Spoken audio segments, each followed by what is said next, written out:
Hi there, my name is Fix Fox and welcome back to Heroes of Might and Magic 2. Today is going to be a fantastic playthrough of the extra large map by Charles Watkins. It's going to be Colossal Caverns. This is a map from my childhood that has always felt to be somewhat imposing, a little bit intimidating, because there is so much to be done and there are so many little puzzles and niche strategies that you have to use in order to meet your objective, which is not the objective to simply beat all of your enemies, but instead to accumulate a rather large amount of gold. It is a wonderful story, and I'm very excited to bring that to you today. Vammy's in the chat. Hi, Fix. Hi, Vammy. Could have sworn you said it was going to be tomorrow. I did. I completely said that I was planning on streaming tomorrow. My schedule is completely up in the air. Unfortunately, I can't even figure out what I'm going to eat for breakfast, lunch, or dinner. I am just surviving right now. My cute little kid is wonderful, but tell you what, I don't think I've had a full night's sleep in weeks, and I know my wife hasn't. So with that being said, let me just be grateful to be here with you now, and we're going to do the best we can. Let's dive right in to Colossal Caverns. So this here is going to be a XL map. We're going to go straight to here, and you may have seen this map before. It's got 6 players, but it's not us against 5 other players per se. You're only ever going to play in the single slot. It's kind of a role-playing type of map, but it's very, very well done in my opinion. But again, here's the feature that we noted. Accumulate a large amount of gold for your victory condition, and there is a loss condition. We have only so much time that we can use in order to get this certain amount of gold. It is denoted as being an easy difficulty map. This is a map that is about as easy or tough as you make it, because I think that there's enough time to make this all work. But you can't just hit end turn 1,000 times and get the gold in time. So the time limit is just there to make sure that you are being speedy through these puzzles and being effective with your time. Explore the underworld and conquer its inhabitants. Save your village and build an empire in the dungeons below. All you need is cash.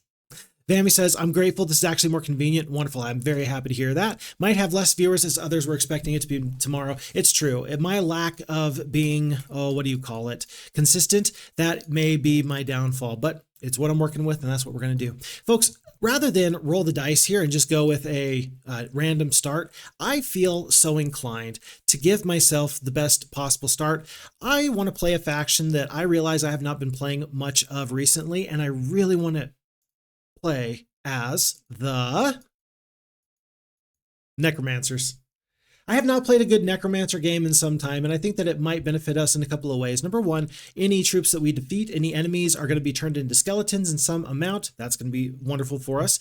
And then number two, I think that we might be able to get up to our Bone Dragons a little bit quicker than other factions might be able to get up to their 6-tier creatures. And so for that reason, good decision, bad decision, I'm not too sure. I think the Barbarians would be the best choice, but we're going to go with Necromancers because I haven't played one of these in just some time. Stisen says, no, I am already in bed. Excellent map, though. Yes, we're starting at about 2:26 here in the PM for my area, and so it's about 3 hours later than I usually start for you European folks, so I do apologize. But again, thankful for you to check in, Stisen. I'll hold on to you as long as I can, but you're a hardworking man. I know you got stuff to do, places to be, even if that is just simply in your dreams.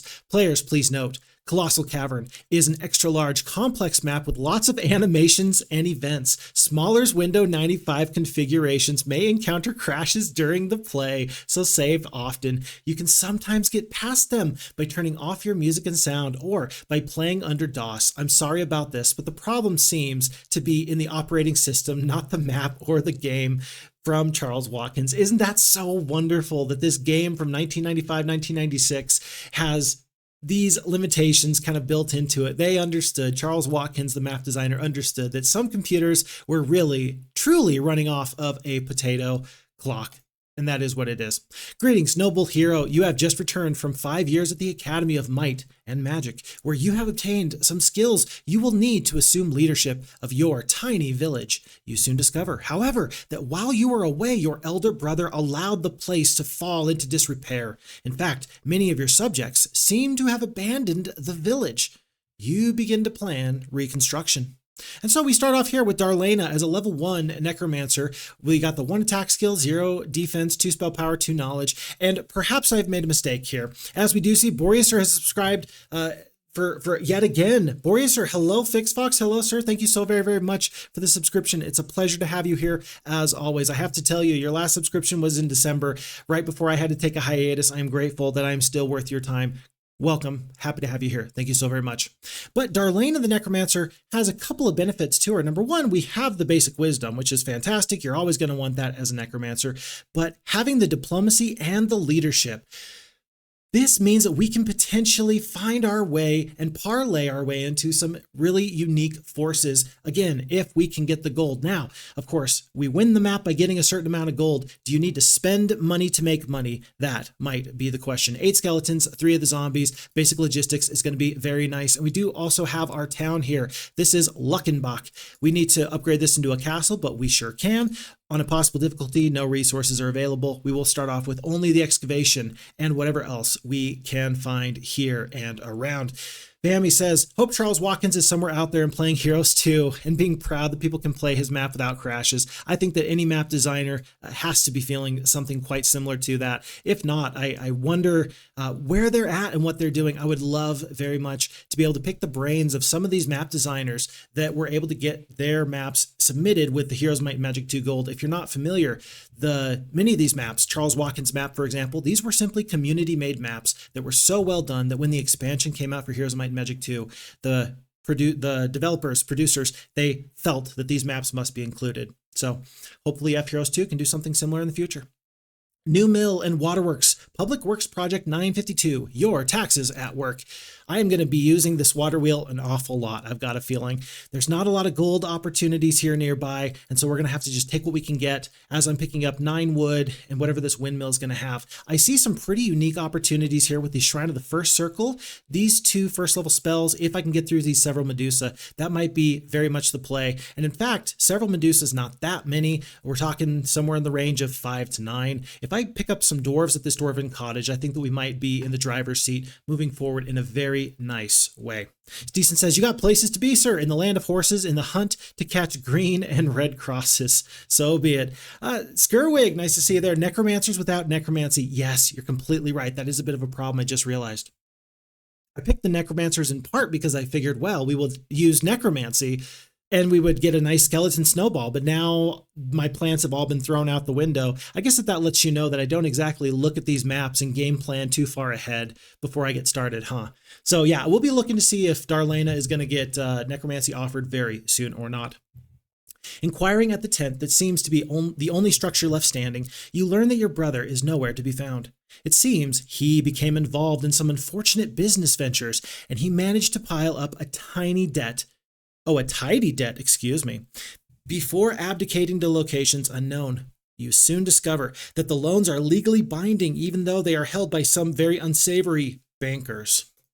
As you studied the books, you realize just how deep your brother had sunk.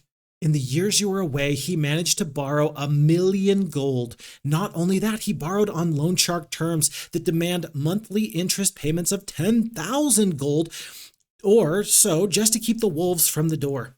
And if the entire debt is not paid within the year, all your family's possessions will be seized and the members sold into slavery. I can't imagine a situation where my brother is using me for collateral. I'm sorry. It's going to be really hard to see you around the holidays and just kind of put that aside. I would be asking very much, probably calling every single day, hey, what you doing? What you doing to make money? What are you doing to pay back those loan sharks? It's a small thing, but I just don't want to be sold into slavery. Call me crazy. So, where can you turn for fast cash? You recall tales from your childhood about the Colossal Caverns to the west. The legends held that once a huge dwarven kingdom was carved out of the mountains themselves, and where there are dwarves, there must be gold.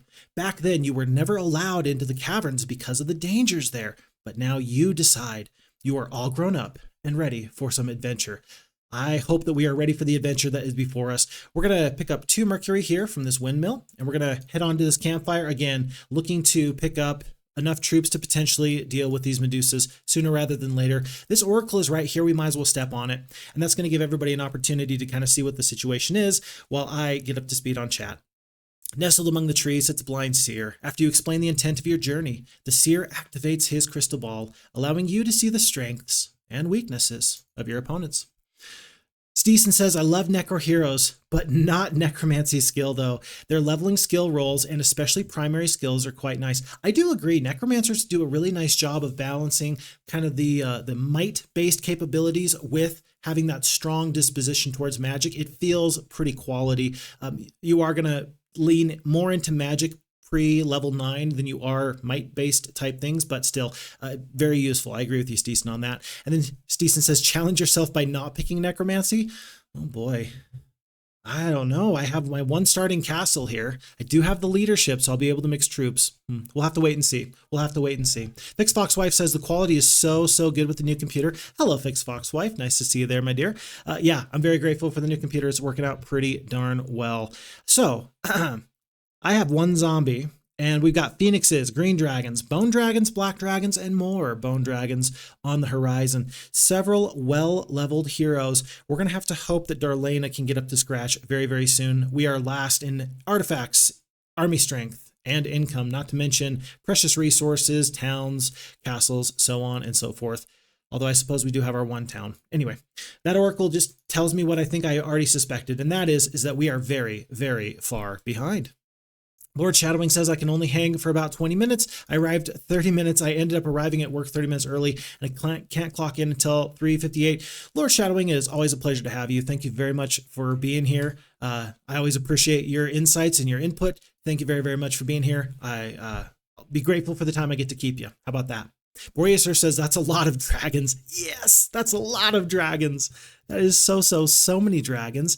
And that puts us in a pretty unique situation because I forget how soon we're going to have to deal with these enemies. I do see a purple necromancer here just up the road. We do have these 15 dwarves. I don't know how difficult or how tough they are. I do see that there's lots of rogues that we would have to go through if we're going to go along the road, but I think that we can bypass them if we want to. I suppose that the question is do we want to? I seem to recall that several heroes in this map are on a chain. They have a radius set in the map editor to where they're only supposed to kind of go in a circle of a couple of slots. And because there is this ore present right here along the main road, I'm guessing that this purple hero is not going to move too far. Maybe we don't have to worry about them for some time. Rather than face these rogues, I almost feel like I'd prefer to go after Medusa just so that way I can get what I need to be effective in other ways. Then again, resources are important. For now, I'm going to go back for these Medusas, maybe hopefully pick up a really nice spell. Fix Fox Wife says that the Fix kids have been waiting for this to start. Yeah, we got a very late start today. I tell you what, wintertime's a little bit tough for me. I couldn't ever live in a place where I would always have darkness all the time. That would be a major issue for me. And so I know that a lot of folks are very, very far north where they're living in the more Scandinavian regions, for example. And I seem to believe that maybe erroneously that you have a certain amount of daylight hours that are fairly limited. If that's the case, let me know how you do it, because I know that I need a certain amount of sunshine for me to be feeling a-okay. Lord Shadowing says I work from 4 p.m. to 11 p.m. today. That's a weird shift, kind of that swing shift sort of a deal. I know that somebody's got to be there, but I don't know if you prefer that shift. Some people do, and some people would prefer to do something just a little bit different. So you let me know what you would prefer. We're going to take this first hit from these Medusa. It's going to cost us one of these dwarves. I'm trying to keep these skeletons in reserve. They do fair amounts of damage. I'm trying to use these single stacks of skeletons just to kind of stay in the way. 1, 2, 3, 4, 5. If I back off, then this one Medusa is going to come on in. Oh, and they decide not to attack the zombies. Very interesting. In that case, I'm just going to sit this one skeleton here, and when the zombie attacks, they're going to step up a space so that skeletons can fill in behind there. Let's just hope we don't eat a paralyze. Yeah, let's just hope we don't eat a paralyze. Could I have said that any better? Wonderful, wonderful. Let's see. I'm still going to stick with the strategy, though. Really, it's going to come down to these dwarves being effective. I think that paralyze base level lasts 3 turns. It does. And so I would rather just sacrifice these few troops left until these dwarves are ready to go. Maybe I'll try and attack this single stack of Medusas. But for now, let's keep these skeletons back in reserve. Once again, we're going to step up. I'm just going to step back. One troop goes down. There's going to be no real good way of doing this. So the Dwarves are ready to go. I think that if I haste the Dwarves, they're only going to be 4-speed against these 4-speed Medusas, but that may be just enough to give us the drop and take a nice chunk out of somebody. I don't think we're going to lose all 6 skeletons here from this Medusa. We lose 2. I suppose it didn't even really matter. The Dwarves are still just going to take their lumps where they can. I'm going to take the one for sure Medusa instead of the one that maybe I'll kill him, maybe I won't. I think that this one's much more likely that we kill one full bit of damage with the Medusa. I'm just going to run around with my skeletons and let the Dwarves tank the damage. Okay, not like that though. My goodness. My goodness. The wheels have come off. The wheels have come off the train. You had a strategy. You had a strategy. And we are seeing the value of a 20% chance to petrify. Oh my goodness. That truly makes Medusas a very formidable foe with no retaliation there. The petrify ability can be very quality. I love to see situations like that. I'm not really upset. It cost us the rest of our troops, but we're going to get the value from what the Medusas were guarding, but still. Amazing how a fight can be turned on its head very quickly with just a few special skills. So with that being said, we do still have our spell book, and we are going to hope for like a magic arrow. I'm going to hope for maybe a slow to complement the haste that the necromancers start off with. I don't think I necessarily want a cure or a dispel, although we just saw right now that a cure or a dispel could be quality. Let's just see what we get. Stone Skin, I actually kind of like that for a big stack of tanky kind of creatures. I can see that being very, very useful for us. We're going to be happy for the Stone Skin for now. I'm going to pick up the Witch's Hut as we kind of go in this general area. This Witch's Hut is a bit of a bust. It is going to be the Wisdom. We already have that, although future heroes will be able to come back. Maybe we trade and we find a Barbarian instead of a Necromancer. Maybe, probably not. I think I'm just going to stick with the Necromancer for this game. The old knight in the gazebo comes to you and says, "My liege, I would like to teach you all that I know to aid you in your travels." I clicked past it, but I'm pretty sure that's what he says. We're going to pick up the +1 defense skill, and rather than the... Oh boy. Does this map require pathfinding? I completely forget, but it is an XL map. I'm sure that there's going to be some amount of snow, some amount of desert, some amount of whatever. And if later I don't have pathfinding, I will be kicking myself. So we will be taking the pathfinding just to make sure, as a precaution, to make sure that nothing too bad happens. Bloodlust is actually an excellent secondary skill. It is really dependent on how good it is, depending on how good your other troops are. If you do have a nice stack of troops, the Bloodlust is quality. Otherwise, if you have very few troops, you would always prefer anything other than that. You would, of course, prefer, a magic arrow or something like that. Pixfox Wife says, maybe we should move to Alaska. LOL, 24 hours of sunshine. That might also make me go crazy as well. So we're going to see. Lord Shadowwing says, working the grill today. Once all training is done, I'll end up being the manager. Fantastic. That's exciting. It's nice to know that you have a path forward. Feeling like you're stuck is never a good situation. So I'm glad you got a path forward to some new opportunities. That helps keep you motivated. Hopefully helps keep you happy. Vammy says, I don't know what it's like in Oslo, for example, but when I went to Copenhagen, sunlight was not noticeably limited. That's very good information.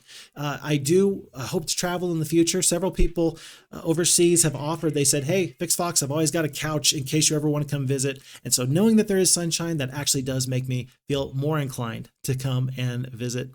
Vammy's, let's see. And then Stisen says, Fixfox wife found a hut of the Magi downtown, and now she's watching your game through the eye of the Magi right behind you.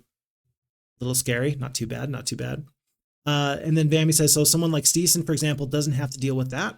The Netherlands aren't sun limited by its position on the globe, but it's plenty foggy and cloudy here. I do know that there are some places that are very foggy, very cloudy, and that would be an issue for me.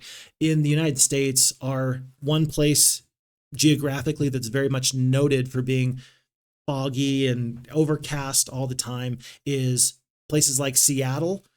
It's pretty big town, pretty big city, but the weather is just so horrible. I don't know if I would ever want to live there. Not getting much sun is a bit of a problem, and you're mentioning that deficit in vitamin D. Lord Shadowwing says the paralyzed loop clipped. Oh, awesome. Yeah, we were absolutely destroyed by that paralyze. I appreciate that. That looks awesome. Okay, and it looks like ads are done. Scourge says Medusa's learned the stone skin from that shrine. Yeah, I like in Heroes 3, if you have the stone golems and you just petrify them, they should just get stronger. So the Medusas, they should take their own stone skin and just, the defense should go up. You're petrified, but the next hit that the enemy does against you, it should be at reduced damage. Okay, let me continue. Today, a battered and blood-stained wizard staggers into camp. I just returned from the Magician's Conclave. It was horrible. As we were listening to a lecture on setting elemental guards on minds, a barbarian flies in on the back of a dragon and murders everyone there. Wizards, warlocks, sorceresses, even a necromancer.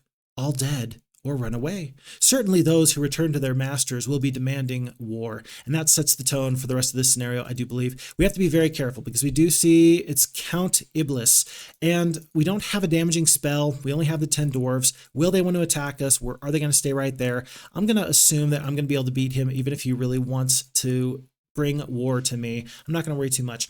Rather than go for the gold early on, I think I'm actually going to take the 1 level of experience.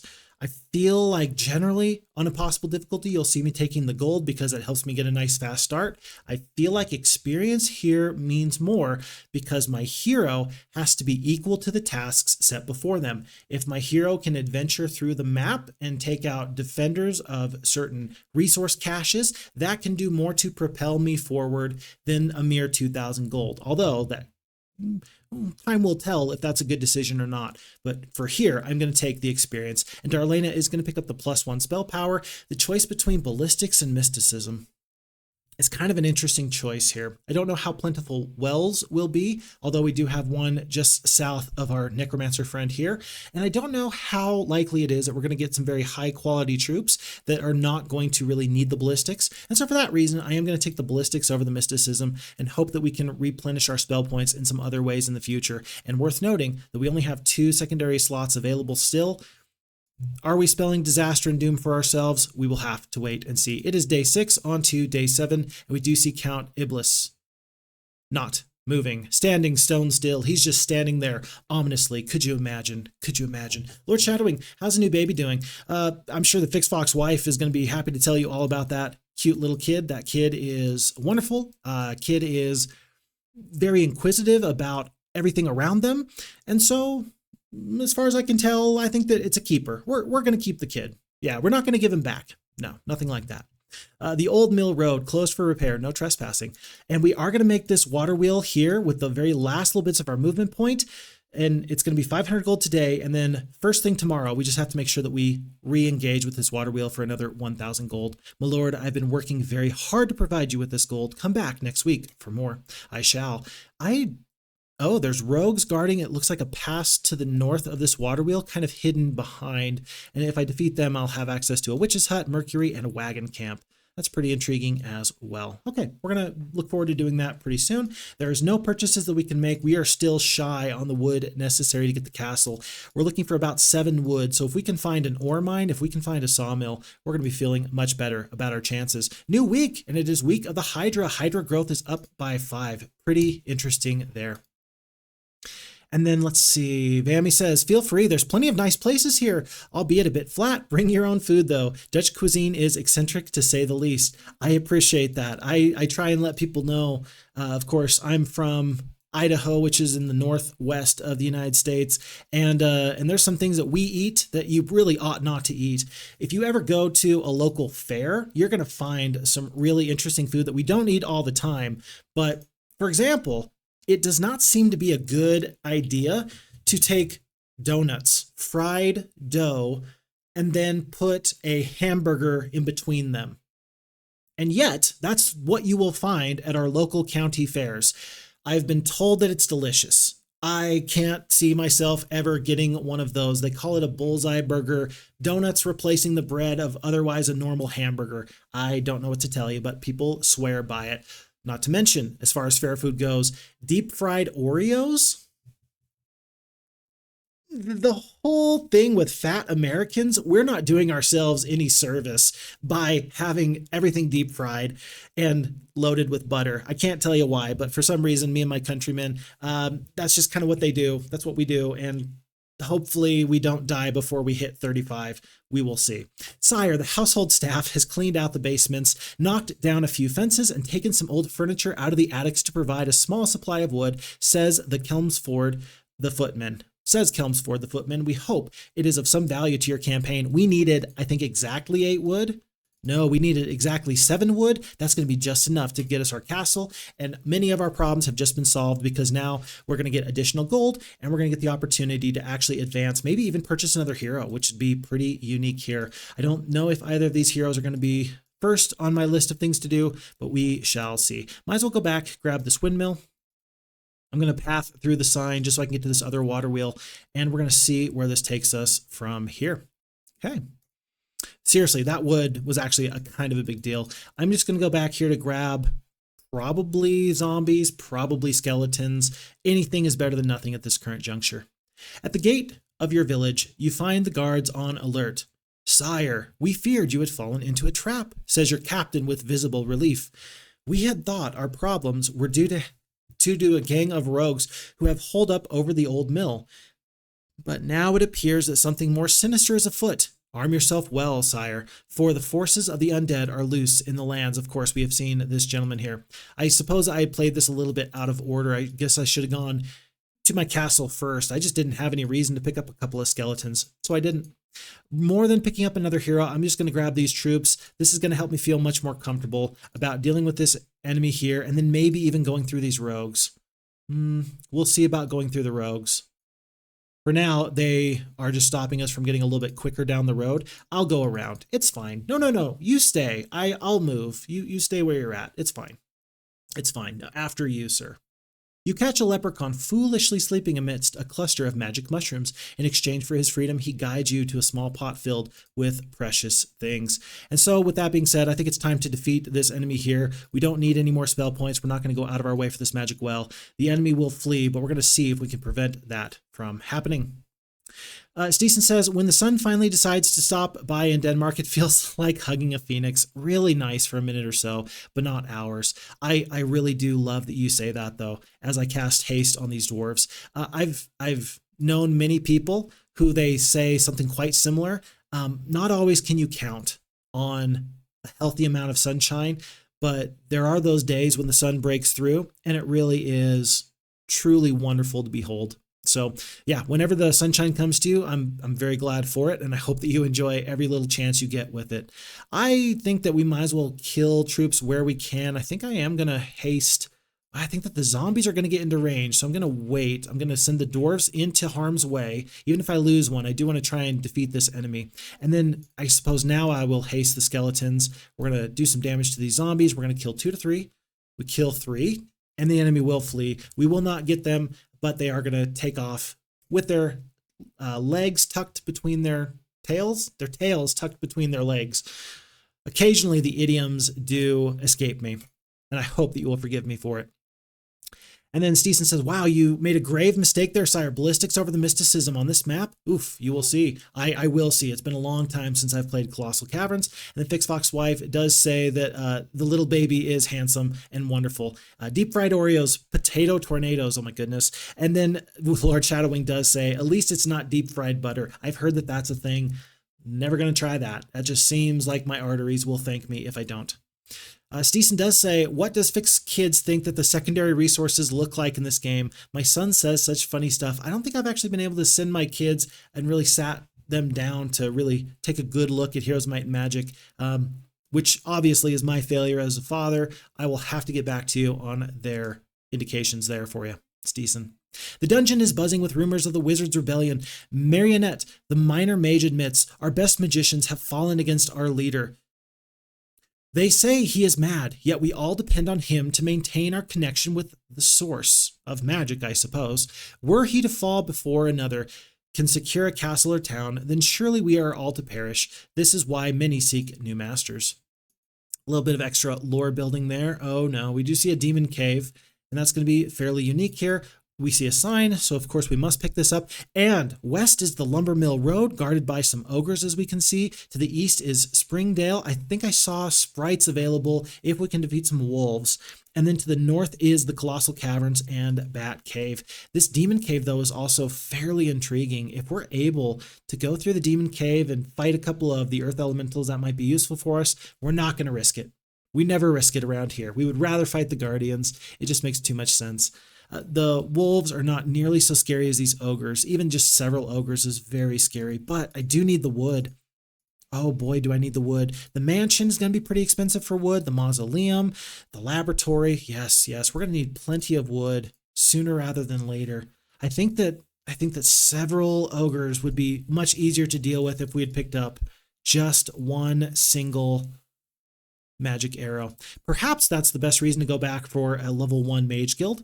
In the meantime, though, I think I have enough troops. A pack of wolves. A pack. 10 to 19 wolves.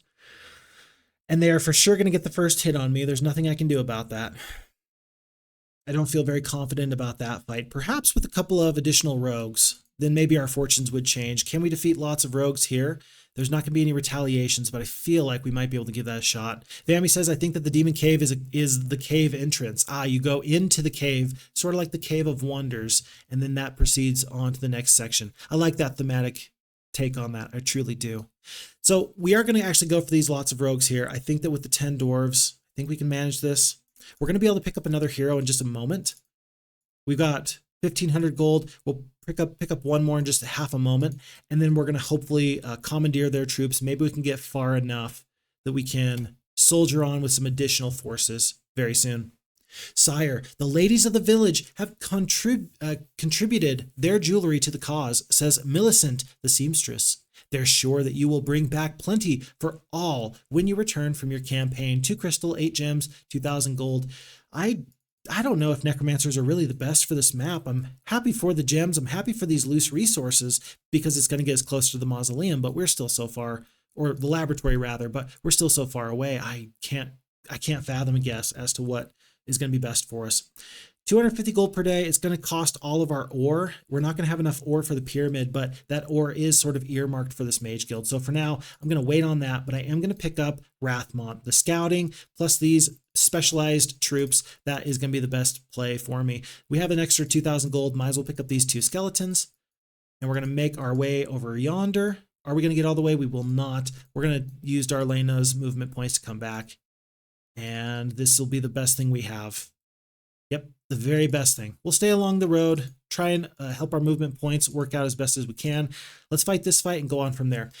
The auto combat says it's going to be 11 skeletons and 3 of the gargoyles. I don't know if that is accurate or not. We shall see. Ideally, I would have moved these dwarves a little bit closer to the bottom here. So for that, I'm going to immediately cast the haste. Thankfully, these rogues starting at the top, going down towards the bottom of the map, they're going to have a little bit of difficulty getting the right way. 1, 2, 3, 4, 5.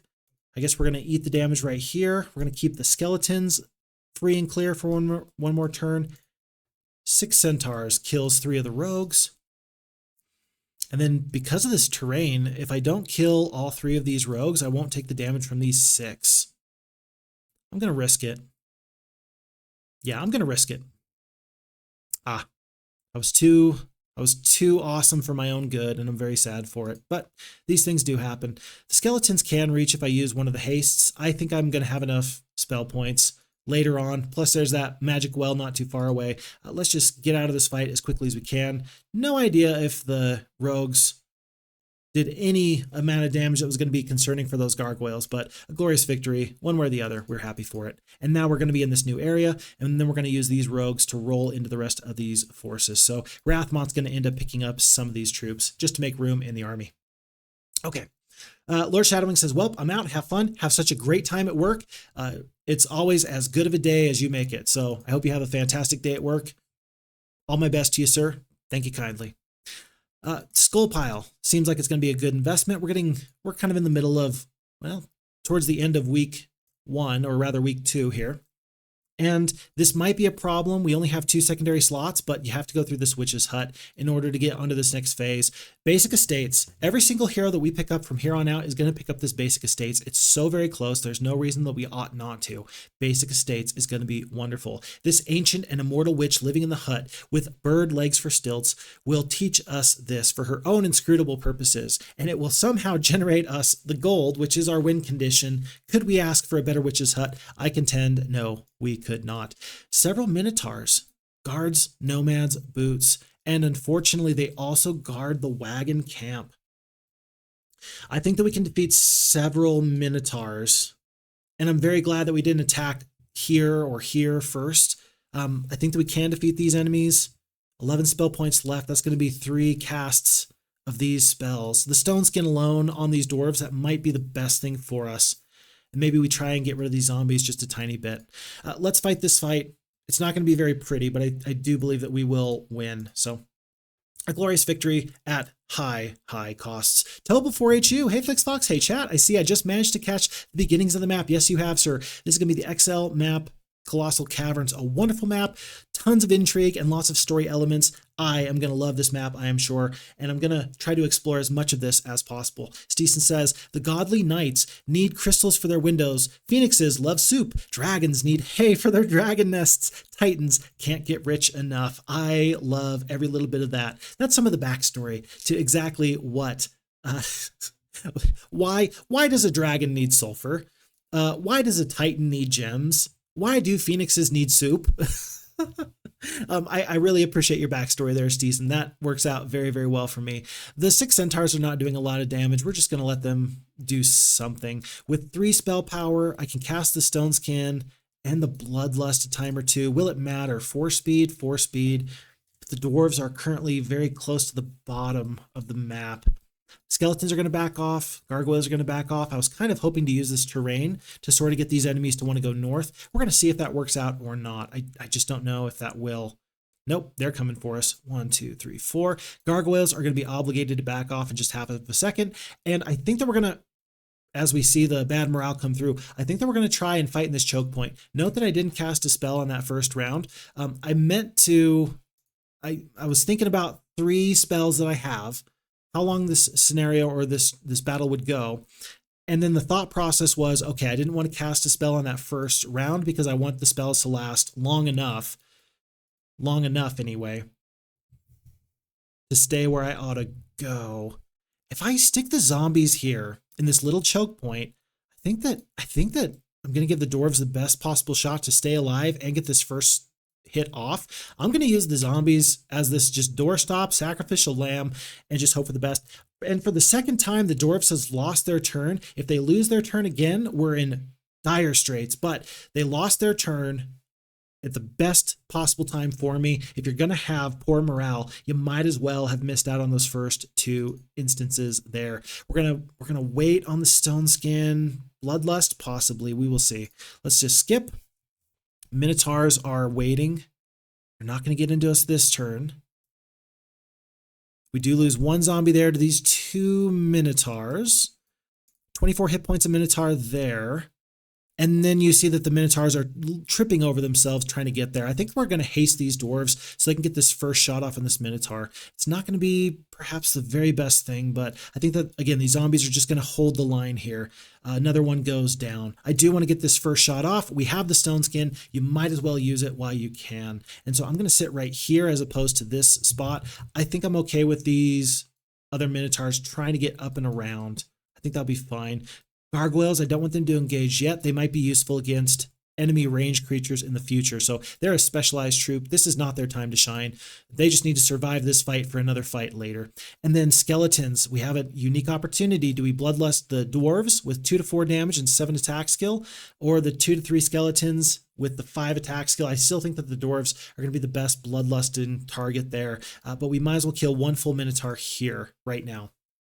And then I think you're going to see these 2 Minotaurs go all the way around. If we don't kill either of these Minotaurs, I think that we can't help it. I think that we are obligated to kill the highest attack damage Minotaur, unless you kill this one, so that way the skeleton stack stays alive for a little bit longer. I suppose it depends on how valuable you think skeletons are. Knowing that we have sprites and rogues in the near future that we're going to bring up, I think that I'm actually fine with the skeletons going down.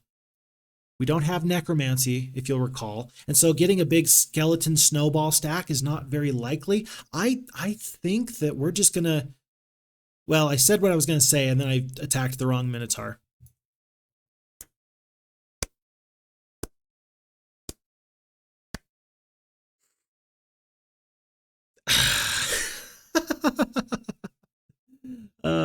It's not the It's not the fact that we made a mistake, it's how we made the mistake that really gets me. Sometimes I just have one of those moments where things happen unexpectedly. I want these dwarves to take this next hit from this Minotaur. 35 damage. We just talked about how the skeletons are not gonna, we don't really care if we keep them alive or not. Not really. It's just a little bit unfortunate. I think that because we picked the Necromancers, we put ourselves in a really bad situation because mixing troops, even though we start off with leadership, is always and forever going to be suboptimal. So good, bad. I mean, it's the choice that we made, but I think that any other faction would have an advantage over the Necromancers, and we just decided not to go with that, and so here we are. Okay, this fight is over. This one final Minotaur, I'm going to haste these 9 dwarves. I'm going to let them get this next shot off. And with only 2 spell points remaining, that magic well that's nearby couldn't be any closer to us. We're going to need that very, very soon. There's 4 hit points left of Minotaur. 5 damage from the gargoyles will do it. 10 skeletons, 5 zombies, and 2 dwarves. Overall, that fight went much better than the AI said that it would. And folks, we were talking about the wagon camp as being the big prize there. These nomad boots, though, critical. So important that more than picking up the rogues first, I'm going to go straight through this campfire and go straight for disaster. Go straight for the nomads boots. Unfortunately, through a clearing, you observe an ancient artifact. It is guarded by a nearby titan. Do you want to fight the titan for the artifact? Do I want to fight a 300 hit point titan right now? What do you guys think? Huh? What does everybody think? Likely? Unlikely? We will see. Distant sounds of music and laughter draw you to a colorful wagon housing rogues. Do you wish to have any of the rogues join your army? I sure do. We do have the one zombie here. I think I'm just gonna get rid of this one zombie for now, just so that way I don't have to come back or have Rathmont pick up any of these forces. It's going to be all of our gold, 2,500 gold, but these troops were always part of the plan. It's not enough to defeat big Uncle Titan there, but we'll come back when we can.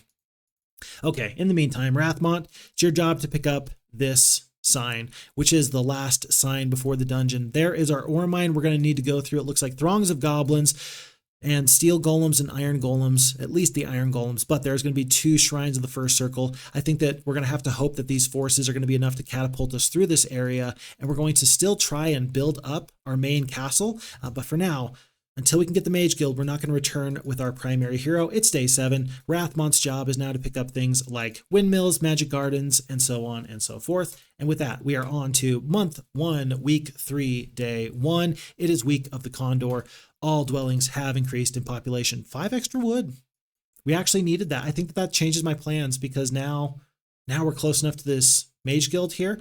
We're going to leave this boot for now. And we're actually going to head straight home just so we can go pick that up. What a fortuitous circumstance. Rarely do I ever see these wagons be worthwhile. I think that we just saw that wagon be very, very worthwhile there. Okay. Vammy says, by the way, and I've been neglecting chat with that long fight there, but Vammy says, I agree with your decision of not fighting the wolves right now. At the same time, I also believe I'm overly cautious when it comes to engaging them. They're kind of a glass cannon unit. I could not agree with you anymore. Of course, the wolves have 6 attack, skill, and only 2 defense, but with that double attack and the fact that they're 6 speed, I think that those troops that we had were just simply not up to the task. So I appreciate you saying sometimes I'm overcautious. I wonder if part of the reason that this map was so difficult for me as a young person is because as a young person, I was overly cautious, and maybe I have to be aware of that and remind myself that, no, we can go be fantastic and strong and good heroes. Like, there's stuff we can do, but we just have to be smart. Whatever we do, we have to be smart. Rathmont is going to pick up this water wheel, and he's also going to go pick up this estates here. He's, of course, just the secondary hero, but because we know that we have to come back for this Mage Guild, level 1, this is really his job at this time. Please give me a magic arrow. Ah, rats. We did the best we could. Haste, we already have that. But the shield and the view resources, we're getting a good diverse set of spells here so far, and that feels pretty okay to me. So I am just fine for that. feels okay. E-Parade, subscribe to tier 1. E-Parade, thank you so very kindly for the 3 months. I sincerely appreciate it. First time here in a while. It turns out it's been 3 months already. Thank you so much for the time. Thank you for the subscription. Always a pleasure to have you, sir. We're playing some Colossal Caverns, and so far we're having tons and tons of fun with it. So let's see. And then Vammy also says that there's a witch in the forest that prints money. I got you. What a good way of putting it. She just prints money. And do the loan sharks really care if it's fake money or not? What are they, the cops? Come on. They just care whether or not they can spend it. So if it's a forgery, so be it. It is what it is. All right, let's be smart about our forces here. Now, remember, we do have the basic leadership, but with all these different troops of these alignments, we're in a bit of a rough spot. I think it makes too much sense to get rid of one stack of skeletons, to leave them out of the army and get from -2 morale up to normal morale. That just feels too good for me. We're going to rely on all these other troops. We're going to go without zombies, without skeletons. I don't know how valuable they were anyway. The stack of rogues is probably the best thing for me. Let's grab the +1 luck as we head out and probably engage wolves before we go get the sawmill, and then we'll go from there. Tobel says, fun fact, in our friend group, we call the gem mines gummy bear mines. Oh, like Stisen said, hey, what were the resources? Gummy bear mines. Oh, I can't wait to come upon another gem mine just so we can see that. I do like the sprites, the colors in Heroes of Might and Magic 2, the color palette that the artists used to make these scenarios and these art assets are beautiful. And it's part of the reason I think why Heroes of Might and Magic is so beautiful to this day, is because you can look at it and it looks colorful. It looks enticing. It looks like candy. As you say with the gummy bear mines, yeah, it just looks wonderful. So a joy to play all these years later. Oh, lots of rogues here. I'm going to ignore them for now. I got bigger fish to fry. 1,000 gold and 100 gold per day. Can't go wrong with it. 4,900 gold and not a lot to spend on. That's because we're missing ore, we're missing wood. If we can get enough wood, Thieves Guild, you got to get the pyramid in order to get the mansion. We're going to need the 5 wood here, 10 ore there, and then 10 wood there. We've got a long way to go. Got a long way to go. But we're definitely going to go for vampires in this map. I think that a big stack, a power stack of vampire lords could be very excellent. That's going to be my plan moving forward. And actually, that reminds me of a conversation I was having. Oh, and I have to pull it up. If I ever mention that, if you have a conversation with me, of course, I'm here on Twitch and I'm also on YouTube. I post all these videos to YouTube later. If we ever have a conversation about something and you say something that tickles my fancy, I feel obligated to give you credit for that. So let me see if I can find the conversation and see who I was having the conversation with. But they were contending that in Heroes of Might and Magic 2, that vampire lords are so valuable that at no point do you want to have regular vampires listed tier by tier as if they were very highly ranked, because if you lose one vampire, that's one less vampire lord that you will get later. And that was a very interesting thought process to me. They value the vampire lords so very much that they're saying, nope, they should not be A tier at all. Vampires, without being vampire lords, should not be A tier, or S tier for that matter, simply because if you use them on the map, you risk them, and if they are risked and if they die, then it is a major issue for you. So let me see if I can find who this was. It would be Zeal Gaming 8161. Dude, vampires at A rank, you're crazy. You should never risk your vampires ever. I can't see a single situation where I would build vampires and potentially lose a few, which would spell disaster for the rest of the game, as now my vampire stack, power stack, is lower. Vampires belong in C tier because they are too valuable to risk in combat. What a very unique take on that. We had a very nice conversation going back and forth kind of along those lines. And I see where they're coming from, but I also say to myself that up to this point, you have a ground-based unit, ground-based unit, ground-based unit. These are your first flyers. You don't have a ranged creature. You don't have a flying creature. The value of the vampire is simply that you would now have a flyer and you can take some fights you otherwise wouldn't be able to. Be careful with your vampires by all means, but it can help you take some fights that you otherwise would have no business fighting. Speaking of fights, I'm not sure we have too much business fighting. I need to be very careful with these wolves. Very careful. I think that what we're going to do, I think we're going to do it like this. I think we're going to split the gargoyle stacks like so. I'm going to have my single stack try and get in the way of the enemy's attack. Hopefully there's some terrain I can use to my advantage. And I'm going to end up probably hasting the rogues so they go from 5 speed up to 7 speed. I think that this is going to be my best bet in order to avoid the first major instance of damage from this pack of wolves. We're going to win. That's not in question, but I'm just trying to think in terms of mitigating losses, and we're going to see how well we can do with that. Okay, so for now, this first round of combat is fairly easy to deal with, although I might want to cast this Stone Skin. I think I shall. We know that we have that magic well not too far away, so I'm not going to worry at this current moment. We're just going to kind of come into this area, and it's going to be this stack of wolves that gets the first hit off in just a moment. Remember, we're going to haste these rogues, and I just realized we should not have Stone Skinned. I thought defensively, which was incorrect. Clearly, if I had saved my spell and if I had hasted now, because there is no retaliation, I could have killed one full stack of wolves without any never mind. And so that was a big error on my part. Sure, the Stone Skin, thinking defensively is quality, but this is absolutely one of these times where I should have been thinking, how offensive can I be? How much in your face can I get? And that was a missed opportunity. I'm putting the wolves up here. They're going to take some damage, but that's what they're there for. 16 dwarves, that is their job. With this haste, though, these rogues are not going to take any additional hits. I think I'm going to have them kill this wolf here. I'm going to have this gargoyle step up right into this section. And then maybe this wolf can't get all the way around. I think that this terrain might be a little too much because of their 2 hexes, and it is. And so these dwarves are going to stand steady. They're probably going to kill these wolves in just one go.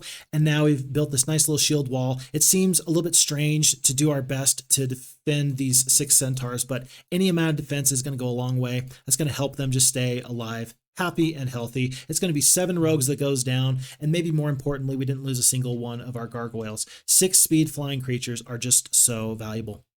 Vammy says, I always thought the Cyclops had some sort of lens that enhances their eye lasers to make them stronger, and they're made of crystal, hence the laser's red color. Stisen had mentioned, well, why do Titans need gems? Why do Phoenixes need soup? And so the crystals, that's your headcanon for why Cyclops need crystal. I like that. I like that a lot. Stisen also says, me and my neighbor laughed hard when his dad told us that the soup labs was actually Mercury labs.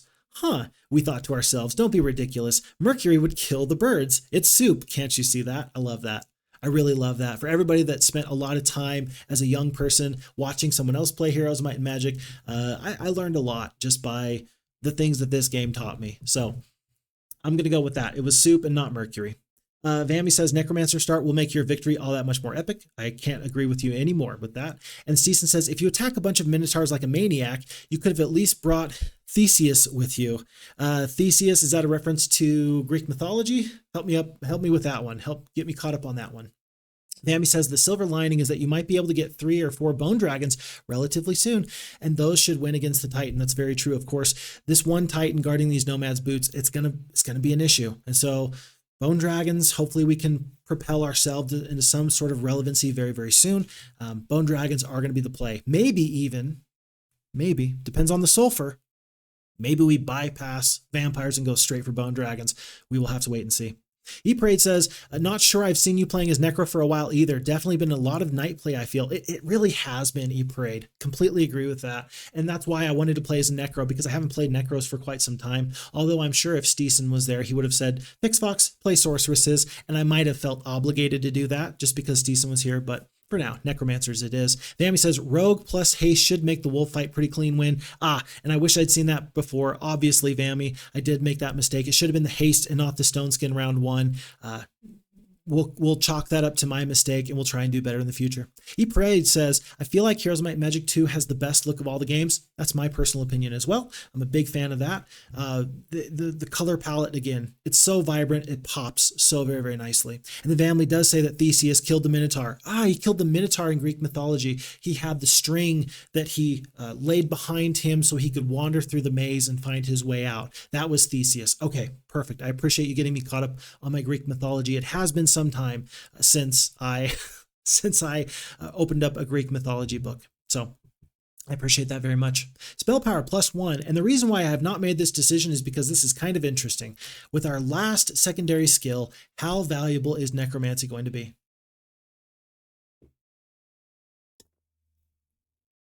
how valuable is Necromancy? On the one hand, it's quite possible that we're going to get high-tiered other creatures, again, through diplomacy and with the leadership, we're going to be able to mix troops. It's quite possible that it's not going to be necessary at all for us to have a skeleton stack. It may be a very dead skill.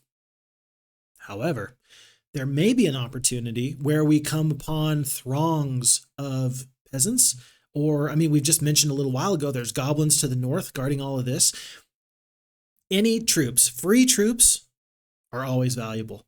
I can't go wrong with free troops, I think. I truly do wonder. I truly do wonder. Vammy says, I think that your goal now is Bone Dragons, not Skeleton Snowball. I do agree. I can't get out of my head, though, the Ghost Planet 1.1 map that we played, where in the middle of the scenario, we ended up finding some major battle and our armies were completely depleted. We defeated thousands of ghosts that this enemy hero had. And in return, we had about 1,500 skeletons that we then used to roll the map. Is there going to be such a possibility in the future? Is this not our win condition necessarily, but our insurance policy just in case things go wrong? And I think that what you're saying is completely correct. It's not likely that we're going to skeleton snowball this map, but as an insurance policy, tough to say. Tough to say. Is it worth our last slot? What are we missing? We've got logistics, pathfinding, leadership. Excellent. These are all wonderful. Of course, you got to have the wisdom. What else would I want? I'd probably want archery is usually never bad, although not necessary for necromancers. Great for titans, though, if we go in that direction. What else are we missing as far as secondary skills go? Of course, we're missing Eagle Eye. Could you imagine if we don't take Necromancy now and then we get Eagle Eye like at a witch's hut or something? Luck Skur saying luck Skur. That is excellent. Yes, I think that luck would actually be fantastic.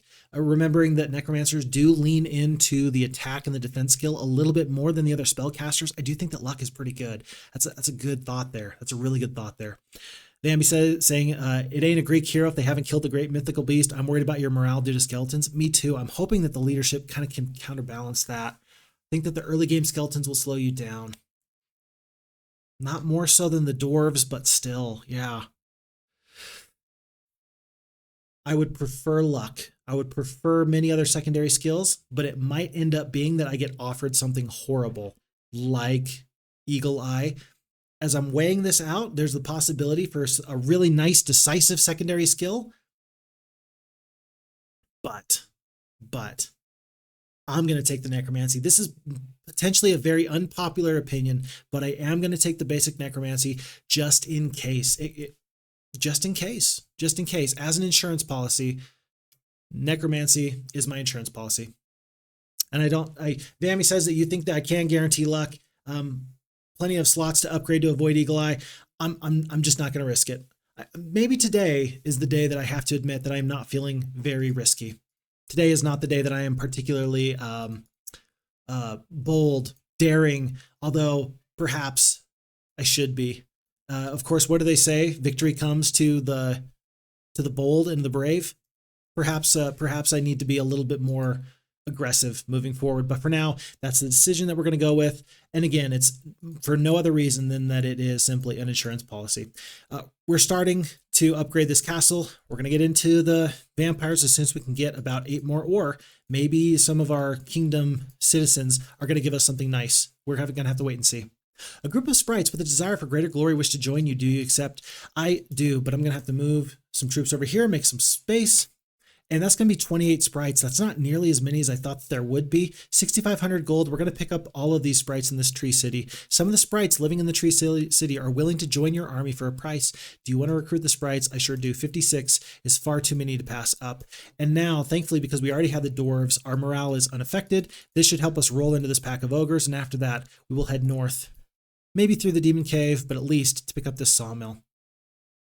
Do I want to make any adjustments before I do this? I don't think so. Let's just fight this fight. Glorious victory. I think that we have to keep our sprites back. 84 is a pretty big stack. We want to stay on top and try and make sure that they don't take any unnecessary losses. These dwarves, their whole job is to tank these sort of fights. So we're gonna let them. We're gonna just send the dwarves out there, stone skin them, and hope that good things happen. Hope that we can separate these ogres just a tiny bit. Okay. Skipping, skipping, skipping. Boy, I really wish I could replace these centaurs. I just don't think I have anybody to replace them with at the moment. We're going to get a nice split because of this little log here, this little tree. It's not going to be as good as I would have hoped, though. Okay, I think that it's time to... Let's see. Dwarves are going to go before this stack of ogres, so I don't need to haste them. But I may want to just, let's see, skip, skip, skip. I got to haste these dwarves so that they can fit into this slot. And then this group of ogres is going to go up. They're going to get around in just 1 second. I think I'm going to allow... Oh, boy. Skipping on the gargoyles. Could do the damage. I'm just trying to keep these rogues and these sprites alive. And in fact, maybe I just back off with the dwarves a tiny bit. Maybe they split. Maybe they go north and south. That works fine for me. That's good enough because now the sprites can get a free attack off. So we're going to skip here. If I kill this full stack, then the dwarves should actually be able to step up. And so damage here, damage here. Uh-oh. 1, 2. Yeah, no, we're fine. And then, like Moses parting the Red Sea, the ogres are going to be obligated to deal with these dwarves that just ran right into their face. Pretty nifty army composition that we have, by the way, as we do lose those 2 dwarves. We've got 2 units with no enemy retaliation. Even though they're level 1 creatures, that's actually kind of valuable. That's actually kind of valuable. I'm excited to see what strategies we can have happen because of that.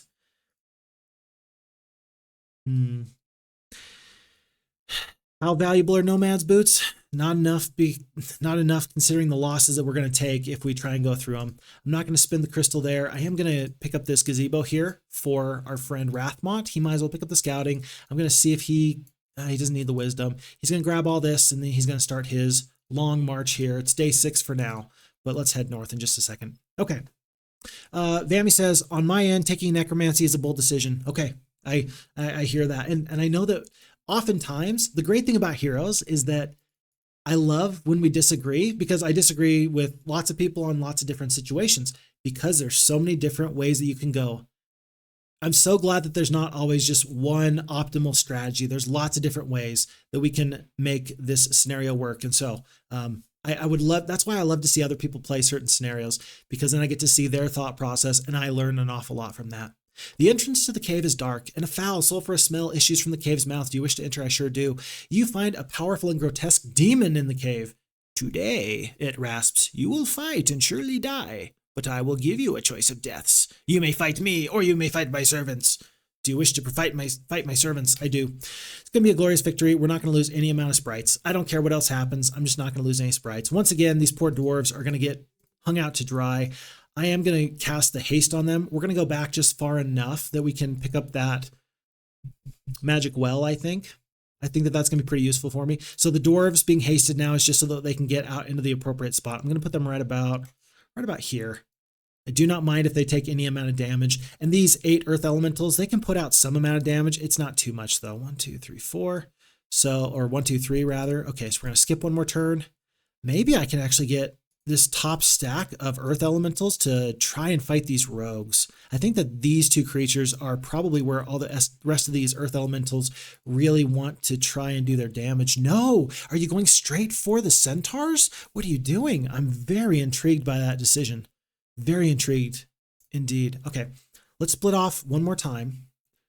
Skip. The turn order is so less than ideal here. The turn order is so strange. 1, 2, 3. They're out of range of us. The haste from the dwarves is about to wear off. If I can get this one earth elemental to go north, that might give us what we're looking for. 1, 2, 3. I'm just going to go to right here.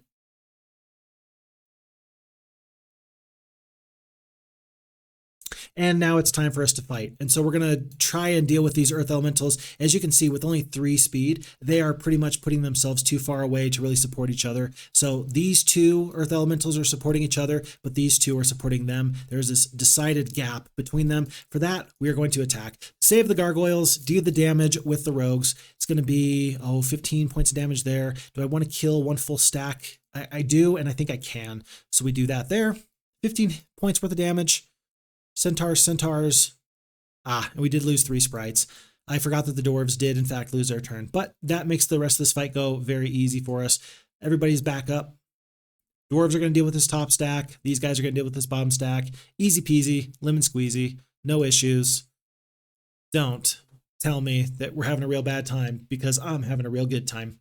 So 50 hit points left. I always forget how tanky earth elementals are. I mean, that's a healthy bit of damage.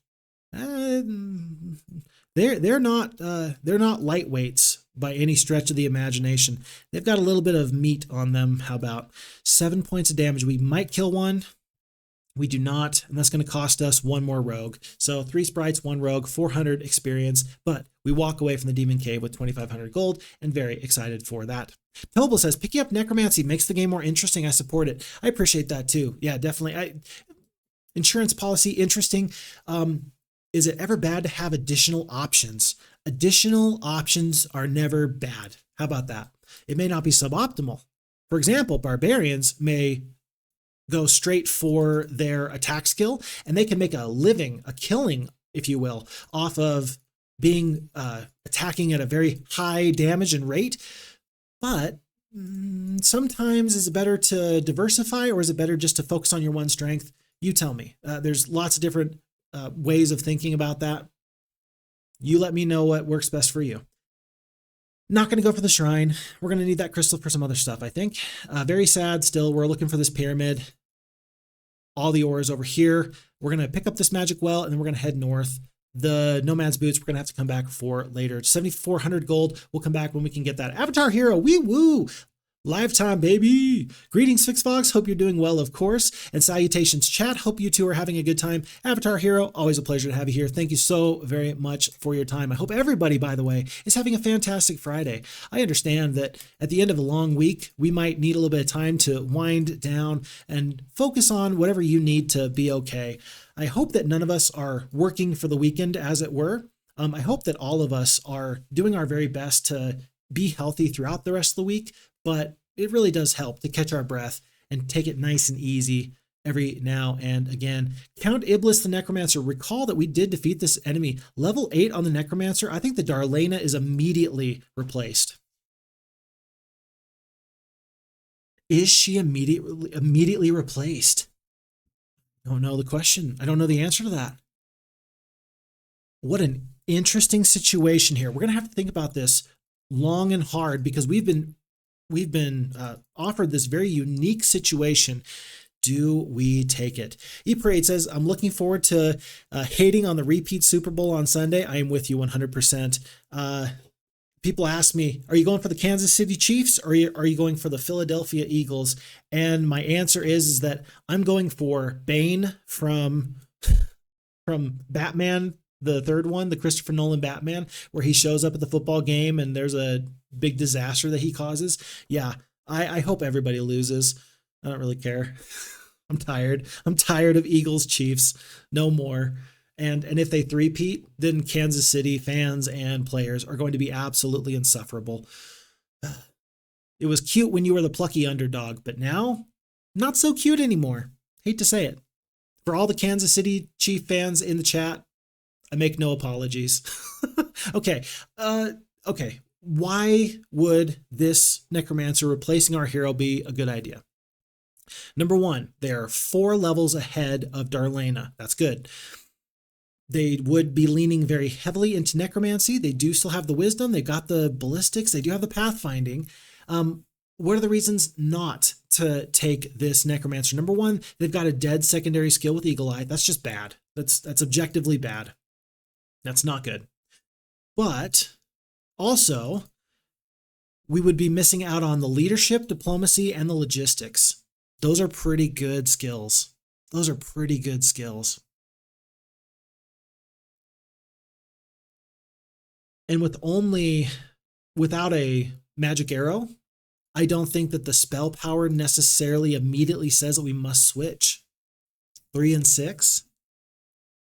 This is just an obvious upgrade with the chance to re-roll some other slots. If this hero turns out to be pretty bad, I'll feel kind of dumb. But for now, I think that we're going to actually go with this. Surprisingly, I think that we're going to make a big swap right now. We've been presented with this unique opportunity, and we're going to take it. It's going to be Count Iblis, level 8 Necromancer, who is going to be hired, and he's going to be our new man of the hour. So we're going to go south. I am going to have them go through these 2 trees. I don't actually know if this tree of knowledge requires anything to pick it up. If it does, 2,000 gold, I'm going to pay that. I'm going to pay the 2,000 gold. Do we think we want navigation? No, I'm not going to go for that. But we're going to pick up these other spells, plus this gazebo, and go on from there. Very interesting. I did not think that Darlana would actually be cast aside as she is, somewhat unceremoniously. But when you got a better hero, you might as well take what you got. What are you, and who are you, and what are you doing? That is terrifying. There is a hero out on the map. I thought that we would end up just getting to go without having a lot of pressure. That immediately screams pressure to me. And pressure does not feel good when there's free resources that I want and I don't want somebody else to steal. It feels like a real bad time. Let's hold on to these troops. It's going to be Darlana that allows Count Iblis to get to the front. I'm going to drag one single gargoyle off.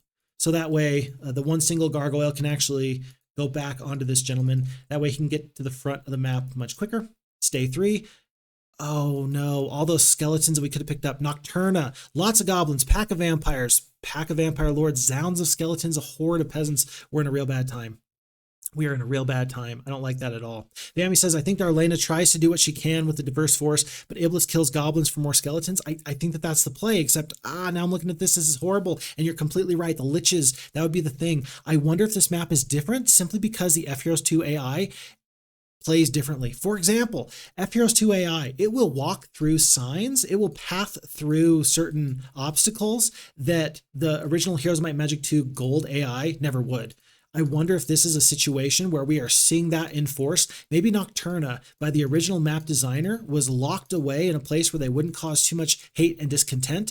But because we're playing on this different engine, maybe things are different. We're just going to have to suffer with that. It's possible. I don't know what the situation is going to be. For now, I don't even know if it's worth it to go through these Ogre Lords. We're going to have to hope for the best. We're going to have to hope we can defeat this enemy. A pack of Vampire Lords, zounds of skeletons. I don't think it's possible. I don't think it's possible. Maybe the map, maybe FHeroes2 is not the way to play this scenario. I'm not too sure. Lord Buraz77 finally caught a stream. XD, going to grab a snack and watch. Hey, welcome. Happy to have you here. We have had some very unique developments. We're going to have to see how this goes from here. Avatar Hero says, disclaimer, you don't have to read this out loud. Oh, yes. No, I do know you there. No, from the YouTube. Yes, definitely. I appreciate that. I do try and keep up with who everybody is. And if you have a different handle on YouTube and versus here, it always does help me to try and figure out who people are. So I appreciate that. Thank you very much. And E-Parade immediately says zounds, referring to the zounds of skeletons. I don't know what to do that. I do not know what to do with that. Tobal also agrees that the Necromancy, relying on that heavily, could be the play. Let's see what this person does. Maybe we have to run past them while they are distracted over here. I can't possibly guess, but maybe the map is changed in a really bad way.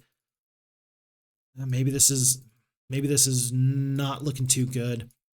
I remember specifically that we had issues with Ghost Planet, and it was related to things just like this. Truly we did. I think it makes sense.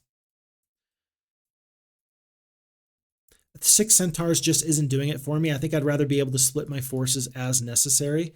It just doesn't help there too much. We're going to rely on the sprites. We're going to rely on the rogues. Because these are 4-speed Ogre Lords, I am going to split off one single rogue so maybe they can stand in the way and maybe help us deal with some issues here. Yeah, let's do it just like this. Let's fight this fight. And it's going to be a glorious victory. But there's the looming threat on the horizon, which absolutely terrifies me. This is not the threat. The threat is coming, and it is scary. It's scary. I'm terrified. I'm terrified. Folks, is it wrong to be afraid when the cards are stacked against you? Is it a bad thing to be afraid?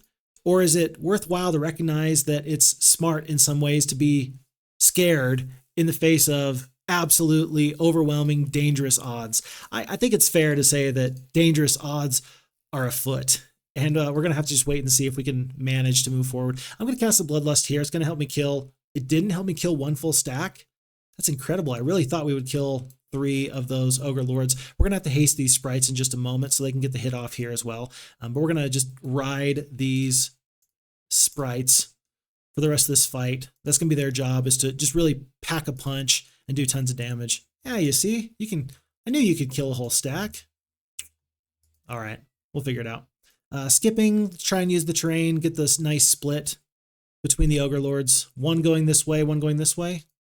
I suppose not. Let's move out of the way. We're probably going to have to cast haste on the sprites again because I did a little bit suboptimally this play here. No, the Ogre Lords are staying together. Interesting. Well, in that case, we're just going to use the Dwarves to do the bulk of the damage. How about that? We're going to put them, let's see, 1, 2, 3, 4. 1, 2, 3, 4. We're going to stone skin the Dwarves and hang them out to dry. That's what we're going to do. Yeah, we're going to hang them out to dry. Doesn't feel too good, but that's what their job is. So we're down to 17 Dwarves. I think I can save 1 if I kill 2 Ogre Lords there. Unfortunately, we were not able to do that. 1 to 3 of these Ogre Lords. There's 46 hit points left there. I'm going to try and use the rest of these forces like so. Here, here. And I suppose we're going to take 1 more hit from this Ogre Lord with only 5 HP. It's going to be 4 more sprites. 2 and 9, not the cleanest fight I've ever done, but 720 experience. And we're going to stick with the ballistics over the mysticism for now. Nocturna, you are scary. I don't want to deal with you, but I am going to run past you. It may be Darlana's better just because of the diplomacy. If we can surrender at 40% of the total cost, that might end up being valuable in the future. For now, I'm just going to run right by this hero. We're going to see what we can do. Topal says, yeah, that makes sense. The handle on YouTube is Necromanta. It's a bit harder to follow. Yeah. I don't know about you guys, but the other day I ran into a situation where I had to use a very old email that I once had. I say once had, I still use it occasionally, but for very few things. And it was known as the party email. Like, it wasn't very professional. These days, people will often use their first name, last name at gmail.com or something like that, or, you know, something professional and fine in that way. This was my party email, and I'm embarrassed to say that as a 17-year-old, I thought that, should I share what the email was? Yeah, I don't really use it anymore. I'm not going to tell you what domain it was, but I thought that Fall Fast Live Young was a cool email handle as a 17-year-old. And now as an adult, I look back and I'm like, you were a weird kid, but I still like you. Anyway, so it's kind of fun to see our old selves and the growth that we have at this point. Goblin Heights, for all business, see One-Eyed Bert, Magistrate, and Mirror. I think that One-Eyed Bert has been destroyed, and I think that for that reason, we ought to just continue on. I think that the exploration is more valuable than trying to confront Nocturna in a head-on collision. I think that as much as getting water wheels could be cool, again, we're going to go for the exploration more than anything. Rathmont. Let's have him turn over everybody except for 1 skeleton. He does have the scouting. I'd like to see him actually use that scouting just a tiny bit. Maybe he can help me explore this area to the north. And maybe this can actually be very helpful to keep purple away from me. If they go and defeat my castle, I'm officially up the creek without a paddle. So we'll have to wait and see that. It's month 1, week 4, day something or other. There is a patch of sulfur there. We actually need to pick that up. So Iblis is actually doing a very good job in heading north and running very, very far and very, very fast. This sign says Red Wizard. We do see Mojo Filter. I believe that this is another hero that is on a chain.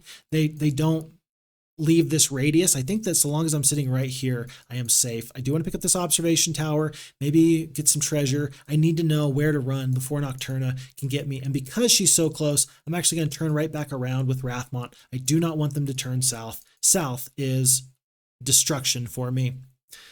And then Avatar says to Tobal, it only took me 20 years to align my accounts. Yeah, I like that. I like that. I'm glad that you eventually have. Makes it easy to remember all your stuff. I am the type of person. Okay, quick question for everybody. I need to know what you think. How often do you change your passwords? Do you have one password for everything, or do you have multiple passwords and you religiously rotate them every 3 to 6 months?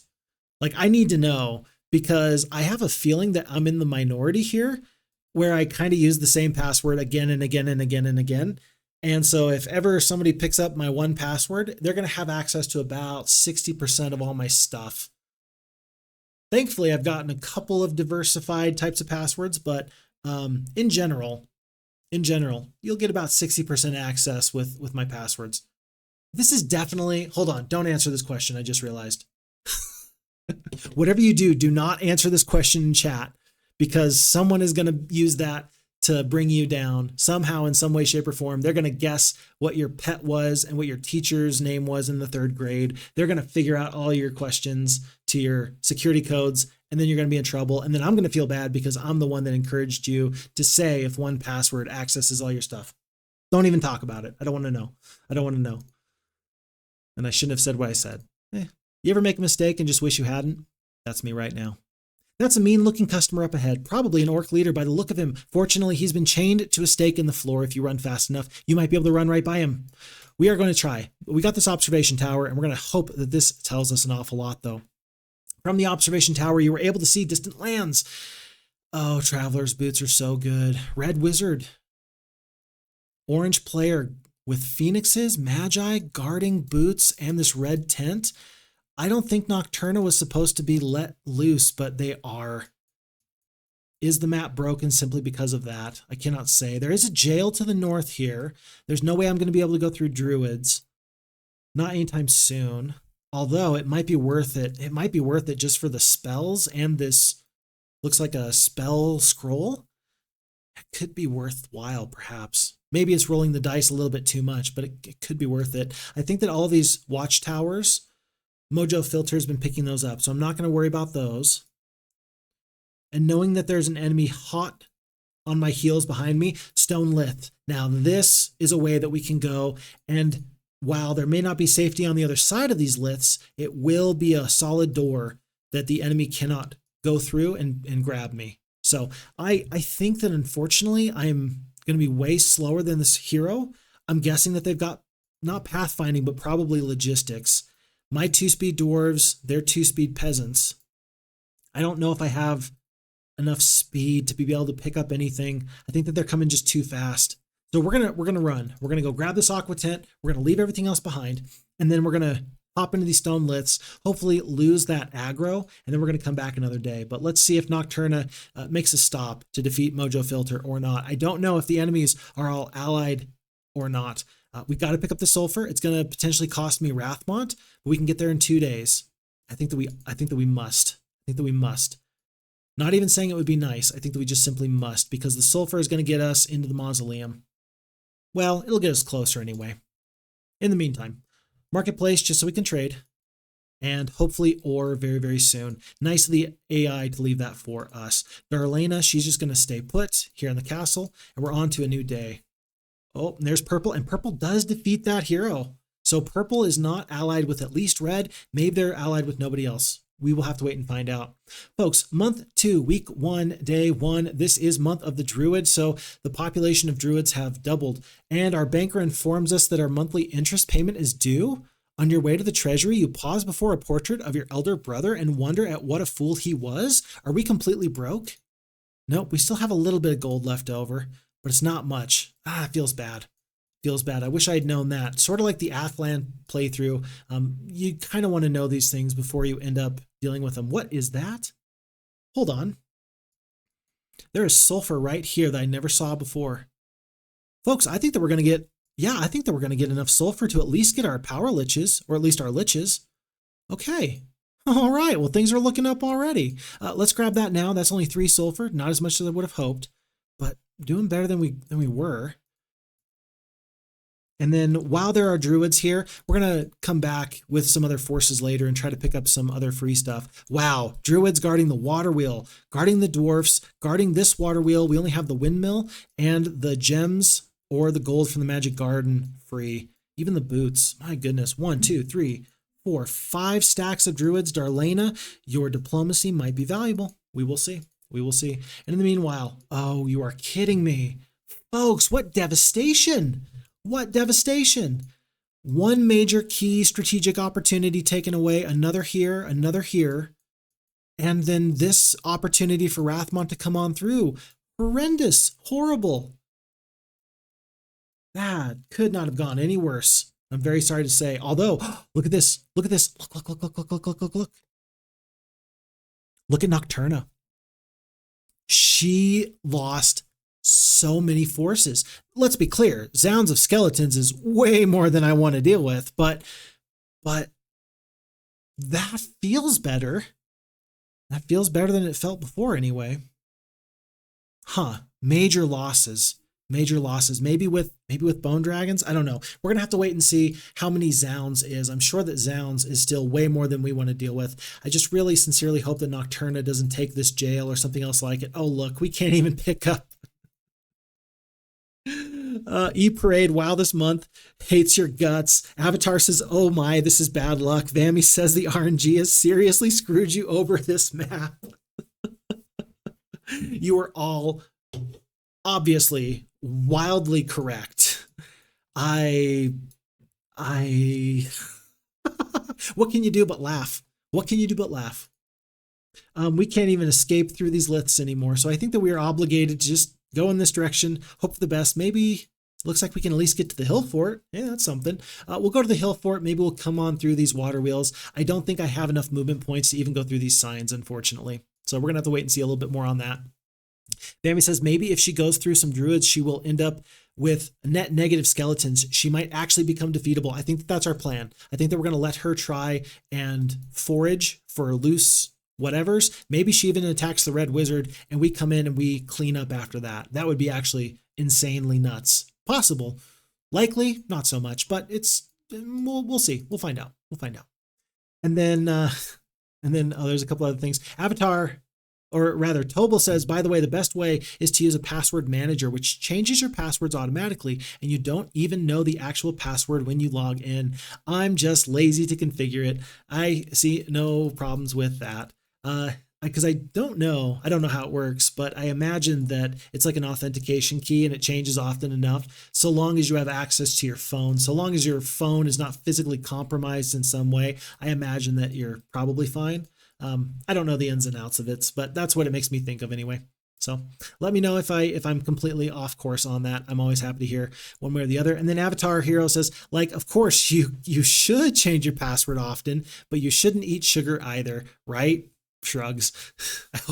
I hope you're safe, of course. I think we're pretty safe. I don't think that anybody has looked at me and said, hey, let's go try and troll this guy. I thought about it the other day. I don't use my real name here. Not my first name, not my last name. I just go by Fixbox.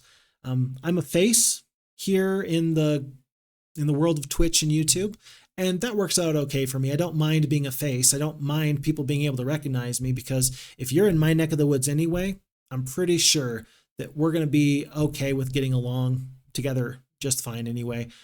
Could you reverse Google image search my face? Probably not. Good luck trying, but let me know. Let me know. Fixfox is great, just you. Yep, there we go.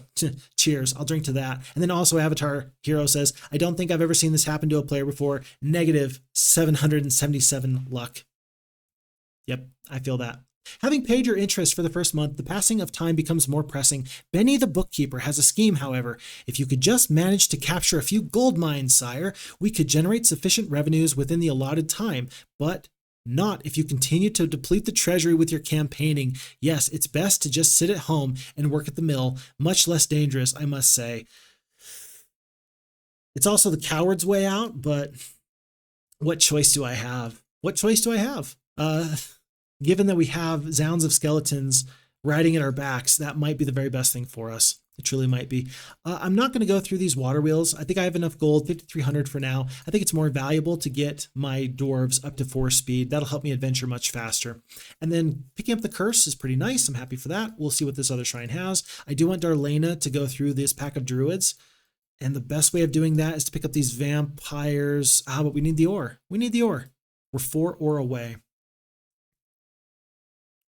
Is it worth it to trade? I don't think so. Oh, and unfortunately, Alamar doesn't even come with gargoyles. A few gargoyles would make this fight much better. A pack of druids. Should we just accept heavy losses? For the ore, I think we ought to. I think that there's no time like the present. It's unfortunate, but that's what we're going to do. Okay, let's pick up everybody we can. We are going to upgrade the graveyard. For 1,000 gold, you're going to get zombies that are much faster. And that's going to be worth it. We're just going to pick up these 20 mutant zombies. They're going to be just as good or better than any of these other forces. We're going to split them into 3 stacks, I think. I don't like that. We're going to split them into 2 stacks. 2 stacks, and that's going to be 2 hastes. Hopefully that's going to be enough to help us track down this pack of druids. And then that's going to open us up to mummies. That's going to open us up to vampires, so on and so forth. Okay, and with that, we're going to go on to day 3 of week 1 here in month 2. All right. Lord Buraz 77, do you ever wish for a Heroes 2 balance mod or mode? I know for one that I did as a kid, and I gaslighted myself that the Knights are the strongest faction, only to then realize I was so wrong later by getting demolished by Titans and Black Dragons late in the game. I love where you're coming from with that, because what that screams to me as we pick up battle dwarves at the hill fort instead of just regular dwarves, what that screams to me is the idea of, look, it's a wonderful faction, the Knights are, and I love them so very much. They're cool to look at, and the theming, I want them to be so good. And I completely support that. With just a few changes, not a lot of changes, but just a few changes, I really do think that the Knight faction can be strong at pretty much all points of the game. I do enjoy the concept, though, that our forces are, in some ways, factions are better at certain points in the game. I know that it doesn't quite work out that way as well as I would like it to. Unfortunately, that's just not always the case. It's not as simple as that. But barbarians and knights are better in the early game, sorceresses and necromancers better in the mid game, and then of course wizards and warlocks best in the late game. I do like that balance, but I would also like to see a modification where people just kind of get to play with the numbers a little bit. I'd like to see what people can do. I don't necessarily want Heroes of Might and Magic 3 levels of balance, but I do like the idea of getting some additional balance. I think that'd be pretty nifty to see. And if you're interested, the FHeroes2 team mod support is on their list of things that they want to do. And they are sincerely planning on that. And I'm very excited for the day that that does happen. Until that happens, you know, I will be happy with what we have, but in the future, there will be mod support for FHeroes2. And so another great reason to play Heroes of Might and Magic 2 with the FHeroes2 rebuild moving forward, just in case you're interested. So those are my thoughts on that. Tobal says, by the way, is it intentional that we can't hear the game?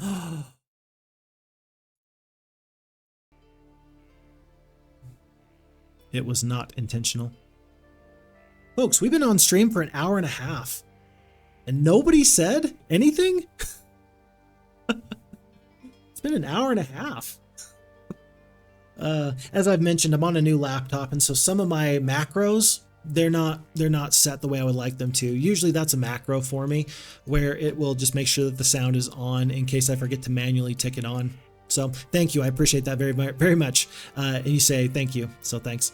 E-Parade says that they stole my hero. They did. Crag Hack, the barbarian. Oh man, I could certainly have used lots of battle dwarves. I certainly could have used a pack of druids and certainly several of those elves. What a struggle.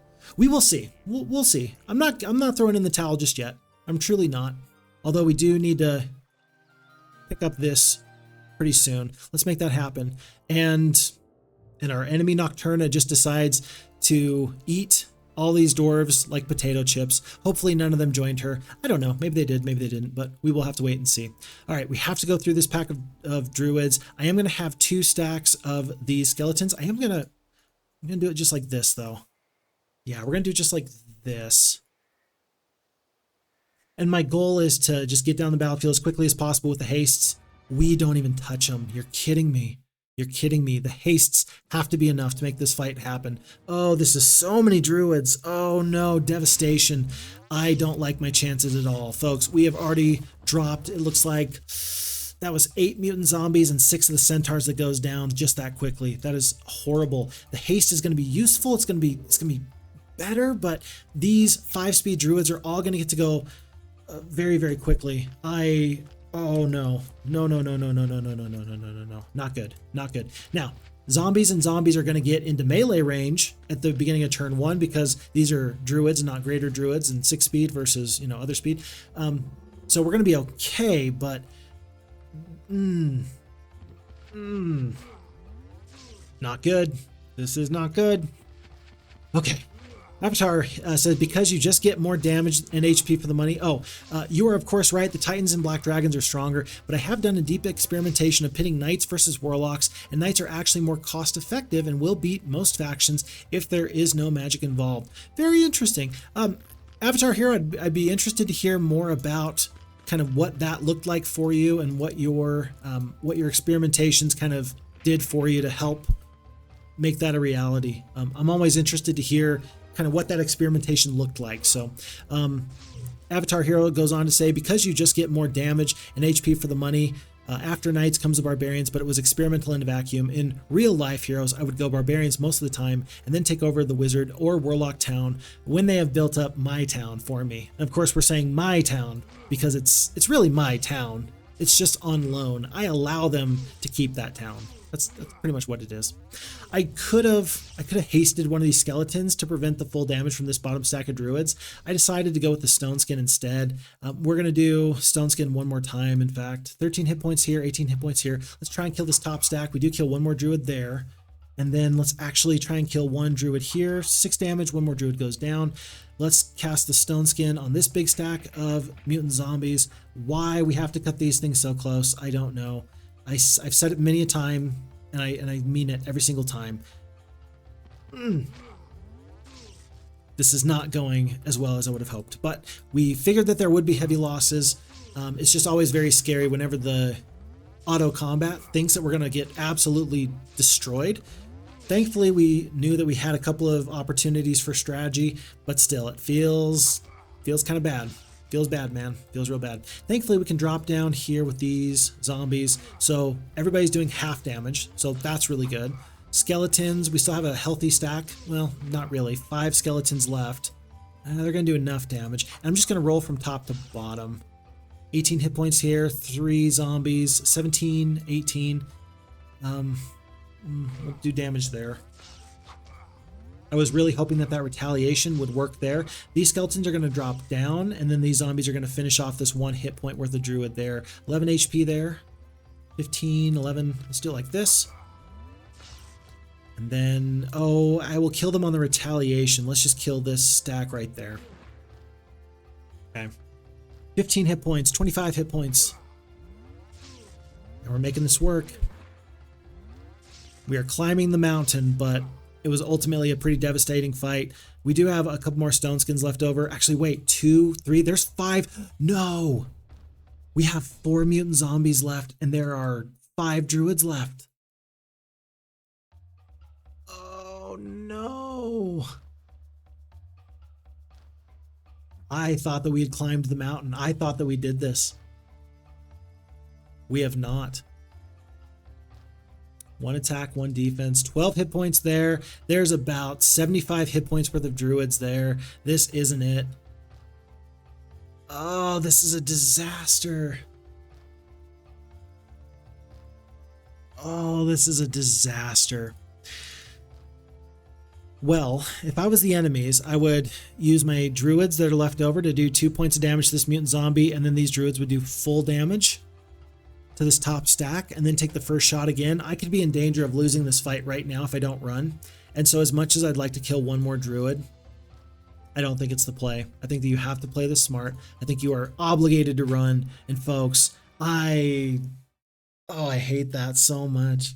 And I know I missed 1 or 2 opportunities to do Stone Skins, Bloodlusts. I thought I had the fight in the bag, and I got way too comfy. I think that if you bloodlusted that stack of skeletons when there was like 8 or 9, and if we didn't allow those big stacks of skeletons to take so much damage, I think we would have been much better off. Devastating. Devastating. 5 druids remain. Oh, we had sprites here the whole time. Because there was the druids over here, I didn't even think about picking up rogues. I completely forgot that there were sprites right here. Do you think that a couple of sprites would have changed our fortunes? I sure do. I sure do. We are going to hire back Darlana in just a moment. Thankfully, it's not day 6 or day 7. Wow. Devastation. 11 sprites. I don't think that that's enough to defeat 5 of the stupid guys, but we're going to do it like this. We're going to make sure we have 1,500 gold left. That's going to make sure that we have enough gold to pick up Darlana tomorrow. And I think that with 30 sprites, I think that we finish off these 5 druids. We pick up what we need. We go from there. Okay. These things do happen, folks. My hope is that when we play Heroes of Might and Magic, that you never feel like I am giving up on a scenario, because my best wins have all been come from behind victories. Every single victory that was really like noteworthy, it looked dire at one point or another. This feels dire, and for that reason, I can't help but say, yeah, but in the past, history indicates that this is where my best victories come from. And so, for that reason, we're going to stay positive, we're going to do the best we can, and we're going to see how these things work out. It'd be real easy to get down on this and say that it's too hard and let's just quit or something. Let's not. Let's do the best we can. Let's just keep moving forward. A chill wind blows down this desolate canyon, setting your teeth to chattering as your armor holds the cold. Sire, more vamps ahead, reports Grimtongue, your goblin scout. Past them, it looks like a jail. You send the goblin for a warm meal and ponder the odds. It might be good to have another hero, perhaps a wizard, but those vampires are up to something, and you wish you knew what. I don't see any vampires here. Oh, I think that Nocturna was the stack of vampires. I think that she was sitting here and now she's not sitting there anymore. I think that the vampire lords and the vampires, I think that there was a hero sitting here. This gold mine is going to be massive. It's going to be great. It's going to be wonderful, but interesting that the map has changed in this way. Very interesting. Okay. Everything is interesting if you stop and think about it for long enough. Where did you come from? Oh, that was Nocturna. I thought that there was some other hero that popped up out of nowhere. Anyway, there's a red tent. There is this town of Mordania. There is this trunk of gold for 750 gold per day. I think that there's maybe access in this direction. I think that rather than go back for these water wheels and maybe put ourselves into a dangerous situation, I think we're just going to explore with the bulk of our army. We should probably not be exploring like this. We should probably be doing something else, but what are you going to do? Splitting the sprites into these mini stacks. Now, there's better options here. On the one hand, if we split the stacks, then our stone skin becomes much less effective, as does our bloodlust and curse and so on and so forth. If you have one full stack, then you can stone skin and the sprites are great. I don't know if these druids are going to be in 5 single stacks or if they're going to be in 1 stack of 5. I just don't know the answer. I don't know the answer. I suppose what I can do is this. I can just split off a couple of single stacks like so. I can get rid of this 1 skeleton just so that my morale is normal. And then I can keep the sprites alive. No, think about this, because 4-speed sprites versus 5-speed druids, we're gonna take a hit. I think that you actually want to diversify your stacks just so you can keep your stacks alive. I think we're gonna want stacks like this. So that way, if they do have 1 clump of druids, I think that this is gonna be best off for us. It's not the best, but I think it is what it is. Vammy did say, by the way, I think hasting the bottom stack of skeletons might have made the difference. And I do think you're right, actually. If you recall, there was that one group of 3 druids at the very bottom that got an extra round of combat off for free. And that haste, I think, would have been another opportunity there. So, yep, I agree with that as well. Lord Buraz was talking to Avatar and saying, interesting, but sadly, everyone uses magic. So they're getting stomped. Yeah, Avatar saying that if there's no magic, then the knights win. But if there is magic, Avatar says, or Lord Buraz says, probably not so much.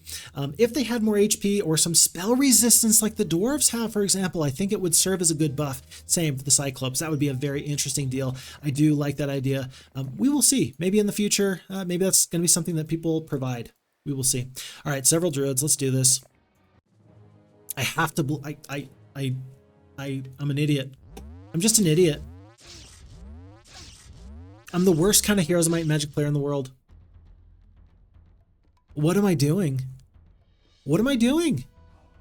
What am I doing? What makes me think I can... Okay, we're gonna stay alive. This is gonna be fine. We're okay.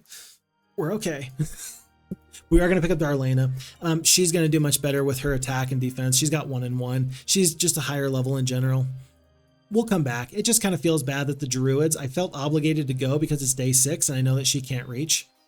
Not before they get a chance to replenish themselves. Yeah, it's okay. All right, on to another day.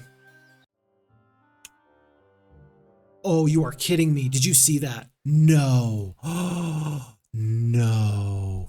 Folks, you are kidding me. Crag Hack walks right by the red wizard. You don't ever have to fight the red wizard. The red wizard will stay right there if you just go through this magic well. You're kidding me.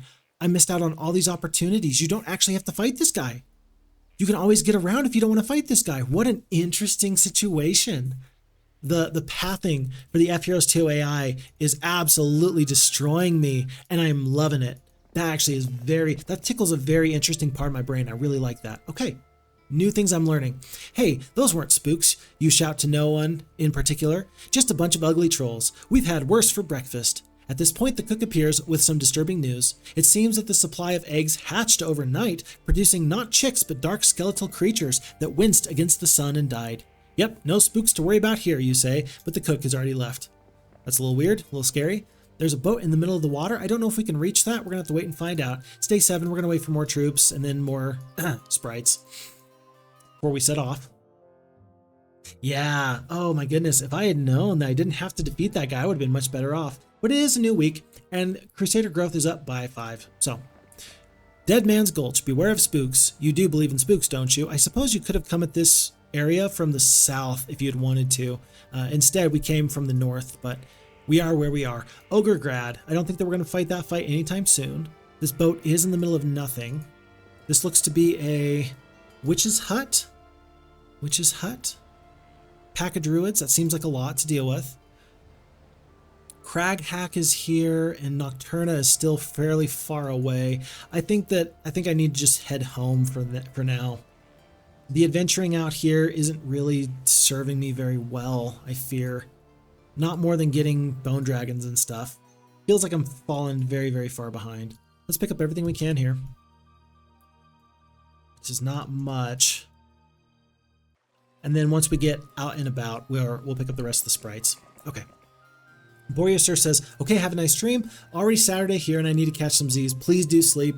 It's always a pleasure to see you. Thank you so very, very much for the time. Thank you for the energy, and I will plan on catching you around in the future. Thank you, sir. Have a great night. Okay. Avatar Hero responding to Lord Buraz, exactly right, and that's why it's called Might and Magic. Haha. And a good night over there to Boreasur. E-Parade says, that month of the Druid really did ruin this map a lot for you. Yeah, this has been not the best luck. I really wonder. Okay, so I will tell you right now that if for some reason we need to restart this map, what I'm going to do is I'm actually going to load up into the original Heroes of Might and Magic 2, because I think that this map, if I know Charles Watkins, and I would admit that I really do not know him, but based off of my experience with his maps up to this point, it seems very strongly likely and probable that he took a lot of time to make sure that his maps were very particular in how they were designed. And if you have an AI that will path through certain things, Nocturna is not supposed to be here. And so it changes things in a way that the map designer just simply did not intend. And that has to count for something. That does kind of count for something. So the month of the Druid, yeah, that was absolutely a pretty major blow to our chances. But I think that worse than that is the issue that we're dealing with now here. Of course, if we already had some ore and some sulfur, by now we probably would have had our mausoleum and some vampires. Tough to say, but for now, let's just suffice to say that we've had some losses, we've had some interesting luck, and we're going to do our best to move forward from here. Darlana with 36 of the sprites. Against Crag Hack, several in a pack. I don't like my chances, but what choice do I have? I think I ought to just try and run right by. Over here, see if he attacks, and if he does, should we split sprites into 3 stacks? He's going to attack us and he's going to obliterate us, isn't he? Yeah, I think that's about to happen. Oh no, he's going for reinforcements. Those are some pretty good reinforcements though. I appreciate that on his part. That was a good decision from them. Today, a boar wanders into camp carrying a scroll. Word of your prowess has reached dungeon level 5. I await you in the arena. Signed, Beastmaster. I don't know who is telling stories about me, but I am not noteworthy at all. My friend, I am a nobody. I have this little plot of dirt here, and it's the best I have, so please be kind, but I am certainly nobody noteworthy in these Colossal Caverns. But still, we carry on. Crag Hack is going to have way too many forces. We may end up having to retreat. Remember that we do have the diplomacy. It'll be much cheaper to retreat than simply just lose forces. And finally, with 10 ore gone, we finally have the pyramid, and it only took us month 2, week 2, day 5. Yeah! Woo! Moving forward, feeling good. Feeling really good. And oh, we are being chased, and we are officially too slow. It looks like Nocturna, yeah, they simply must have... Oh, so they actually went from, they got rid of the peasants and they got rid of the 2-speed dwarves, and now they've moved into this pack of druids and this pack of the dwarves. Interesting. So yeah, they are much faster than us. Our count here is about to go down. It might be, we have one chance, and here's our one chance. We must go through these druids. We must survive for one more turn, and if we do, we can perhaps hide on the other side of these liths in this brand new world, which, if you think about it, is kind of the events that happened in Heroes of Might and Magic 4. I'm just saying. So, this might be a precursor. This might be the prequel. We have Olden era coming out in the future. This can be the prequel, not that far in the past, but up to the events of Heroes 4. Which I guess for Heroes 2 is actually in the future. Never mind. You get what I'm saying. You get what I'm saying. Sure would be great if we had another really nice hero pop up with artifacts or level 12 or something nifty. Let's see if we survive. Oh, we do not. Ouch. Ouch, this feels so bad. Tell you what, the nice thing here though is this. As I go and try and check to see who that was, let me pull this up. I gotta pull up Twitch activity feed. We just had a new follow. Lord Burra 77 with the follow. Thank you, sir. Appreciate the follow. Always a pleasure to have you, and I've appreciated your comments so far. I'm very excited that we're going to get to keep you around for more to come in the future, of course.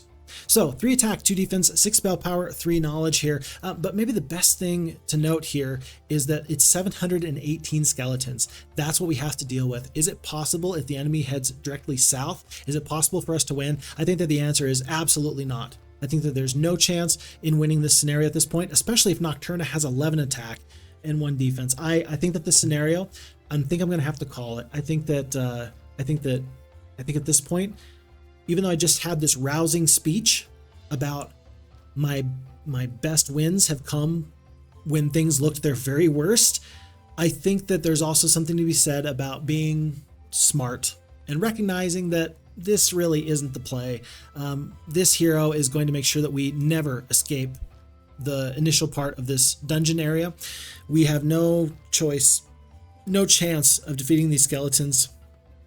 If you think about it, with 6 spell power, if we had a lightning bolt right now, 250 points of damage, That kills a bunch of skeletons, but we would have to do many times where we attack, lightning bolt, and then retreat, lightning bolt, retreat. We would have to do that several times to get these numbers down into kind of a manageable level. And when there's druids and elves that are providing cover fire, you can't simply go into this battle with one gargoyle to try and make that strategy work.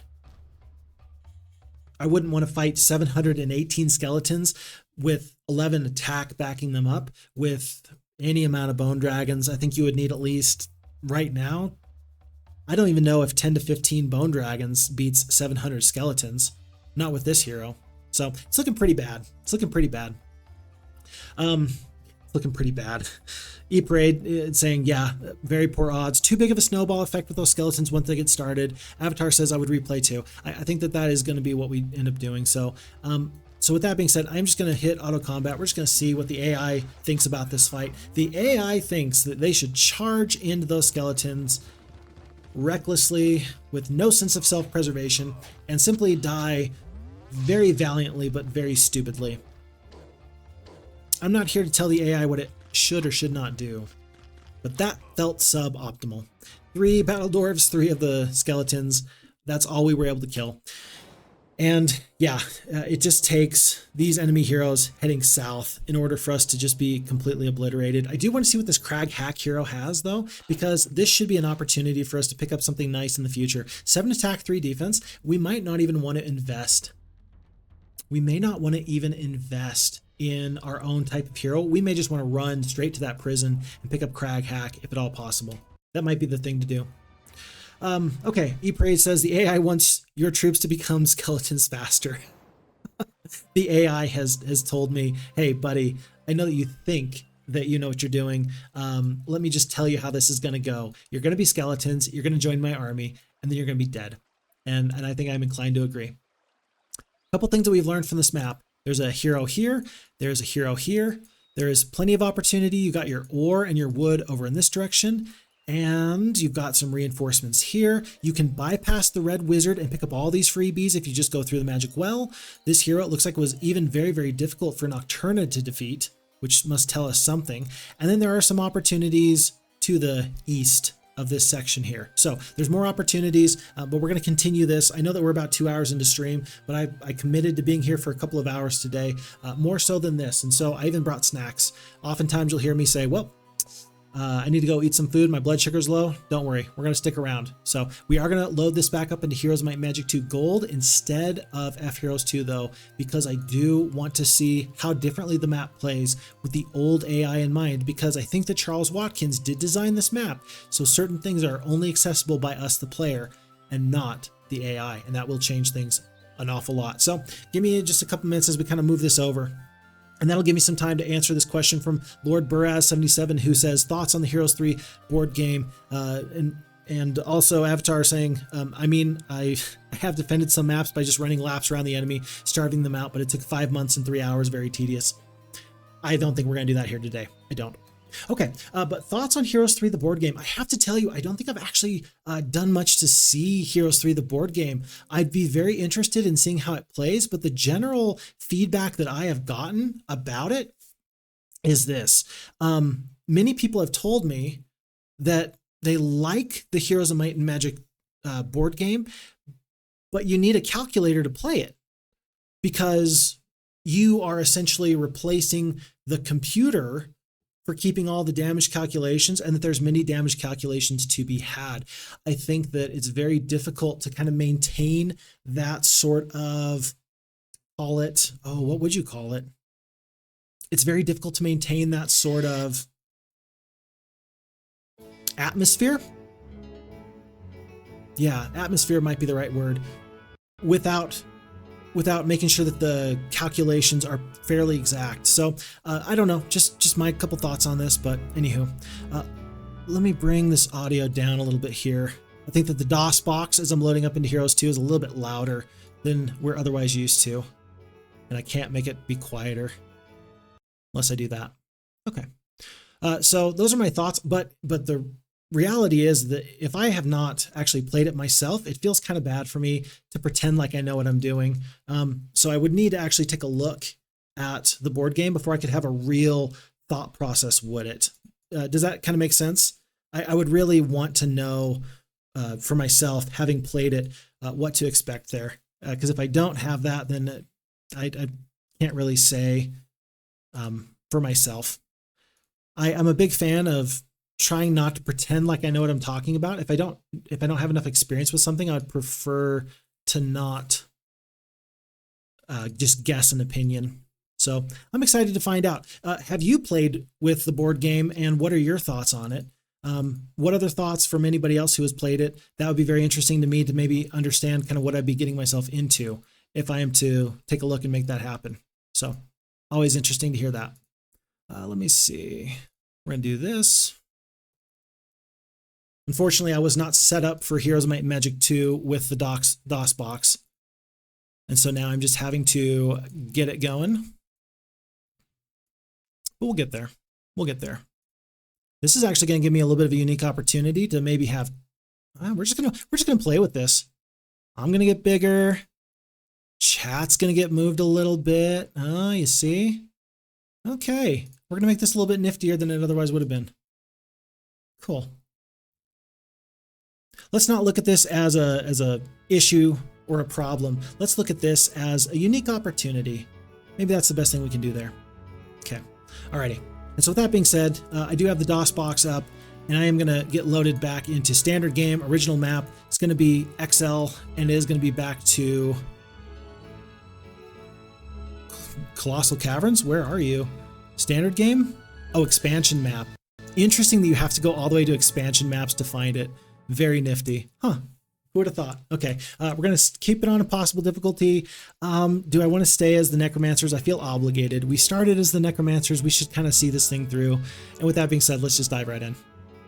As I get caught back up on chat. Oh my goodness, this feels so interesting. It's been a while since I played Heroes of Might and Magic 2 on the Heroes2 Gold. I love it. I love it. I'm not going to read a lot of the things that we've already read to this point. I'm going to assume that we are caught up on most of the lore. I am going to continue to try and find some of those new signs, though. That's going to be helpful for me to try and make sure that I'm doing my due diligence and knowing where things are at, and that should help you as well, I think. Okay. Let's see. Avatar says, oh, interesting. H2 gold time. Let's go. E-Parade says, teach your kids math with the board game. Yes, I think so. Although I think I need to teach my kid what the numbers are first. Yeah, he still occasionally goes 1, 2, 3, 4, 5, 8, 9, 12. And I say, okay, you're pretty close, but we'll work on that a little bit more in the future. So yeah, we'll work on teaching my kids that. Maybe some smart person can create a calculator app for the Heroes 3 board game. Perhaps. And then Avatar Hero says, or you can just play it on the computer. Right. Total4HU says, remember to save often, it will crash on your Windows 95. Yes, very true. We'll have to remember to save a little bit more than we otherwise would have been. Okay, we are back here. This time it's going to be Zam. He's got these other secondary skills. So basically those are going to come with us every single time. We do want to kill the Medusas later. I don't think I want to go back just yet. Oh, it feels... Oh my gosh, the feel... Oh my goodness, this is a blast from the past. The map, it's not stuttering necessarily, but you have to complete certain auditory cues before you can play, like before it'll let you cycle on to the next thing. So for here, I completed that, but I couldn't continue on to this campfire until the sound finished playing for the campfire. Very interesting. Oh my goodness. I think that sometimes I take for granted how wonderful the FHeroes2 project is, and I think that this is reminding me very, very much how grateful I am for what I have. Oh my goodness, this is wild. Oh, this is wild. 19 Dwarves. Is it worth it to go through these several Medusa right now? I think we can come back with a couple of other forces if we want to. It might be the play, though. We know that there's an enemy up here. There's treasure here. We know that there's wolves and some sprites. We've got 13 wood, no amount of ore. Let's pick up all this ore and maybe we roll for a mage guild. I know that we still have to upgrade our town into a castle. But for now, let's just go exploring. I don't think that this enemy hero is actually going to stop us anytime soon. There's this windmill. That's probably a big miss if I don't pick that up. But for now, we're just going to continue on. 1,000 gold there. Cracking few. I'm not too worried about that. 5 gems. Catching that leprechaun sleeping yet again. Will the enemy attack us? Looks like they don't want to. I'm for that. It's going to be 5 ore, 6 ore, and then 8 ore. That's pretty good. We are up to 13 wood and 19 ore. Still, 19 ore and not 20, that's actually pretty bad because that's going to prevent us from picking up our castle in just a moment. Although, if you recall, we might pick up our Nomads boots this time, and that could actually make things go much better. Really could, really could. I know that there's a witch's hut over here to the west, and I know that there are rogues if you can get through several of the minotaurs. Is that worth going through? Tough to say. Tough to say. What a tease, getting you up to 19 instead of 20, E-Parade says. Could not agree more with you. Could not agree more with you. This is the old mill. I'm going to pick up these. I'm going to pick up all of this. We just have the haste at the moment. That's not going to make our dwarves fast enough to actually deal with these rogues. We're going to take tremendous amounts of damage. But I'm right here. I've made the decision to come this far. Minotaurs and rogues. I think we go back. Yeah, I think we go back. I don't want to deal with these rogues just yet. I don't think it matters to me when I defeat this count. So I might as well grab this. And then I do think, I just think you want to roll the dice. Dwarves are enough to beat Medusa. Yeah, I think we just want to do that first. I truly do. Okay. So we're going to continue on. And I don't want the Medusas to have more forces. So I don't want to get to them on day 1. I want to get to them now. I'm going to forego the windmill. No, the economic advantage is potentially too great. Did we already pick that up? Oh no! I right-clicked and it didn't say that we had completed it for the day. Again, that's an FHeroes2 sort of quality of life buff that I'm playing without. And that just bit me right there. That's crazy. Oh, that's wild. That's wild. I'm having to remember things. And you know what's also interesting? I'm going to have to keep track of turn order and damage. I've gotten so used to playing with the damage calculation and the turn order on for battles. That's very interesting. We've got a lot to do here. Okay, I think that one big stack of dwarves sounds good. Except, oh my goodness. We're going old school. Except in case we eat a Petrify, I kind of want the dwarves to be split up a little bit. Several Medusa, it is what it is. Let's just fight this fight and go from there. There is no auto combat, so we are going to have to fight every single fight one way or the other. Just keep that in mind as well. 9 skeletons are actually going to provide a healthy amount of damage. We're going to take a look at that in just one moment. Okay, Lord Buraz says, from what I saw on YouTube, the combat is not quite the same as the actual game. It's much easier to calculate, and there aren't many spells, effects, etc. like in the real game. However, it does look fun, and I am thinking about ordering it. Do you know how expensive it is? I don't know, and so I'm asking you. Cost kind of matters if we're trying something new. I'm always happy to try new things.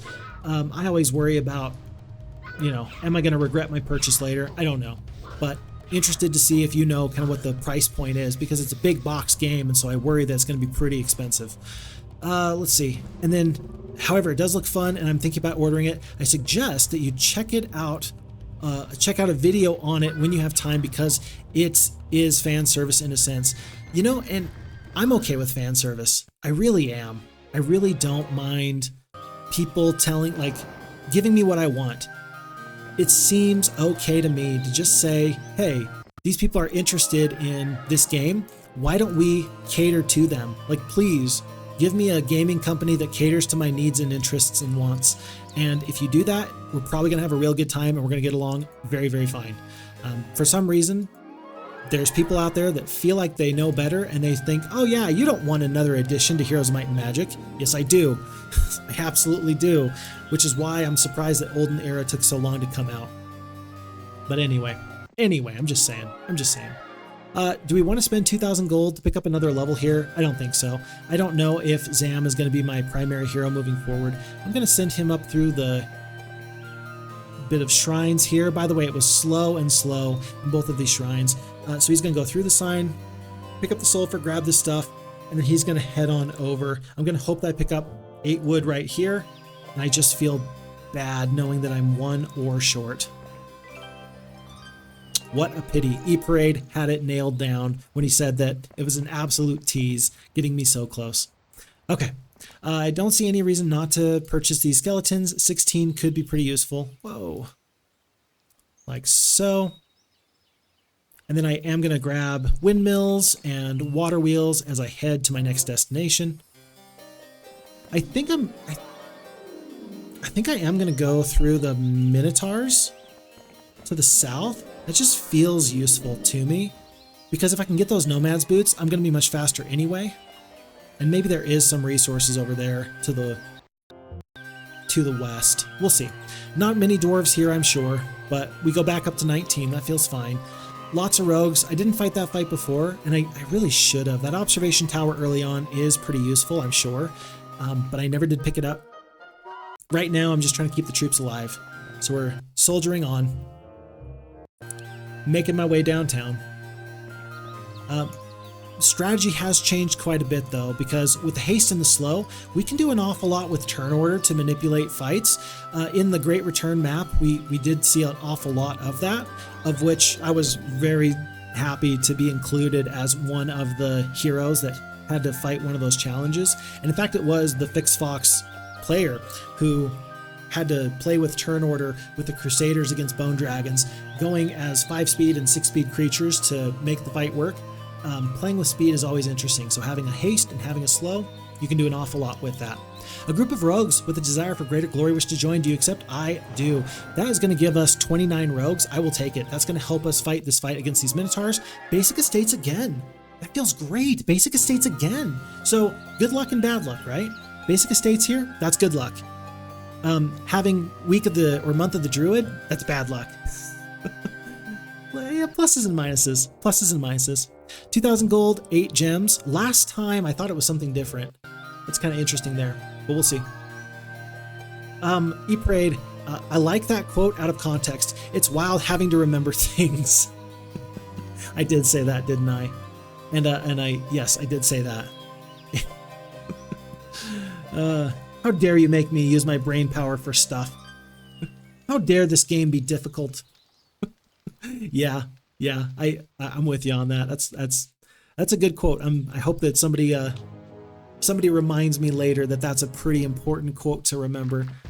Next time I feel like the game is hard, just remember, FixFox, it could always be much more difficult. Much more difficult. This time we do have the Minotaur Kings instead of just straight stacks of Minotaurs. We do have some fewer opportunities here, though. I'm going to just slow this top stack of Minotaurs. I want this fight to go as well as it can, and I think that the best way I can do that is just to keep my troops safe. 1, 2, 3, 4, 5, 6. There's nowhere to hide. These rogues better attack while they can. Yeah, they better attack while they can. We're out of range because of this little bit of terrain there. We're going to attack. Oh, 36 damage. Not as much as I would have hoped for. And again, remember, no turn order at the top, and I don't have my little damage calculation, and that really does matter. Wild! Wild! Okay, why is FixFox going wild and crazy here? FixFox is going wild and crazy because I'm used to the FHeroes2 AI, and the FHeroes2 AI never would have focused on dwarves. It's potentially the correct play, but it never would have done that. Very interesting. 4 rogues goes down. We're down to 1 HP left on this Minotaur. I think that the slow is about to wear off, but again, quality of life buffs, it doesn't tell you how long the spell is even affecting this creature for anymore, which is, again, crazy. I'm going to put this 1 rogue here, and it did wear off, by the way, just in case you were wondering. I think I'm going to leave this 1 Minotaur alive. I'm just going to try and surround these Minotaurs here. 8 rogues goes down. They were free. They were free. What can I say? This is not the finest fight I've ever fought, but I'm having a blast, just in case you can't tell. I'm really enjoying myself very thoroughly with this. So fun. Okay. And it's going to be down to 11 rogues. Again, good thing that they were free. Oh, I just want to hit Q and end the battle, but that's not a thing. Okay, 16 rogues goes down, very costly, should have been much different. If there's a Titan guarding these boots, I'm going to throw up on my shoes. I'm going to throw up on their Nomads boots. But thankfully, we're going to get away with some free Nomads boots. I'm going to be very happy for that. Okay, one sec. Got some fun stuff in the chat. So, Avatar Hero says, this is beautiful. I mean, the higher resolution in the FHeroes2 is really convenient, but this is so nostalgic to see everything in such detail. I completely agree, and I'm 100% for that. So I am very glad. Again, this is not good or bad. This is an opportunity to have fun doing something new, and I'm all for it. And Clayman SK, how are you doing, sir? Good day to you. You say, on a break during the night shift at work, and I see you're streaming, so I've just come to say hi. I will watch this one on YouTube later. I will be thrilled to have you on YouTube later, and thrilled to have you for as long as I get to have you tonight. Always my pleasure to see you there. Welcome. Very, very much welcome. And then Lord Burras says, the base game is like $80. You get Necropolis, Dungeon, and Castle factions, but there's a lot of other expansions which are not needed. But if you're a fan of the others, then you will order them, I guess. They even made a fan-made faction, the Cove, into the expansion. The expansions are $40 each. That is so very interesting as we read this here. I'll tell you what I mean by that in just a second. A nomad trader seeks protection from a tribe of goblins. For your assistance, he gives you a finely crafted pair of boots made from the softest leather. Looking closely, you see a fascinating ancient carving engraved on the leather. I mean that in this way. So, it's very interesting that the Horn of the Abyss, being a fan-made modification, is so well appreciated that even the developers are like, look, we sincerely better pick up one of these factions and include this in the game. Could you imagine just starting your little project and saying, hey man, we're gonna make this happen. We're going to try and improve the game and make it better. As a fan, I'm gonna try and make this older game better. And then people who actually have the IP rights then include that into their projects in the future. I hope that the Horn of the Abyss developers got quite a bit of a kickback from that partnership. It is only right that their hard work does not go unnoticed and that they get compensated fairly and accurately for their contribution to the project. E-Parade says the ore you need, and you are completely correct. The ore came in that cargo wagon. How often do you see the cargo wagons actually being useful? We mentioned in the previous playthrough that, yes, indeed, we saw that be useful a time or two. The fact that it came in so very clutch there, chef's kiss, wonderful. That's going to give us our castle. That's going to be an extra 750 gold per day, and that's going to let us start building up this castle. And maybe more importantly, we're going to get the opportunity to pick up ourselves a second hero. It's not going to be Tyro. He's going to be a little too slow. We are going to take Jacqueline the Barbarian, just in case we run into any pathfinding issues. I just like a Barbarian as my secondary hero just a little bit more. That suits my fancy quite well. I must tell you though, I believe here in week 2, I believe I've already picked up water wheels and such. I think I've got time to go south. And I'm going to give Jacqueline this experience here from this gazebo and this witch's hut here as well. Remember that this witch's hut does have the estates. So, nice little bit of a pickup there. We picked up our boots. We picked up some more rogues. We're going to absolutely obliterate this foolish poser sitting in our way. And then we're going to soldier on, take our wood, take our ore, and we're going to do much better this playthrough than we did in the previous one. Remember, we do have the haste, we have the slow, 2 attack, 1 defense, 3 spell power, 6 knowledge. Very interesting. This hero has done much in a bunch of different ways. This playthrough is much different than it was the previous time. So very, very interesting. Very interesting. The enemy has fled. Really? Zam just skipped town, huh? Very interesting. He just immediately just pieced out. Huh. Very strange. I did not expect that. Again, my expectations not being met because I'm used to the FHeroes2 AI. Good and bad. It's good and bad. But I will have to just be flexible and find whatever works the best for us moving forward. Let's see. I think that was a follow there, and that was from Figaro 17, subscribed with Prime. Figaro, thank you so much for the subscription. Always a pleasure to have you back. Welcome back. The pleasure is mine. Happy to have you here. And then Avatar says, maybe a Barbarian as a main. Necro troops with high attack is quite good as a combo, arguably. I think that you're 100% correct. I think though that if I recall that we did have Crag Hack to the north, I think we just have to get to Crag Hack, and he's already like level 7 or something like that. We're going to let him be our primary hero. We're just going to let him take the brunt of these experience bits and trees of knowledge and such until the time that we're able to get to him. We're not going to spend 10 gems and 2,000 gold on trees and things of that nature. We're just gonna wait. We're just gonna wait. I wish I had left the orcs at home. I do want Jacqueline to be a little bit faster than she is now. 1,800 gold, by the way. Is it worth it to pick up the graveyard? I think that we ought to. Graveyard is still going to be a worthwhile pickup.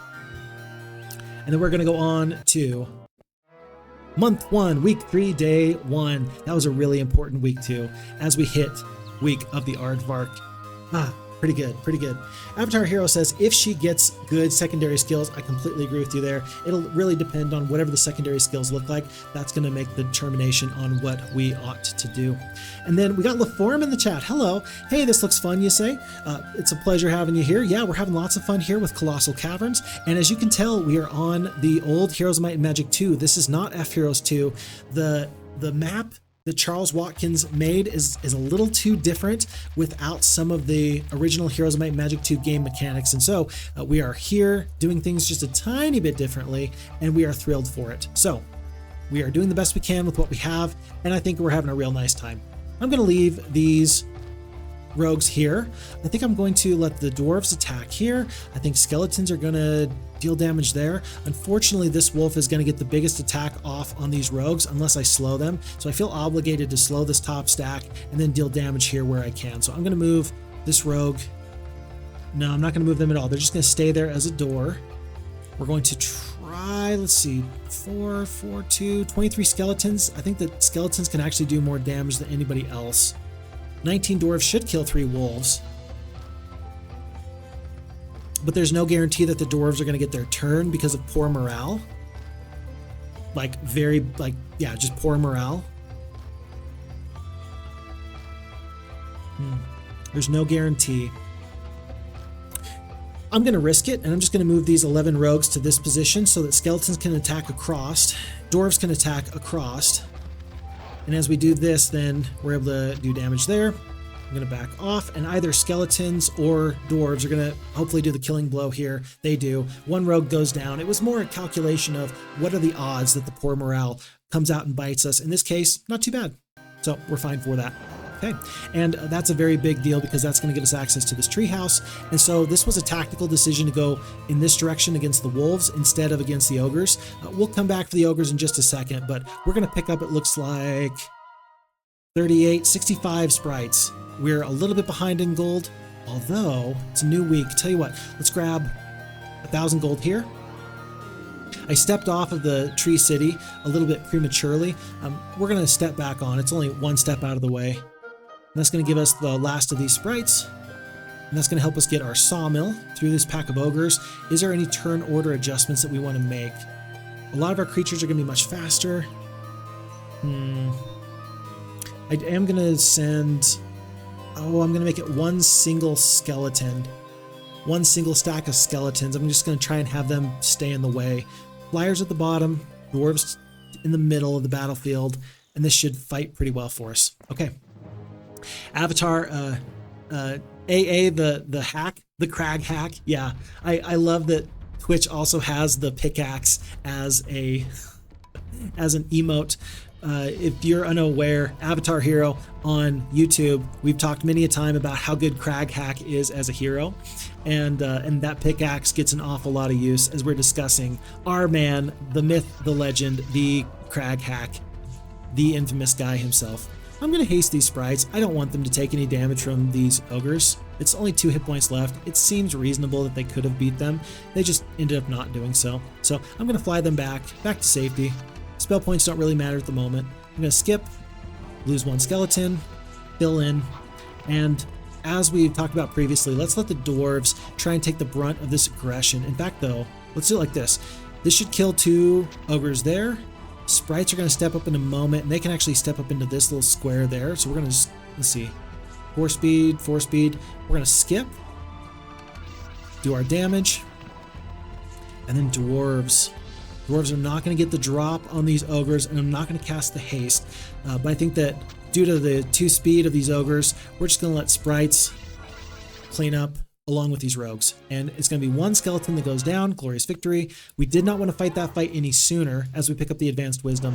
If we had fought that fight any sooner, we would have been in a really bad situation, because fighting that fight sooner would have meant that we would have taken much heavier losses than we otherwise did. So overall, this map is going well. We're happy for what we have. 250 gold remains because we spent all of our gold on sprites. We are going to wait for a day to make some new purchases. I do want the Demon Cave. That's going to be about 2,500 gold. We've read this once before. We are going to fight the servants. And in this case, it's going to be 8 of the earth elementals. We should be just fine for this. Let's try and use this little bit of terrain to our advantage and see how this goes. Okay. E-Parade says, I think it would be funny if week of the random animal here would result in random animal sprites being spread across the game map. That would be awesome. I would love that. And I think it was Heroes Might and Magic 4 actually has some really unique animals on their adventure map. I think that would be a really good opportunity that, if missed, is kind of sad. I like that. Let's just plan on that being a thing in the future. Like that just sounds like a good idea. Let's see if we can convince the developers for FHeroes2 to make that happen. I would like to see that happen myself as well. We're going to use the slow. And as we attack this top stack, that's simply so that way we can attack with impunity, and we're not going to get any kind of retaliation from these other supporting stacks of creatures. It's a small thing, but it means an awful lot to me. So now with these enemies all, call it sequestered, call it isolated, I think that sprites here, we're going to take the 1 hit, 4 sprites goes down. We're going to call it a day. The Demon Cave does give us the 2,500 gold, and we are on to this pack of Ogre Lords. We're doing much better than we were the first time. This is the last sign before we head in. We're doing much better than we were doing last time. We're happy to be here. Perfect. Okay. On we continue. Nothing else to be done. This fight actually is much different than the previous fight. Doubling the speed, the terrain is comparable, but really it comes down to the speed. We're not going to do nearly so good of a job of separating these forces as we otherwise would have hoped. I think it's probably best if I slow this top stack and then this bottom stack. I think I can deal with these 2 stacks here in the middle and let the dwarves try and put out some damage. And then maybe the sprites can fill in the back line, and they can put some damage out there. So that's 1 slowdown. Let's do another one. I don't want to slow this stack of 3. I want them to get just a little bit closer. 1, 2, 3, 4. We're there. We're going to let them get closer, just out of range. Dwarves are going to step up. I think I'm going to save the skeleton damage for another day. And then at this point, sprites are going to just unload and just do a wallop of damage. 1 dwarf does not go down, but the rogues with their shiny daggers are going to do a bunch. I missed that. So we do have, it looks like, 2 spell power. So if we want to avoid damage from these Ogre Lords, we're going to have to reapply the slow. Is it worth it? 16 spell points left. Let's do it. Let's reapply the slow. And it'll be fine. It'll be fine just to do it like this. It was going to be fine until the rogues lost their turn. And the sprites, for that matter. My goodness. Huh. Do we lose a dwarf there on the retaliation? We do. And we're going to get out of this fight, losing only 7 rogues, 2 skeletons, and 1 dwarf. Not bad. Not bad. Let's see. But here's the thing, E-Parade. What animals would we have? Like, so we would have aardvarks. Like, are we going to commission an artist? Are we going to get push pop from the FHeroes2 Discord to make aardvark little animals? Would we be able to tell that they are aardvarks in the very small sort of sprite formation? I don't know. It's a good question, but I want to know. I want to know what your thoughts are. We need to stick with that because we have aardvark, we have ant, we have week of the rabbit, we have week of the... We've got... What are some of the other weeks? What are maybe some of the more interesting week of the creatures that we have out there? That's a good question that I want an answer to. 1,500 gold, we're going to take that. And I'm going to hit V on the adventure map here just to kind of see. Oh boy. It's so tiny. I can barely see anything. I was really just trying to see if there was anything hidden in the tree line. Looks like there's not. There is goblins guarding this. We have to go through these forces. We truly do. We truly do. Is there any sense in waiting? Maybe that's the question. Not that I can tell. I don't think that there's any sense in waiting. I think that we need to fight this fight unless there's something to the north that might help us defeat goblins more later. We do know that there's some creatures up here. Let's go to the creature bank to the northwest and let's see if we can make something happen. Let's see. Avatar Hero says PA, a glorious victory. I'm not sure what that is. Maybe that was a emote that just doesn't load on my computer. Not too sure. Let's pick up the well. Another hero, not very useful at the moment. And so we're on to day 3. And E-Parade says, I feel like the no retaliation on the sprites is such a good bonus for a level 1 creature, especially as a flyer. I could not agree with you more.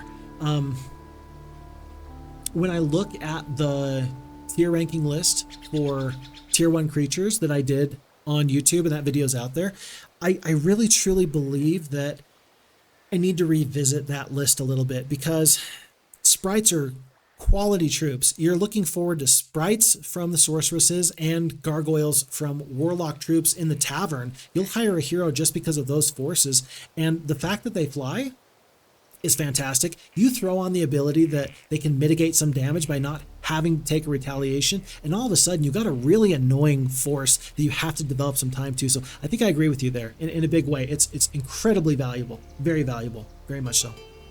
E-Parade also says definitely get some actual pixel artists out there. Someday I hope to be a good pixel artist. I'm not there yet. And then also there are weeks of the squirrel. Is there a week of the frog? I think so. Avatar Hero says mongoose, ant. And Pennsylvania, or PA, it was a flag Twitch didn't have. Gotcha. Appreciate that. Thank you for letting me in on the secret.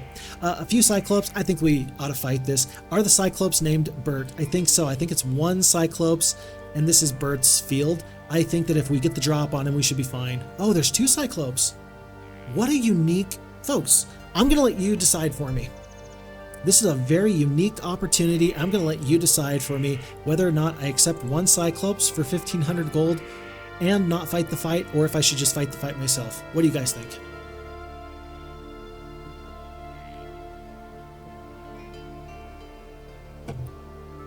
Okay. And the Tobal also says maybe the forest graphics could change depending on the current month. That would be so cool. What a unique idea. I love that.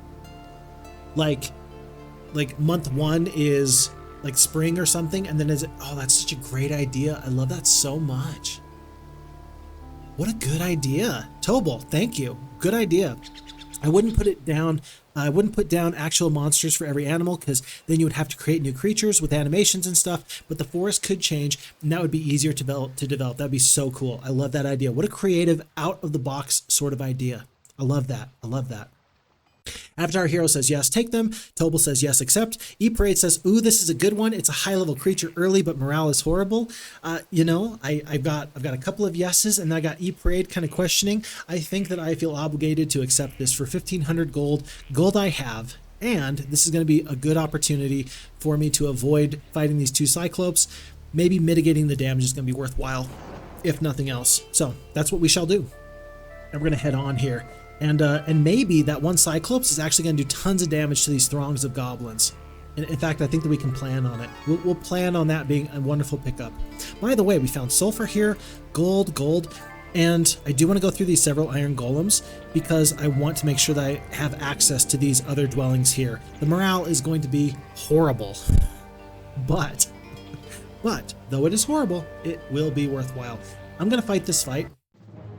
And the only reason I'm going to fight this fight is because I think that the experience is still fairly useful this early. You could argue that it's a little bit of a waste, especially since we have to fight every fight and we can't just end the battle early, but I'm going to take the time. I really kind of appreciate very much, again, since we're playing on Heroes 2 Gold and not the FHeroes2 AI, I appreciate this unique opportunity to do things differently. And fighting every fight, when was the last time you saw Fix Fox fight every fight? And I don't know, maybe I should. Maybe I should change the way I do things permanently. Maybe I've been missing out on a really cool opportunity. So, I don't know. I'm just glad that we got a new chance to try something new. I see a pretty nice opportunity here. I just hope that the sprites don't lose their turn. They don't. 2 speed.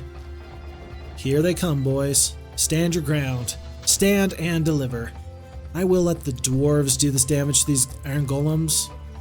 Nah, we're gonna do skeletons and then sprites, and then this stack here is gonna get obliterated by rogues and then sprites. Not even necessary. One skeleton goes down. And we're gonna pick up the pathbinding. If you didn't notice earlier on, I just kind of glanced through it, but this Witch's Hut does have the navigation, and so Zam unfortunately did pick up navigation. Maybe that's gonna be worthwhile. I don't think it will be, but we're gonna try and make lemonade out of lemons, and we're gonna see if we can make that worthwhile. There is estates here, so Jacqueline needs to go pick that up as well. And then I'm gonna just check to see dwarves for sure we're gonna want to pick up, not to mention these other things. We'll come back in just a moment or two for more resources from that windmill. We are getting a steady supply of wood. We're still missing about 8 ore. I might as well pick up the marketplace now though. It'll be nice to be able to trade just in case. So we'll have that ready to go, just in case. And have you noticed? Have you noticed that we don't have a purple necromancer with a pack of vampire lords and a pack of vampires and, oh, I don't know, zounds of skeletons running around the map? Does this map feel a little different when it's Heroes 2 and not FHeroes2? I'm just saying. Pluses and minuses. Pluses and minuses. We're going to go from 18 dwarves up to 42. That's a big jump. That's a lot of damage. So I'm all for that. And at this witch doctor's hut, an orcish witch doctor living in the hut deepens our knowledge of magic by showing us how to cast stones, read portents, and decipher the intricacies of chicken entrails. +1 knowledge feels great. Last time, we discovered, of course, that we don't actually have to fight the red wizard. So I feel like I'm going to head in that direction before I come back for these goblins. If for no other reason than to pick up the resources that'll help us be effective later, I'm going to head north and see if there's any enemies I have to defeat along this main path. Pack of Magi. So we have to defeat a pack of Magi with 76 sprites. That's probably not the play. Yeah, that's probably not the play. We'll come back. We'll figure it out a little bit later. 1,000 gold, estates. And I think it's time to actually let go of these skeletons here. The morale penalty is just so high. I'm going to drop them off rather than just dismiss them. I'm going to keep the troops for later, but it's time for me to part ways with these skeletons. If we get the opportunity for Necromancy again, I'm not going to take it. I would like to try and keep things the same from playthrough to playthrough, so that way it's more of a blind playthrough and the choices we make feel like they matter.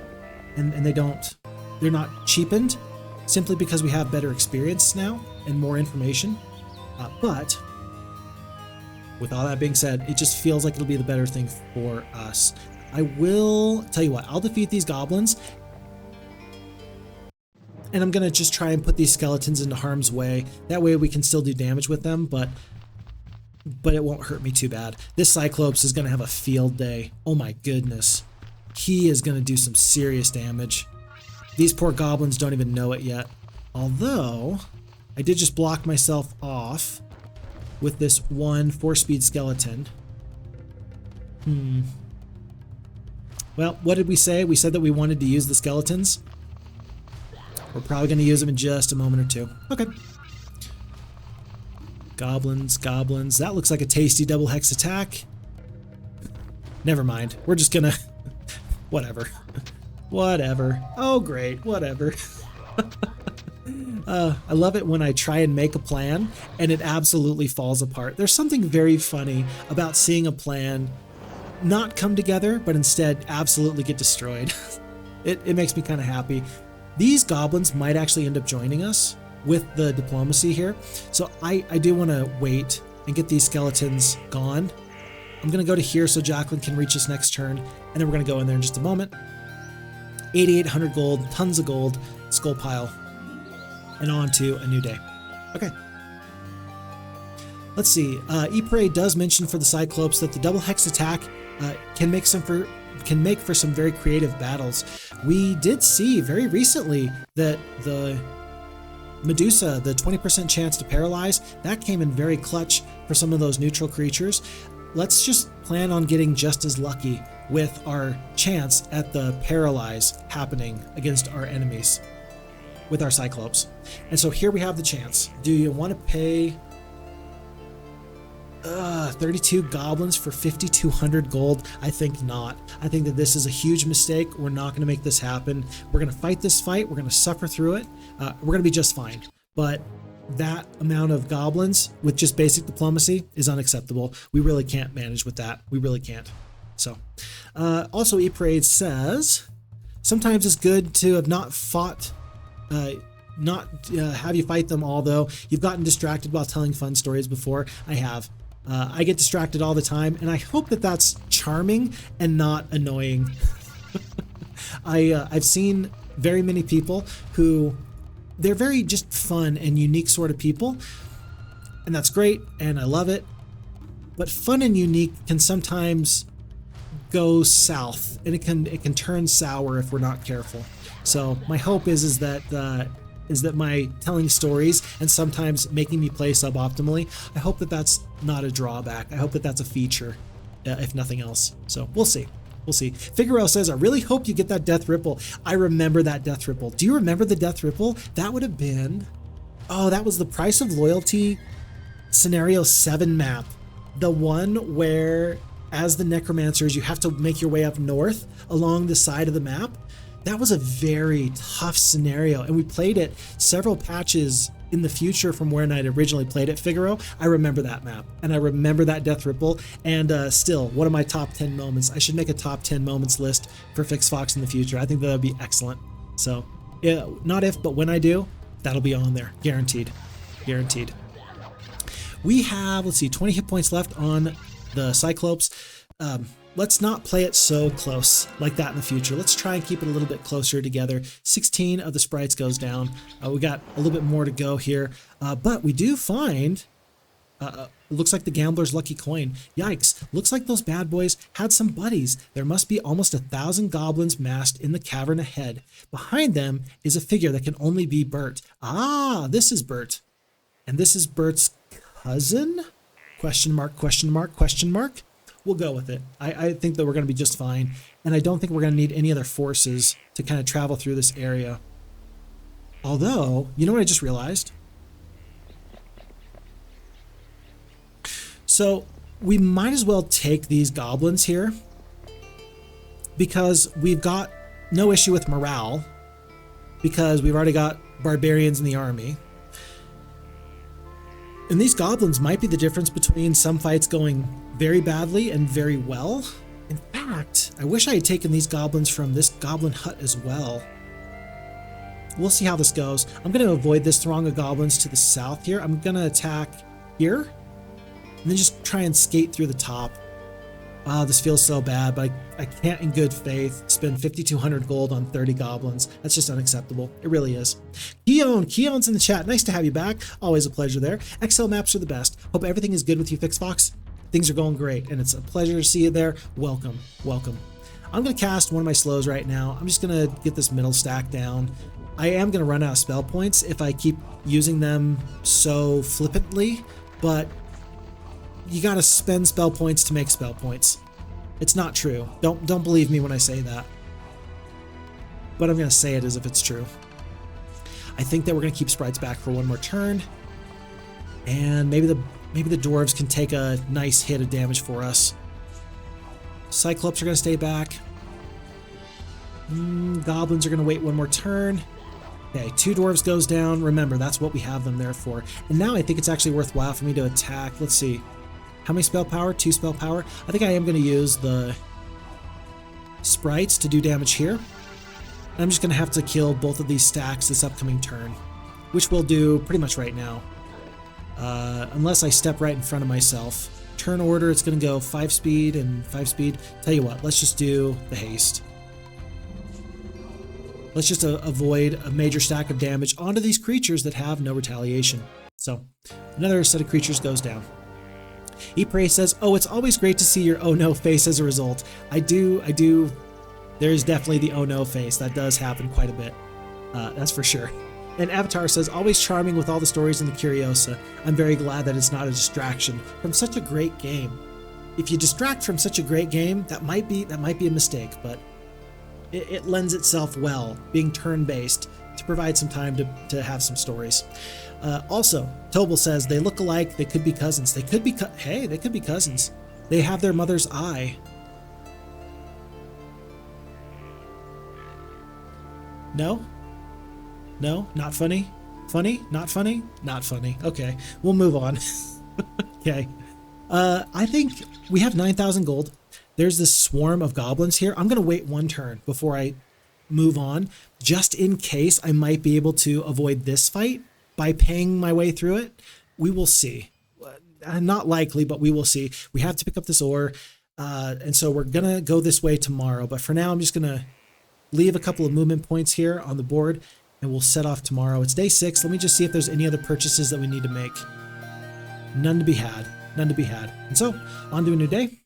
It's day 7.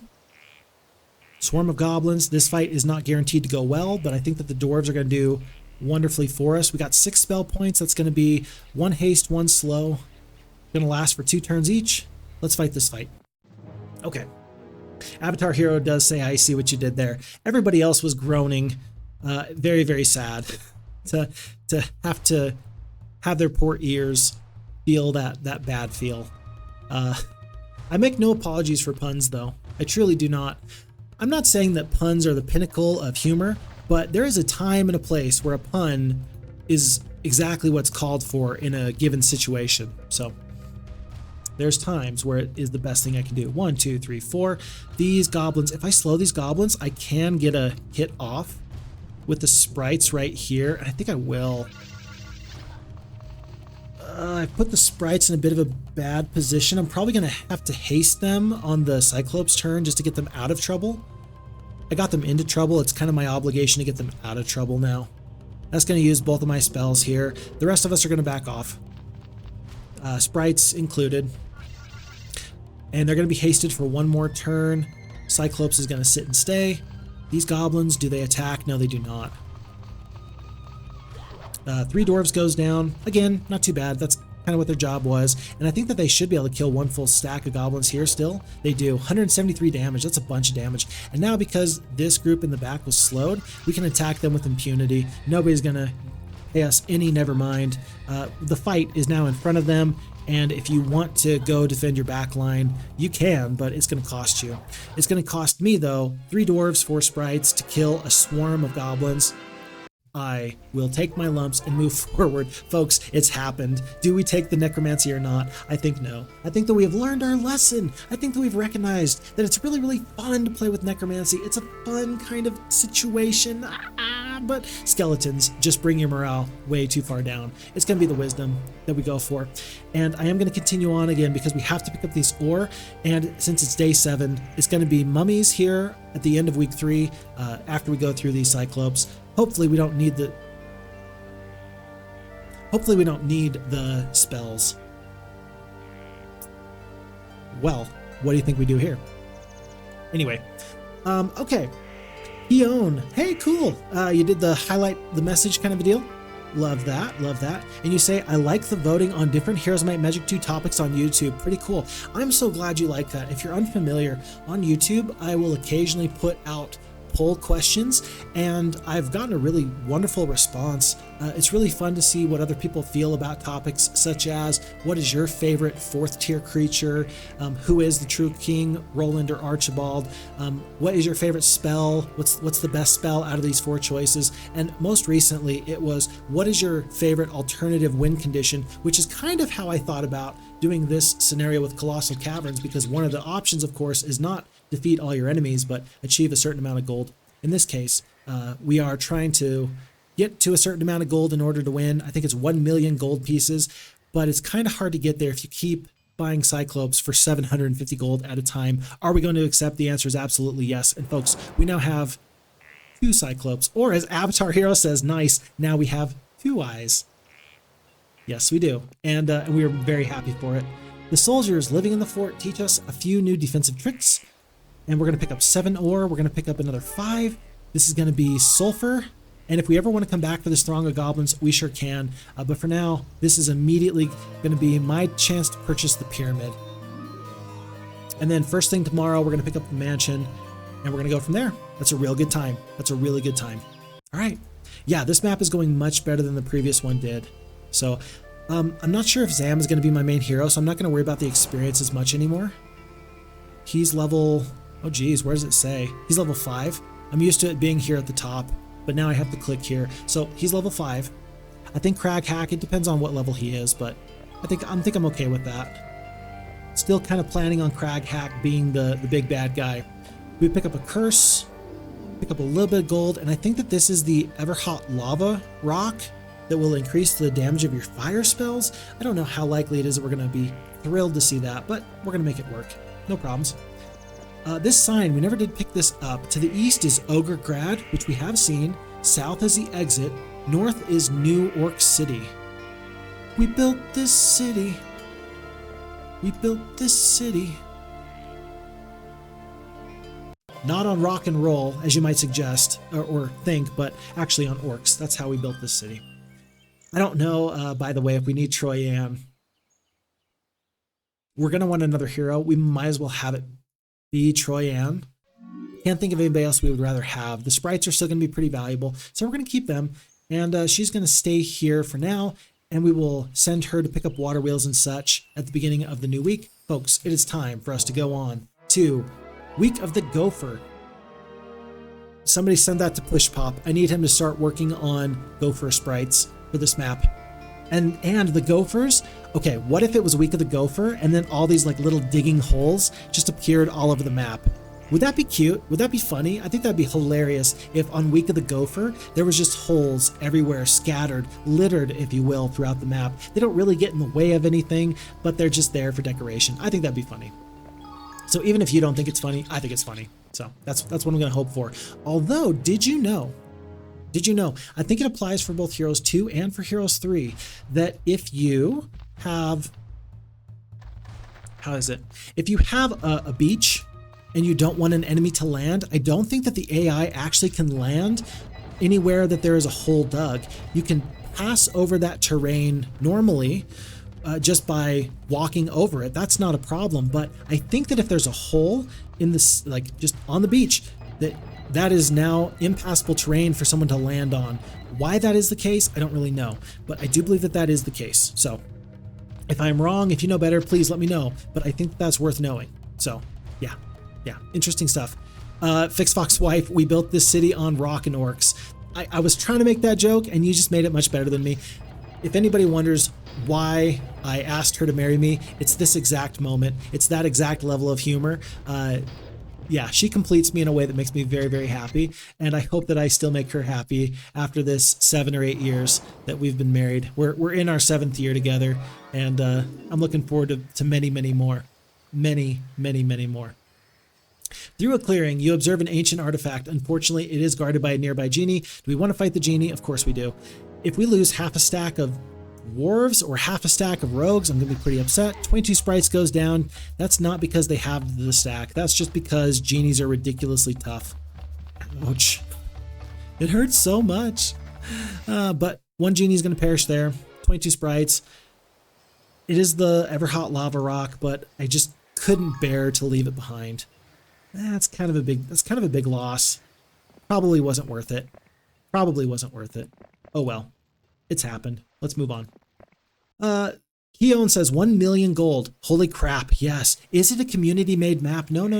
This is found in the expansion for the Price of Loyalty, and it is made by Charles Watkins. Charles Watkins, that name might ring a bell. He made Ghost Planet 1.1 as well. So he did a couple of different maps. And this one has his fingerprints all over it.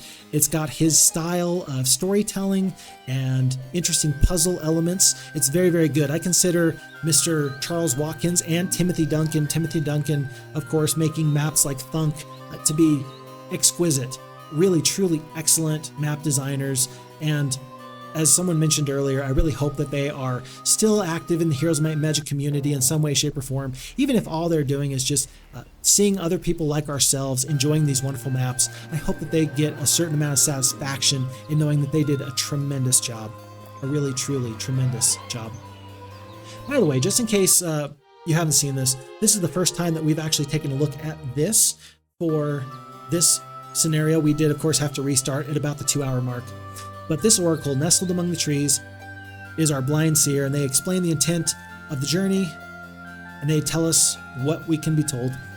So if you haven't seen this before, this is kind of what we're working with. We are last in everything except for artifacts. Looks like red is just a nobody because they're not finding many artifacts. But other heroes, wow, orange. Orange might be the best and most powerful of the enemies if they do have plenty of artifacts. Very interesting. So we're moving right along. We're getting there. The nice thing is this: only orange has more than one castle. Everybody else has one castle. So orange has a couple more castles. If we can defeat a green, a red, a yellow, or a purple castle, then whatever guardians they have on the map, we can just let them wait for 7 days to abandon their lord and liege. That might be a tactic that we have to keep in our back pocket. Again, knowing that there's only one castle for each of our enemies except for orange. So that's actually a really good oracle. That kind of taught me a new thing to think about that I had maybe forgotten or wouldn't have considered. So very good for there. This is Mojo. If you noticed, he can only go a certain distance in this little cage of his. But as you can see, he's been chained to a stake in the floor. If we run fast enough, we might be able to run right by him. And that is going to be our strategy. Jacqueline is going to continue on her way and just schmooze right past him. Just hope that he doesn't mind too much. And I mentioned that I do have goblins in here. I don't think I really want to try to get anybody else to join us. So there should be a healthy amount of goblins in here. Let's go grab them. And did we already pick up vampires once? We did. What are we waiting on here? We're going to need a couple of bits of wood, and we do need a mage guild. Oh no. We need wood as quickly as possible. Let's pick up our shrine. 250 gold a day. It's going to help an awful lot. And we're just going to continue to soldier on. Okay, perfect. Let's see. Avatar says to fix Fox wife, what a bloody mess. Yep.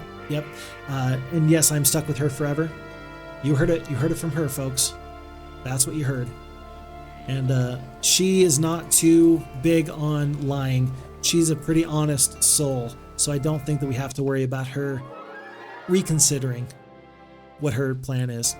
We're going to pick up the scouting with this attack and just kind of carry on here. Shrine in the 2nd level. Okay, that'll be good to go by eventually. And more Cyclops. Pretty interesting. I'm going to explore north because I seem to remember that there was something right there. Like a barrier of some kind. And then after I explore this area, I'm going to go south and back through the terrain in this direction. Poor Jacqueline is so slow with these 2-speed orcs, but she's making her way. She'll get there eventually. 500 gold. And it's now Troyan's turn to pick up the estates so she can pay for herself.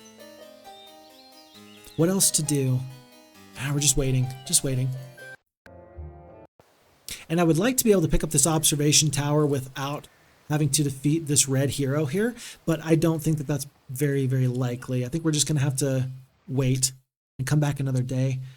These watchtowers, he's going to get stronger over time. Do I want to defeat this tough-looking customer? I don't think it's really necessary, and so I don't think I'll try. I do think I'm going to go through these ogre lords because there is the big, what do you call it? The hill fort. Upgrading ourselves from dwarves into battle dwarves makes them so much more effective. I think I'm going to prioritize that before I prioritize this Crag Hack fellow. That'll help me go through these several Cyclops just a tiny bit better. So let's fight this fight, go in this direction. And it's going to be a nominal amount of these ogres. It's going to be 9, not too much to deal with here. And if you've noticed, one of the big differences between the FHeroes2 AI and the way it fights these battles versus the way that Heroes2 Gold fights these battles, the AI is really just sending the troops across the battlefield. 1, 2, 3, 4. Their whole job is not to play smart and try and get the steps right. Everything that the AI does here in Heroes2 Gold is just send people and hope for the best. And I hate to say it, but there's many a time that doesn't work as well as I'm sure that the original game designers would have hoped. It's a very serviceable AI. I have some of my fondest childhood memories playing here in Heroes of Might and Magic 2, like some of my very fondest memories. But it's part of the reason why I say that FHeroes2 is a big selling point. It's just fun to see the differences and really kind of demonstrate some of those differences here on stream. This has been a really enjoyable experience for me. Let's see what we can find here. Oh, I think that the observation tower is at, or rather not observation tower, the hill fort. I think that's actually maybe to the north. I might have made a mistake there. We'll come back. No problems. We'll find it. Let's see. By the way, I was discussing with some very nice folks on the FixFox Discord. And by the way, you're always invited to be on the FixFox Discord. I don't want to set poor expectations for you. I like the FixFox Discord. It gives people an opportunity to talk to me about anything that you've got going on. If it's important to you, I'm always interested to find out, what are your thoughts on, I don't know, happiness, life, the pursuit of happiness, whatever the case is. I'm always interested to know. And also it's a chance for you to make requests to me. It's a chance to talk about different games. But on the FixFox Discord, we were discussing a couple of different games that other people would like for me to give a shot at trying, games I've never played before. And I'm a little bit intrigued at what that might even look like. I think that one of them was Balloons TD. I think it's a tower defense type of game. It feels really weird for me to try and play games I've got zero experience with. And I worry that people don't have a lot of patience for somebody who's brand new to a very long established sort of game. So, for example, Heroes of Might and Magic, just the series Heroes of Might and Magic, where you're playing kind of in that RPG style with a couple of different heroes. I would love to give that a shot on stream or off camera, but I worry that it's not going to be nearly so exciting for the people who, it's not going to be nearly so exciting for the people who are very, very good at that game or have a lot of experience with that game.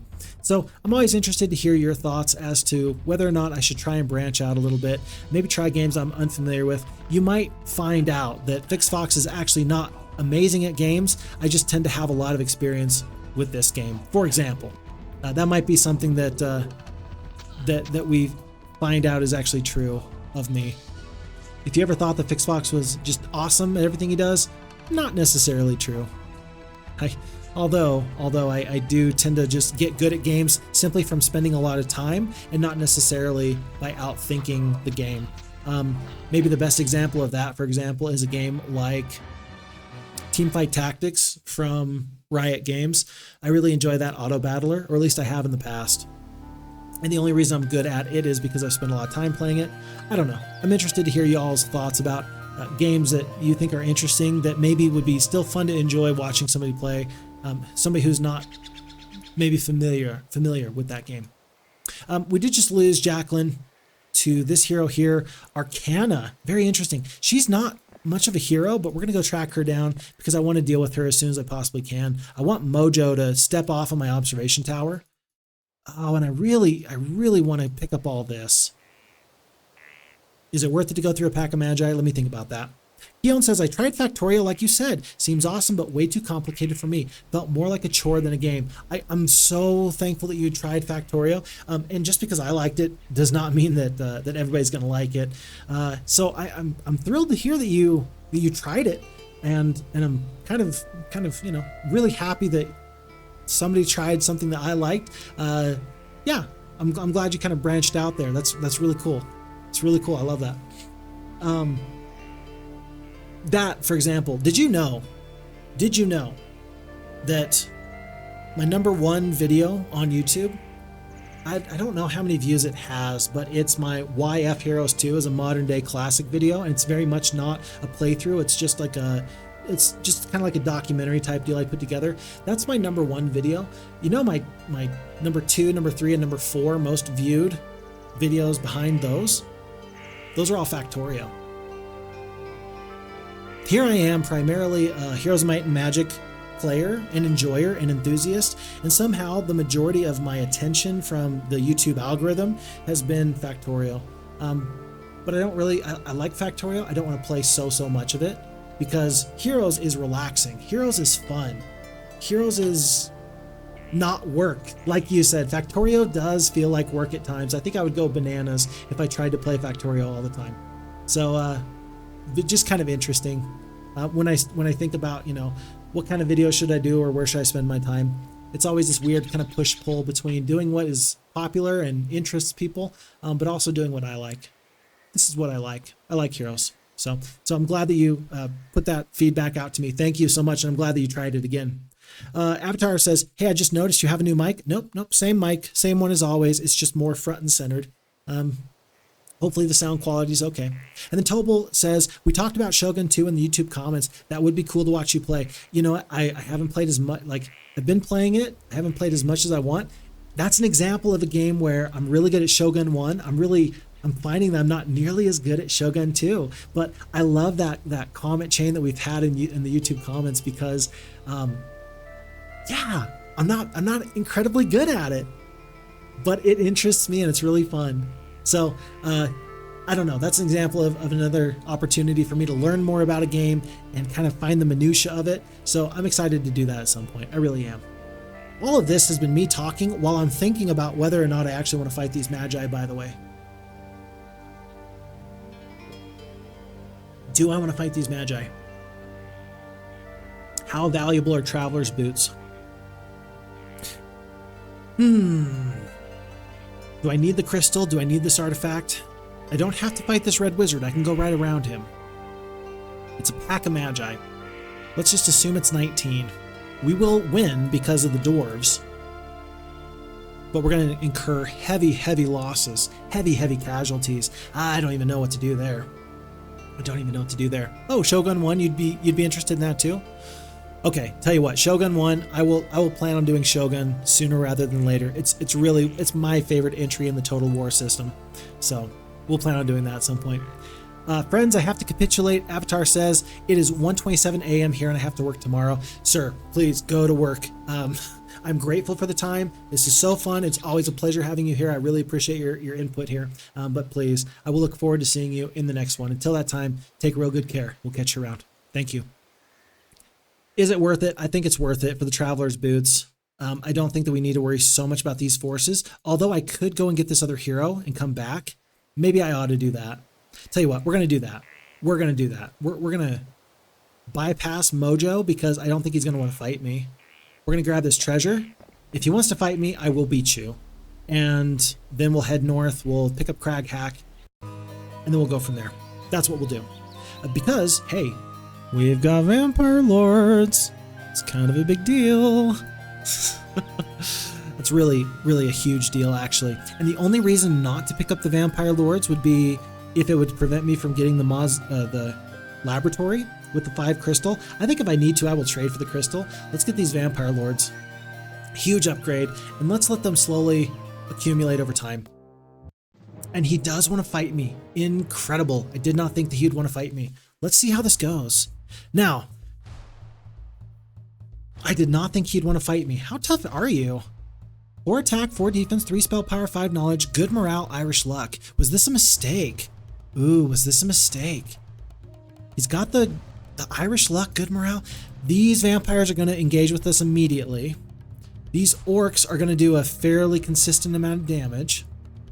We only have 2 casts of any of these spells. I don't think that the curse is going to be particularly useful. Maybe for the Ogre Lords, but not even that too much. And I do have to remember that I only have level 1 heroes and then 2 Cyclops. Interesting. I think I overestimated my chances here. Call this another instance where I get busy talking, telling stories, and then I think to myself, oh, wait a second, hold on.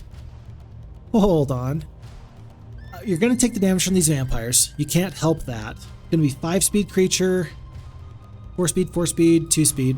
So 5-speed, 5-speed, vampires, goblins, ogres, sprites, orcs, then dwarves. That's going to be just kind of the way of these things. And I do feel like these dwarves are going to be pretty important, but I feel like the Cyclops are going to take the majority of this damage here. I could slow the vampires so that they have to stay on that end of the map. I forget, is the Heroes of Might and Magic 2 gold, is it going to go into a defensive position here, or are they going to send their troops across the battlefield? I'm going to have to assume that they will try and come get me, But I'm going to send the rogues up so that way they can stay together. Sprites are going to get to prevent the orcs from doing a full salvo of damage. Let's send the Cyclops to here, because then I can potentially haste the dwarves. Unless you do that, and now you're going to get the full damage off from the orcs. Interesting. So dwarves are going to step down 1-2, attack some vampires with 8 attack against your 10 defense. So we're going to do some reduced damage. Is it worth it to curse these guys? I don't think so. There's too many hit points here. I got way overconfident. I just assumed that I was so big and so tough. But 60 hit points times 20. No, that's not good. Well, tell you what, we might as well do damage where we can, and we better cast a spell here. I think that the curse is maybe 2 curses. 1, 2, 3, 4, 5. We're gonna want 1 haste, I'm thinking. I'm gonna do the 1 curse though. For 1 damage. Do I need damage more than anything? Do I need a bloodlust to turn reduced damage into positive damage for these dwarves? 8 attack. If I bloodlust, the dwarves are gonna do full damage plus some on the vampire. I think that actually might be better. Don't have the stone skin like we did in the previous fight. Tell you what, let's just do the damage here. We kill 1 vampire. Ogres are stepping up. I am going to bloodlust my slowest unit, which could be a critical error here. Could be. Maybe I know that already. We kill 4 vampires there. Ouch. Good morale on these orcs. They're going to get full damage off in just a moment. I don't think I want to tangle with these ogre lords. I think we know we're going to lose. I think that we need to defeat the vampires now. I think that now we're going to... I think that we know that we've just lost this fight. How much damage were the orcs doing? Oh, I don't even have I don't even have that anymore. I'm looking for the log of damage and turn order and what's happened, and I don't even have that with Heroes of Might and Magic 2. Interesting. Huh. So, not good. If I slow the Ogre Lords, I can probably just let these Dwarves brawl. So I'm just going to slow these guys. I'm going to go down here, do damage where I can. We're just going to kill 1 full stack of vampires, and then we're going to figure out what to do after that. Down to 11. Orcs are doing about 100 damage apiece. 66, they're down to 11 there. Don't have any more spell points. You can't paralyze vampires. I've really got to make sure, let's see, normal morale, so I don't have to worry about just losing out on morale. I think we do 1 more round of combat. We're down to 13. Take some damage here. I think that we're obligated to run just to make sure that nobody gets good morale, for example. I think that we just have to call it a day. Retreat. We'll come back. And that's a big loss. For only 10 vampires, that's a huge loss. That represents about 5,000 gold. No, excuse me, 2,500 gold worth of these rogues. That's about 1,500 gold worth of sprites. Free dwarves, free goblins. About 2,000 gold worth of Cyclops. I simply did not think. I just did not respect Mojo Filter. Did not respect him. What an error. What an error. But we do again have Vampire Lords. I think that we're going to have enough to be able to go through the Cyclops here to the north. Remember that this is really my goal, is this jail. But can you defeat the Cyclops and the Medusas? Let's just stay put. I don't think that this green hero that's kind of headed off in this other direction, I don't think I'm going to worry about them too much. I don't think we'll worry about them too much. We're going to pick up 1,000 gold here. I feel like we already got this windmill. It's day 7. We're going to stay here, grab all this, and we'll come back. And so with that being said, let's set off with a full week's worth of troops in just a moment. It is week 4, though. And remember, I think that we're about to get hit with major taxes. So let's purchase everybody we can. Let's purchase these guys. Let's upgrade. Oh, which one do you want to upgrade? There's no question which one's the better upgrade. So let's pay to upgrade into Royal Mummies. And that's going to save us any amount of gold that we would have lost for free. Just to game mechanics. We're going to call that a day. Okay. Keon saying, I'm saving vacation days for when Olden era releases. Feels so childish, but fun to take time off just for a new game. But hey, it's Heroes. Tell you what, the wheels are spinning here because I love that you've said that, because it makes me feel like maybe there's an opportunity. Wouldn't it be nifty if we had a LAN party and we all played Olden era together? What if, you know, however many players you can have on an Olden era map, what if we all signed up on the Fixbox Discord, and when Olden era releases, if you have a copy, then we can all play a game together, like our first game together before we figure out how things work. And we just have a throwaway map where we play on easy difficulty, easy monsters, whatever. And there's just like a big map that's huge, and we all explore the game together. And if you have a microphone and we can all just be on Discord and people can talk, that would be cool. That'd be awesome. Oh man, I think that we're gonna have to at least make that an opportunity for anybody that's interested, because it sounds like a good idea to me. Maybe it is. Maybe it is, and maybe people would be really interested in doing that. I know I'm interested in doing that. So you got me thinking about something nifty there. Tobel says, wow, that would be awesome. Yeah. And Keelan says that would be super cool. So, okay. The fact that there's interest tells me everything I need to know. I'm just going to plan on doing something like that. I'm going to plan on doing something like that because I'm in the same boat as you. I'm definitely also saving up my time and talents and my attention. It's worthwhile. I think it's worthwhile. Vexen TV says, is it still Ubisoft who's publishing Olden era?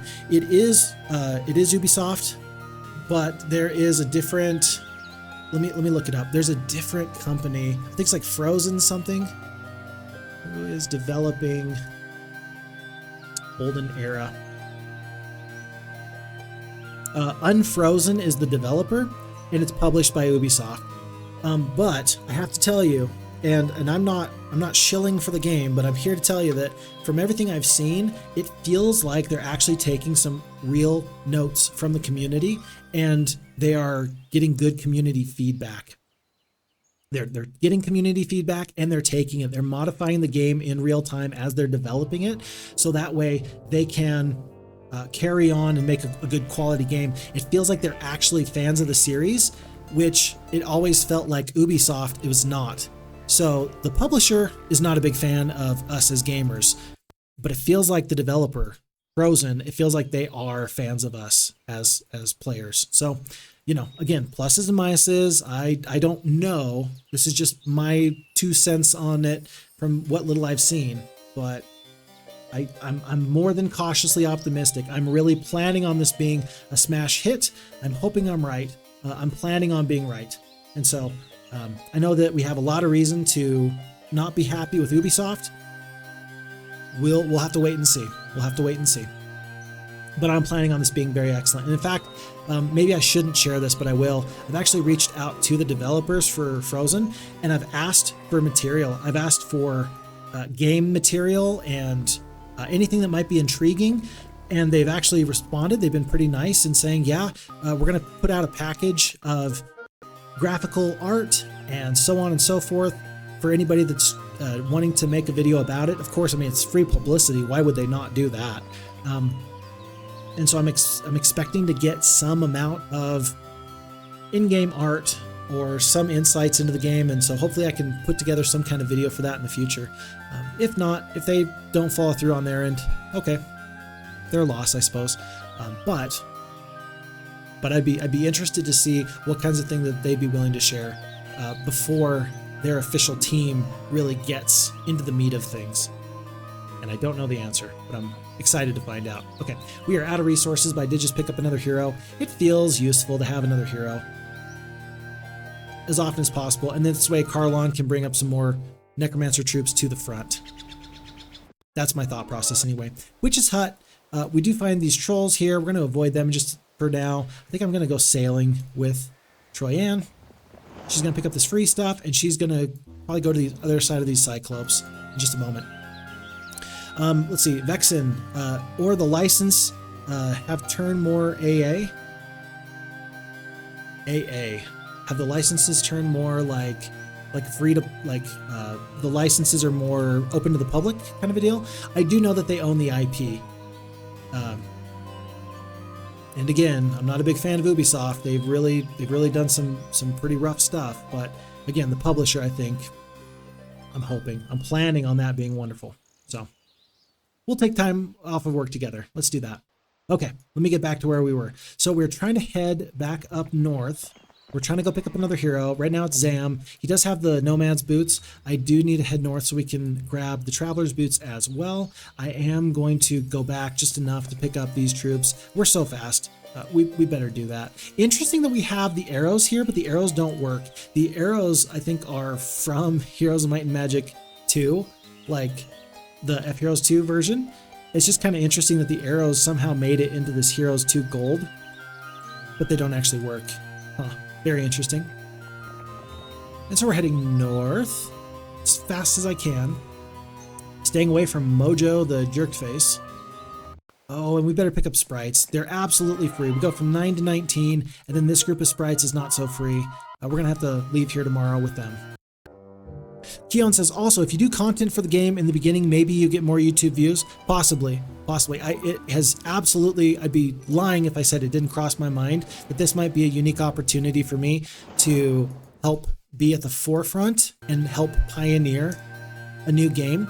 I don't know if they intend on it being, oh my gosh, I don't have my spacebar anymore. I don't know if the Ubisoft developers plan on the game being a esport or anything like that, but I think that they've taken the word from the community for Heroes 3, for example, and they understand that people are interested very much so in playing a game that they can have some fun with online. I think Horn of the Abyss has proved that there is absolutely an audience for it, and so it's in their best interests to at least make it so it can be geared towards some level of online competitive play. I don't think that that's unfair to say by any means, truly. Oh, it looks like we can't get through here because there's a pack of war trolls. There's the dead man spook type stuff. We'll come back later. I don't think I can land over here. I can, but I don't think I can get around after that. Trolls, druids, pack of other stuff. We'll come back. And we're going to ignore this guy 100%. With these vampires, I think that we defeat the pack of magi. The sprites are just a little bit extra to help us deal with this stuff. I think I want one big stack of vampire lords, so that way they can make sure that they heal each other and keep each other alive. And then we're going to send the sprites to try and support the rest of these forces. We do have 50 spell points. We stayed overnight at the Mage Guild. By the way, did we get any new spells? We did pick up a magic arrow, by the way. We picked up magic arrow, we picked up bless, we picked up cure. Those, of course, all being at the Mage Guild that we had to purchase in order to get up to our mausoleum. So that was, again, cure, bless, and magic arrow. That is pretty nice. I like the flexibility from the damage there. That's good. We're going to go through the sign. Red Wizard. Yep. Okay. No time like the present. And this is so many magi, but the prize for the Traveler's boots is too great. I feel obligated. I must take this fight. I cannot be dissuaded. Let's see. Damage. It's 10 points of damage. This is going to be 30 damage worth of magic arrow. Not very good. Not too good. And then haste. If I haste the sprites, then they can actually take the retaliation from at least one stack of mages. Probably this bottom stack, actually. Let's do that, actually. Let's haste this top stack. Let's do damage here. And then we're going to send, oh, nice. And then we're going to send these sprites down here where they can maybe survive the damage from 3 magi. Meanwhile, we've got help on the way. 1 Vampire Lord goes down, 22 sprites goes down, and then finally the rest go down. But this other stack in reserve is coming very quickly. The big thing here is to make sure that we entered this fight with all these Vampire Lords. We want to leave this fight with all of these Vampire Lords. In fact, I'm going to Bloodlust them so that way they can do the most damage possible. 1 mage, we're up to 6, 5 HP left. I'm going to, let's see. Gonna try and stay in the way of these magi and just hope for the best. Vexen, by the way, says, hope Ubisoft doesn't bankrupt before Olden era. I am so scared that that's gonna happen and I'm gonna be so sad. You're 1000% right. What was the big financial blunder? There was a huge financial blunder that happened recently with that. Do you recall, I don't recall the specifics, but what was the big game that completely and utterly flopped? It was bad. I forget what it was, but it was bad. Does anybody remember? I don't, but I'm looking for some memory here. It is 2 Vampire Lords that we did lose, by the way. A big loss. We'd like to avoid that in the future, but for now, we're going to be okay with it. We're going to pick up the Expert Logistics and the +1 defense, and we're going to figure our way out from here. Again, worth it just because of the Traveler's Boots. We'll go from there. Lord Buraz77, did they give out a certain date for the Olden era release, or is it still hidden? And Keown does correctly say that it is in Q2, but no date yet. So we're still waiting, and I would rather them delay a game and have it be better later than for them to fail early and just like run with it. Just let's not do that. Let's be smart about this. Let's put out a good game. What do they say? I'm gonna have to pull up the quote here, but it's one of my favorite quotes. It's from the guy from Nintendo. A rushed game is forever bad. The quote is from Shigeru Miyamoto. A delayed game is eventually good. A rushed game is bad forever. So let's let them delay the game until it's good, and let's just go from there. Okay. Those wizards, and those were wizards, and they were wearing red, but none of them looked distinctive enough to be one of the legendary red wizards. It might be that fellow on the horse over there, but he looks more like a warlock. Wizards, warlocks, they're all the same to you, but this guy's got an army. Are you sure you're ready? Nope, I'm not. We drink from the well, and we walk right by him, and we pick up our traveler's boots. Are we ready? No, we're not. Discovering a pair of beautifully beaded boots made from the finest and softest leather. You thank the anonymous donor and add the boots to your inventory. Do we feel bad for stealing people's shoes? I think that we ought to. Could you, I mean, okay.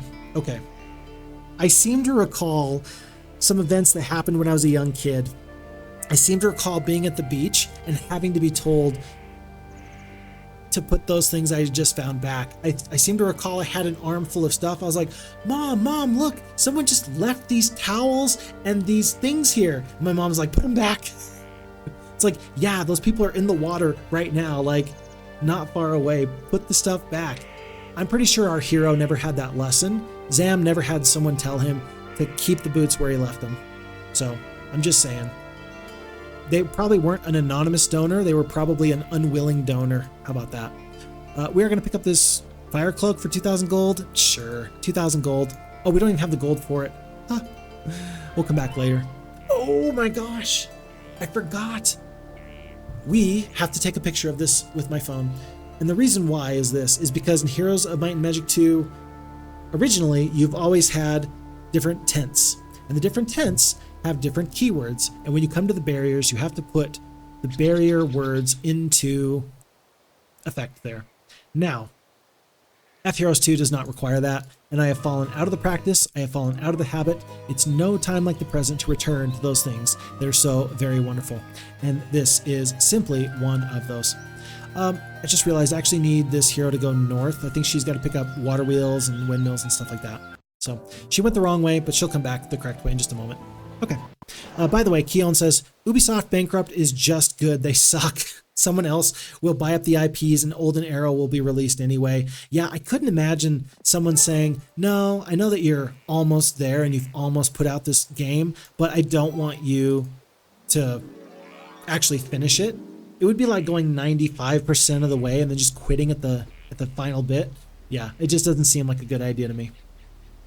We find an elaborate container which houses an old vellum scroll. The runes on the container are very old, and the artistry with which it was put together is stunning. As you pull the scroll out, you feel imbued with magical power. This is going to be Fireblast, so the Fireblast spell is actually pretty good. Plus this artifact here, hey, we might Fireblast ourselves and just take half damage. Nah, we're not going to do that. We're not going to hurt ourselves. When have you ever seen Fix Fox dismiss his own heroes or hurt himself with his own troops? You never see that. I've never done that in my life. I'm a good commander. My forces love me. I would never do something like that. But I am thinking about it, I have to admit. I just realized it's day 7, so we might as well just wait here at the water wheel, and we're going to pick up all this stuff as we head back to the main castle, turn back around, and head north from there. Keon says, even if you get the tax lien, I feel like you know me too well. I am notorious for dismissing, right? I'm notorious for dismissing heroes with those tax liens. I'm like, nope, I'm not paying those taxes. You get out of here. Nobody wants you anymore. Yeah, I think that you understand very, very well FixFox's shortcomings as a leader of his forces. Very interesting. So if you are sitting on the water wheel on day one, then the Millard or the Millkeep, he will not replenish his stock. Interesting. So that's a difference from FHeroes 2 to the original I'd forgotten about. So call that another change that must be dealt with. Second level spells. We're gonna have to see how good Crag Hack is. I don't know if he's actually good enough. I don't know if he's gonna be good enough. Let's fight this hero Arcana first. And then we're gonna defeat Cyclops. Just in case, well,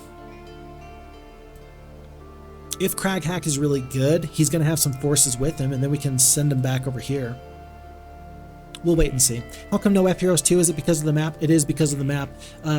When I post this to YouTube, you're going to see the first time we tried to play on FHeroes 2, we had an enemy get loose who was not supposed to get loose.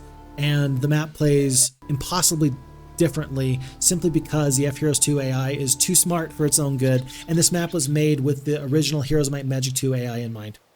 So it's a big enough change that we are now here just saying to ourselves, look, we're gonna have to play as the map was intended. Otherwise, we may never get through there. Folks, several Cyclops with this army. I actually don't feel very confident. I think that we've already seen FixFox make some pretty big errors a time or two before.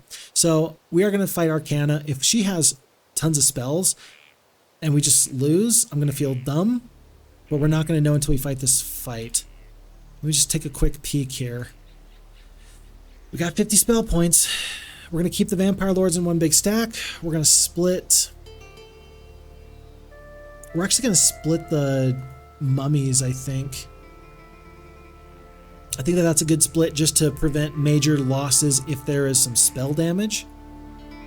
And then we just have to hope that there's no major lightning bolts that come through. These forces are not hefty, but I'm worried that she's going to be a big powerhouse of a spellcaster. And there you have it, 7 spell power, 8 knowledge. So we need to finish this fight as quickly as we can. We've got our 5-speed Royal Mummies versus their 5-speed Rogues. I could slow them. I got Fireblast. Oh, how much damage does Fireblast do? If I do Fireblast right here, I think I kill the Peasants and the Elves. Not all the Peasants, but most of them. That's going to mean that the enemy's going to get a chance to run if they want to. Let's see what spell they cast. If we get Armageddon, I'm going to be really sad. That's not too sad. That's not too sad. The value of that spell scroll just came in pretty clutch there. So if that hero had some artifacts, okay, so be it. But I'm okay with that. And actually, now that I think about that, with that Fireblast spell, I mean, these Cyclops look much better to have to deal with. I wish I'd kept track about how much damage that was. It's only 3 spell power. It's several. We can beat several. Can we beat lots of Medusas after, though? With the spells. Let's make this happen. Jeez, that's more than I thought. 5, 6, 7, 8, 9. It was the max amount. Okay, let's scurry to the north or to the south.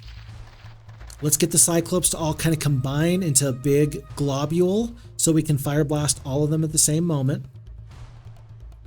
1, 2, 1, 2, 3, 4, 5. 1, 2, 3, 1, 2, 3, 4, 5. I think I wait with this Vampire Lord.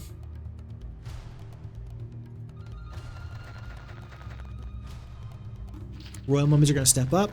There's your big Fireblast. We're going to cast that now.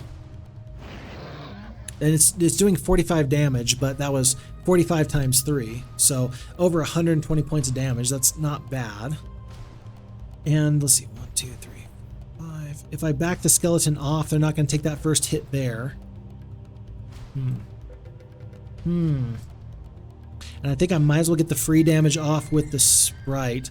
Unless, is it worth it to me to sit right here for some reason? And just sacrifice the Sprites? No, because the Mummies are going to want to get into combat, I think. So let's get the damage off. Let's get it off right here. Okay, and they actually stepped back, which is kind of interesting. I think that this Cyclops is about to go, and if I step the mummy right into here, I don't think that they're going to walk around just to attack in this area. Maybe I get the Vampire Lords an extra turn to do some damage, as I get another 45 bits of damage off. So that actually does kill one Cyclops each stack. So the one Fire Blast was good. 2 Fire Blast is significant because that's 3 Cyclops that goes down. Okay, and now with the Vampire Lords, let's kill this top stack. I want to avoid this bottom stack of Cyclops. It'll be fine though. 18 damage there. Let's engage. Dive, dive, dive. And then it is going to be Vampire Lords that are taking the hits. We're down to only 5. Another one goes down. We're down to, well, we healed 1, thankfully.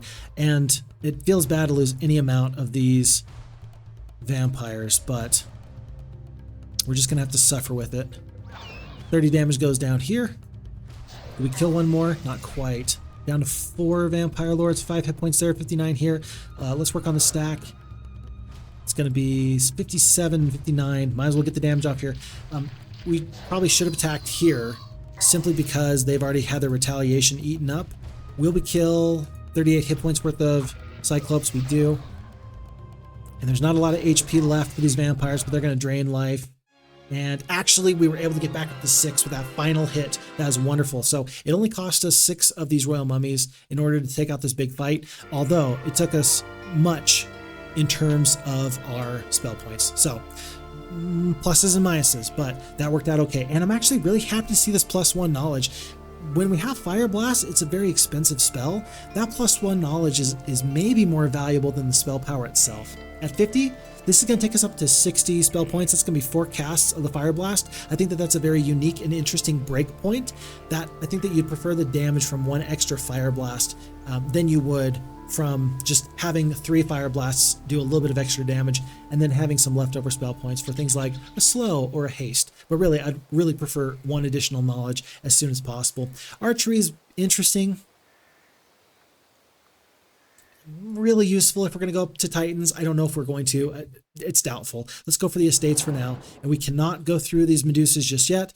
Our nearest magic well is to the south. But we've done an okay job. We've met a lot of our objectives by clearing out that one hero that was a little bit too close for comfort. And I think that we're in an okay spot. Folks, I do need to check one thing though. I'm not sure because it's basically 6 o'clock here my time. I need to check to see what the hours are for this library that I'm currently at here on Saturdays. Okay, and they're actually, oh good, they close at 7 p.m. They have different hours depending on winter or summer. Wait, is today Friday? Yeah, today's Friday. I forgot. I was gonna go on Saturday, but then something's happened. My dear sweet wife asked if she could go to, she's got 2 bridal showers, not weddings, I don't think, but bridal showers. And so, of course, I want her to get out of the house and go do fun stuff. It's very important that she is able to go do fun stuff for her. She does so much for my kids. I want her to have every opportunity to go do fun, exciting things for her. And so for that, I'm not going to be streaming tomorrow. It's going to be instead making sure that she can go and do what's good for her.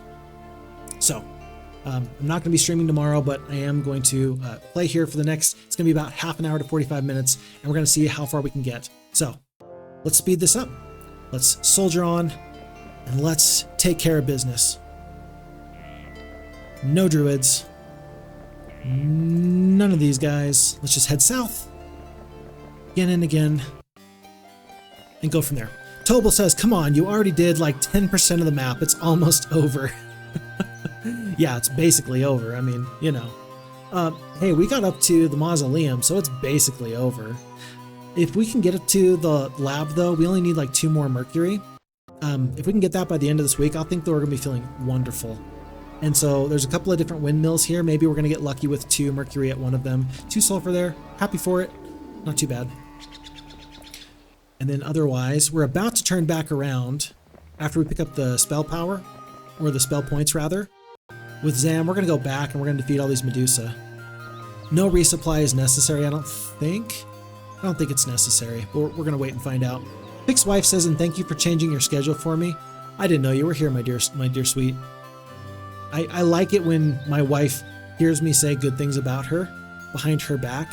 The goal is not to make grand sweeping gestures.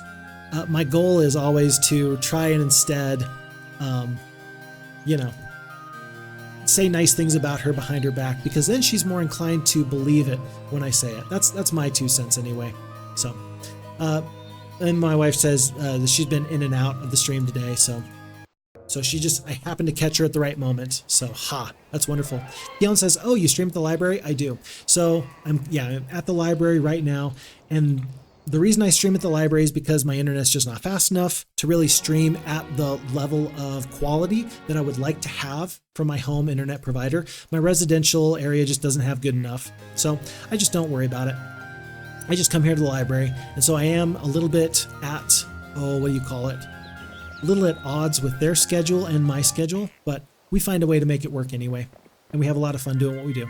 So it's good. Although, and I probably shouldn't share this, but I'm going to. Yeah, I'm feeling bold and brash today. I shouldn't share this, but I will. In fact, they're going to get Google Fiber in my area, and that's coming pretty quickly. I think it's going to actually be worthwhile to upgrade as soon as I possibly can. The Google Fiber is going to be wonderful for the upload speed and the download speed. And you might say, Fixfox, what the heck? Like, where are you that you're getting Google Fiber? It's the one city in Idaho. So if you wonder where Fixfox lives, you can go Google that. At this point, if you're here 3.5 hours into the stream, then I trust that this is my small, close, intimate community, and you guys aren't going to go find me and then just show up at my house. If you show up at my house, by the way, I'm probably going to shoot you. Don't show up at my house. Okay. Just kidding. Call first, and then you can show up to my house. Or hit me up on the Fixfox Discord. Many people have offered to have a couch for me. I'm happy to provide a couch potentially for you, although you'd have to be okay with a crying baby at 2 in the morning. You might just want to get a hotel. I'm just saying. The point is I don't like surprises. Please call ahead first. Anyway, today Albor wanders into camp carrying a scroll. Of course, this was an area that we'd hit before. We're doing much better now than we were a while ago. In the previous playthrough, we'd gotten further than this point, but we were doing much, much worse. I'm very happy for where we're at right now. This is going to work much better than we otherwise would have had. We're going to run past the Red Wizard. We're going to go past Mojo Filter. We're going to go right up north into this Crag Hack hero, and I think that he's going to have some forces he can share with us. Let's keep our forces alive. Let's keep the splits just like they are, and let's figure this out. Oof. Look at this. 10, 20, 29, 38 of these Medusa. That's a lot. That's a lot. That's a lot of Medusa. We're going to have to rely very, very heavily on this Fireblast. We're going to have to cast it again and again and again. But we're going to make that work. We're going to make it work. Oh, Rise Tarun is in the chat. Here, Rise. He says, hey, chat, wife and all, nice to see you. Yeah, very nice to see you there, Rise Tarun. Pleasure having you here as always. We've got about half an hour to an hour left of the stream before I got to call it quits for the day. Always a pleasure to see you though. My pleasure. Thanks for being here. And then Fixfox wife also replies to Rise to Ruin saying nice to see you. I don't think we've seen Fix play Necro for a while. Excited. I'm so glad you say that because that was my exact thoughts when it came down to what we were going to play today. This was our choice to play whatever type of faction we wanted to, and this is the one I chose simply for that reason, because let's be real, when was the last time that we played this sort of deal?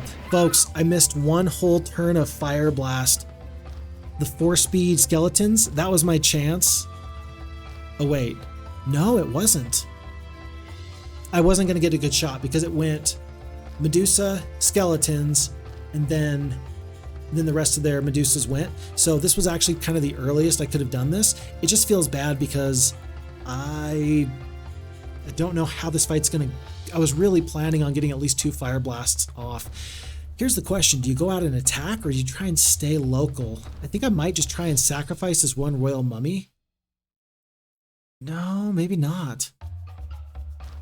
Maybe not. Interesting. I don't know what to do here. Let me think for a second.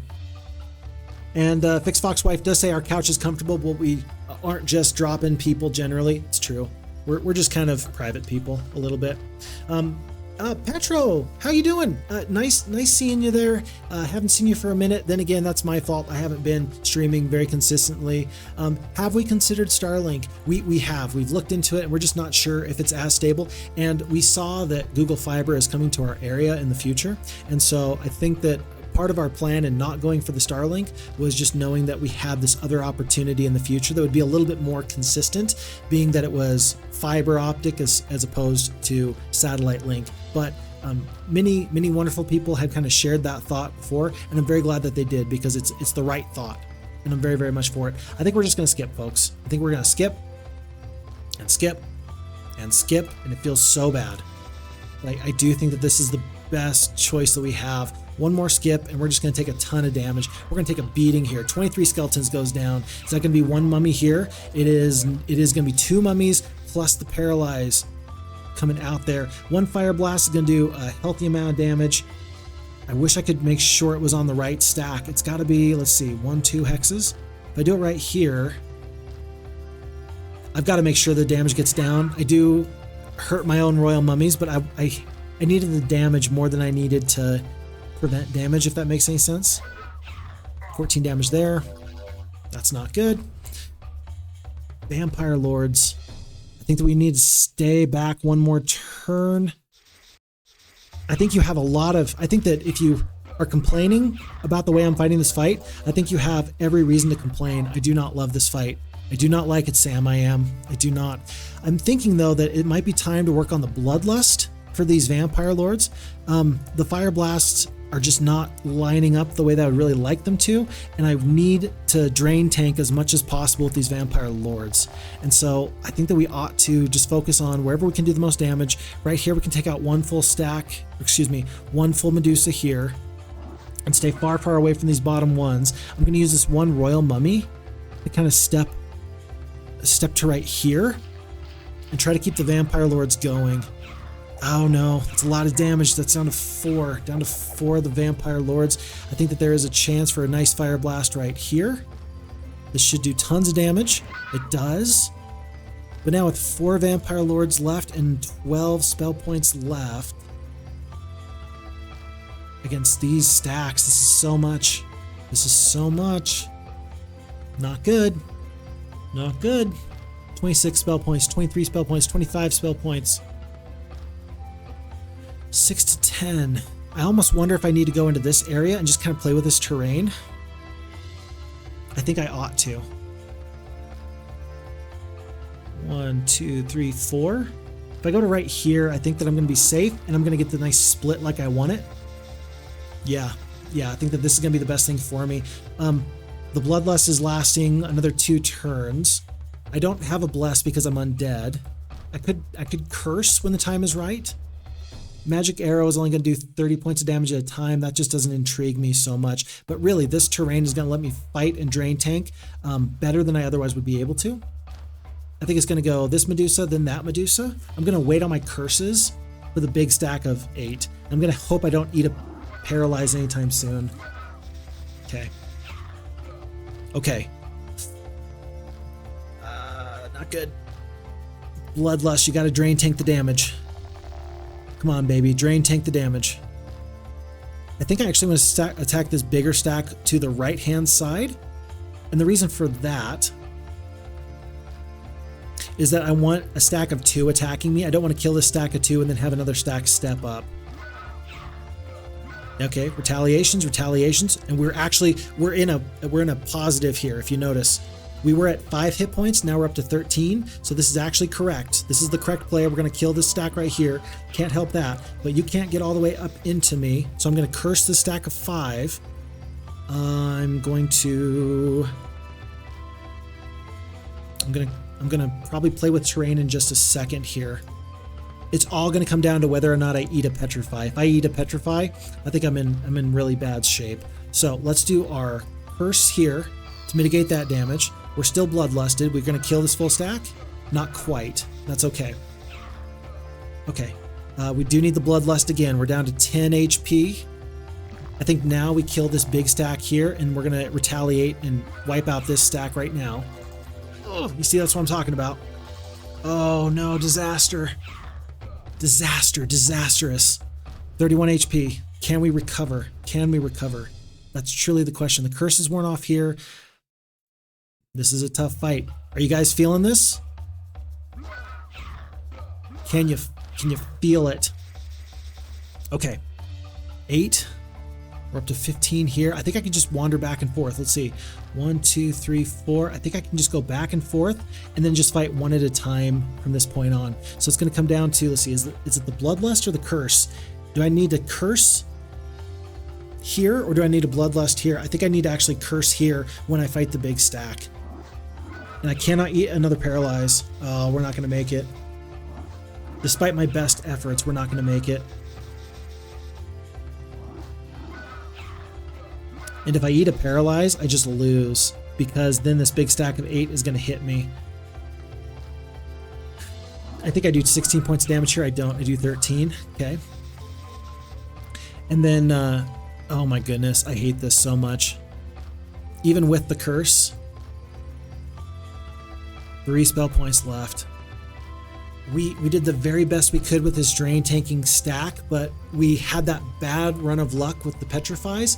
To be fair, I think we got about as good of luck as we could have hoped for with the Petrifies back and forth and back and forth. Oh no. But I think that it's too risky to potentially lose my currently what is my best hero. I think it's far too risky to try and fight this fight. I could Magic Arrow to kill one Medusa and go down to 7. I could Bloodlust so I do even more damage. That would be 10 versus 9 defense. Or I could do the Curse. I think that the Curse is my best play, but I don't think it's enough. I do not think it's enough. Dang. I feel obligated to run. If I eat one more Petrify, I lose, and then I lose the hero. We have to run. We still fought that fight way better than we could have. We really needed to stay at about 4 to 5 Vampire Lords in order to drain tank enough damage to stay alive. And I neglected that. I didn't make it happen, and it bit me. So, what a pity. Let me out of here. You did just fine with the Clops and the Deuces. No, I did not. Liar. But now it's time to open up the door and let old Crag Hack and the boys have their turn. Looking down, you see a surly dwarf that could only be the redoubtable Crag Hack. As you prepare to add him to your entourage, you wonder whether you'll be able to keep him from doing all the fighting. You can be sure he'll want to. So, we have to get a little bit more gold here. I think that we just picked up enough gold to pick up the laboratory. Yeah, we're going to need to trade for a little bit of resources here just to get the 2 mercury. So we're going to trade, let's see, 1 stack here, 1 stack here. Very expensive, but it'll work. And then when we rehire Zam in just a moment or two, he's going to set forth, and he's going to come back with bone dragons, and he's going to be very scary. The enemy is going to wish that they didn't mess with him, because he is now officially mad. He's mad at his commander. Let's be real. He's not mad at anybody but the guy that sent him on a wild goose chase, saying, come on, dude. You overestimated the value of those Vampire Lords. I think that a healthy stack to clear a full map for Vampire Lords is actually probably about 15 to 20. 15 to 20, I think you're going to do enough damage to keep those stacks alive forever. But until you get to that point, you got to be very careful. And obviously I wasn't careful enough. That puts us even further behind than we were before. But with bone dragons accruing, we're going to be okay. I'm not worried. It's just a setback. Just a setback. Okay. More time to just wait. The boots are going to help us catch up pretty quickly. It's almost a new week. Day 7 here. Might as well sit here. Let's see, right here. And go on to a new day. Rise to Ruin. One feature I'd like to see implemented in FHeroes2 is the replayability for fights, like in Heroes of Might and Magic 3. Replayability. Like on enemy turn order? Or, wait. Yeah, you can like refight fights if they didn't go very well. If you made like 1 or 2 adjustments. I really like that idea. I think that that's a good idea. if anybody doesn't know, Horn of the Abyss has that option where you can refight a fight, even after you've seen it through to the end. And in a lot of ways, it's different than simply having an autosave.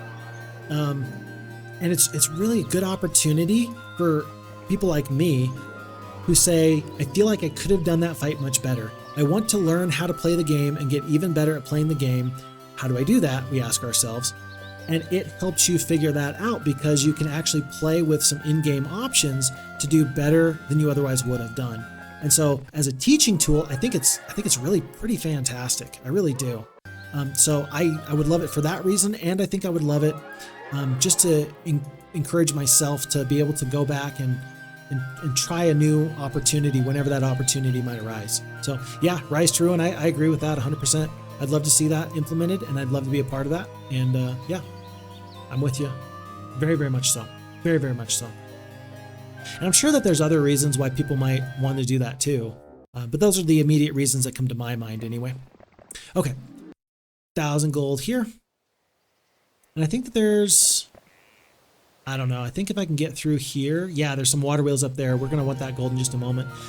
Carlon was right in the way, so I stepped all over myself. I needed to move her first before Zam left, but that gave us an opportunity to get enough gold to pick up these bone dragons. In fact, I'm going to spend the wood just to get up to, let's see, just go like this, 300 there, and then 100 gold worth of gems? Sure, why not? And with 4 bone dragons, these Medusas are like, yay, we fought the invaders back.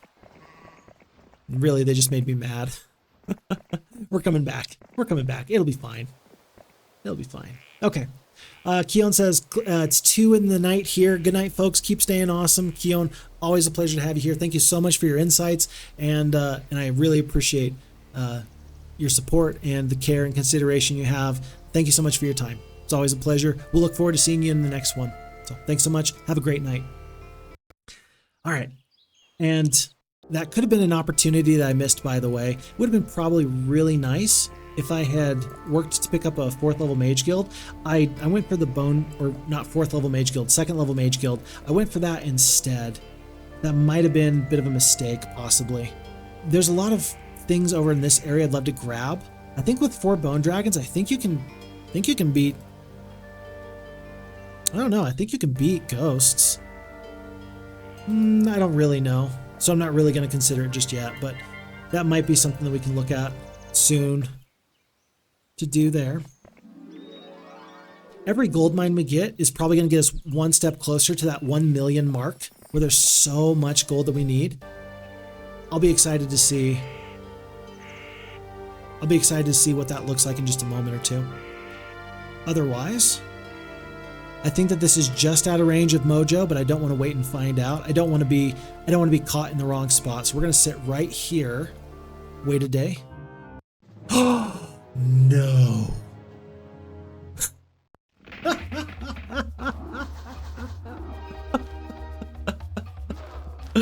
Oh my gosh. Oh, I'm so silly. Oh no. Disaster. Oh, so if you didn't see that, what just happened is that this enemy who we were trying to respect and stay at a distance, we stepped kitty corner to the observation tower. He stepped onto the observation tower, and from that point he was able to attack in a diagonal. So he was still within his radius. He's like a dog at the end of his chain, and he was able to bite us through the fence. That's basically what just happened. Oh, that's horrible. Oh, I'm so bad. Oh, that's great. That's great. I love that. I love everything that just happened. No regrets. 9 vampires here. We're going to have to attack them with only 3 bone dragons. We're going to have so much damage over here to eat. The fire blasts are not going to be enough. I think that you'd much rather have the magic arrows than the big fire blasts. I do. 5 spell power.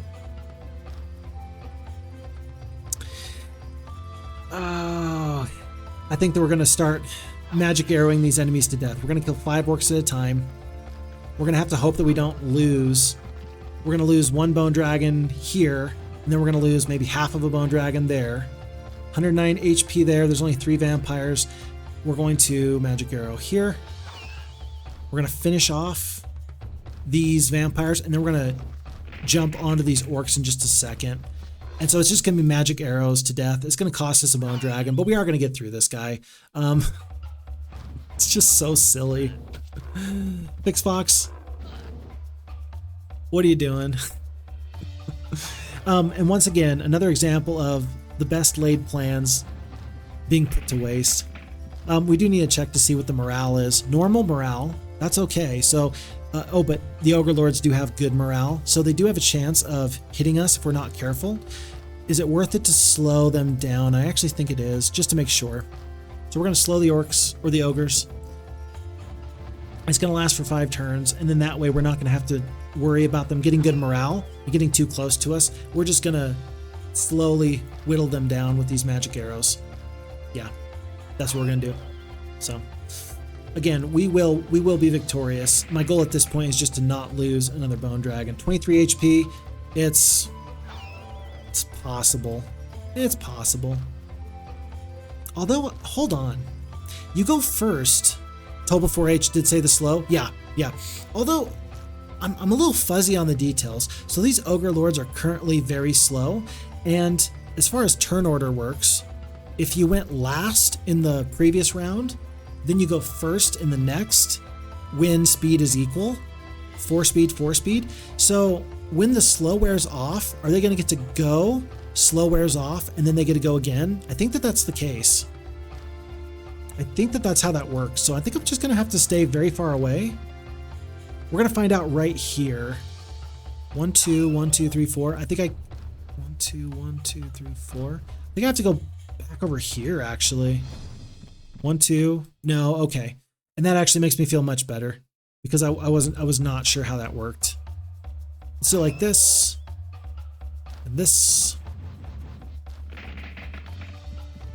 Okay, all right. So then the turn order from here on out is just set. Okay, I feel much better. I was unsure how that worked. I do need to cast slow again. I'm playing very fast and loose here. One instance of good morale, and I'm hating myself. So let's do it like this. It's gonna last for 1 turn. 2 turns.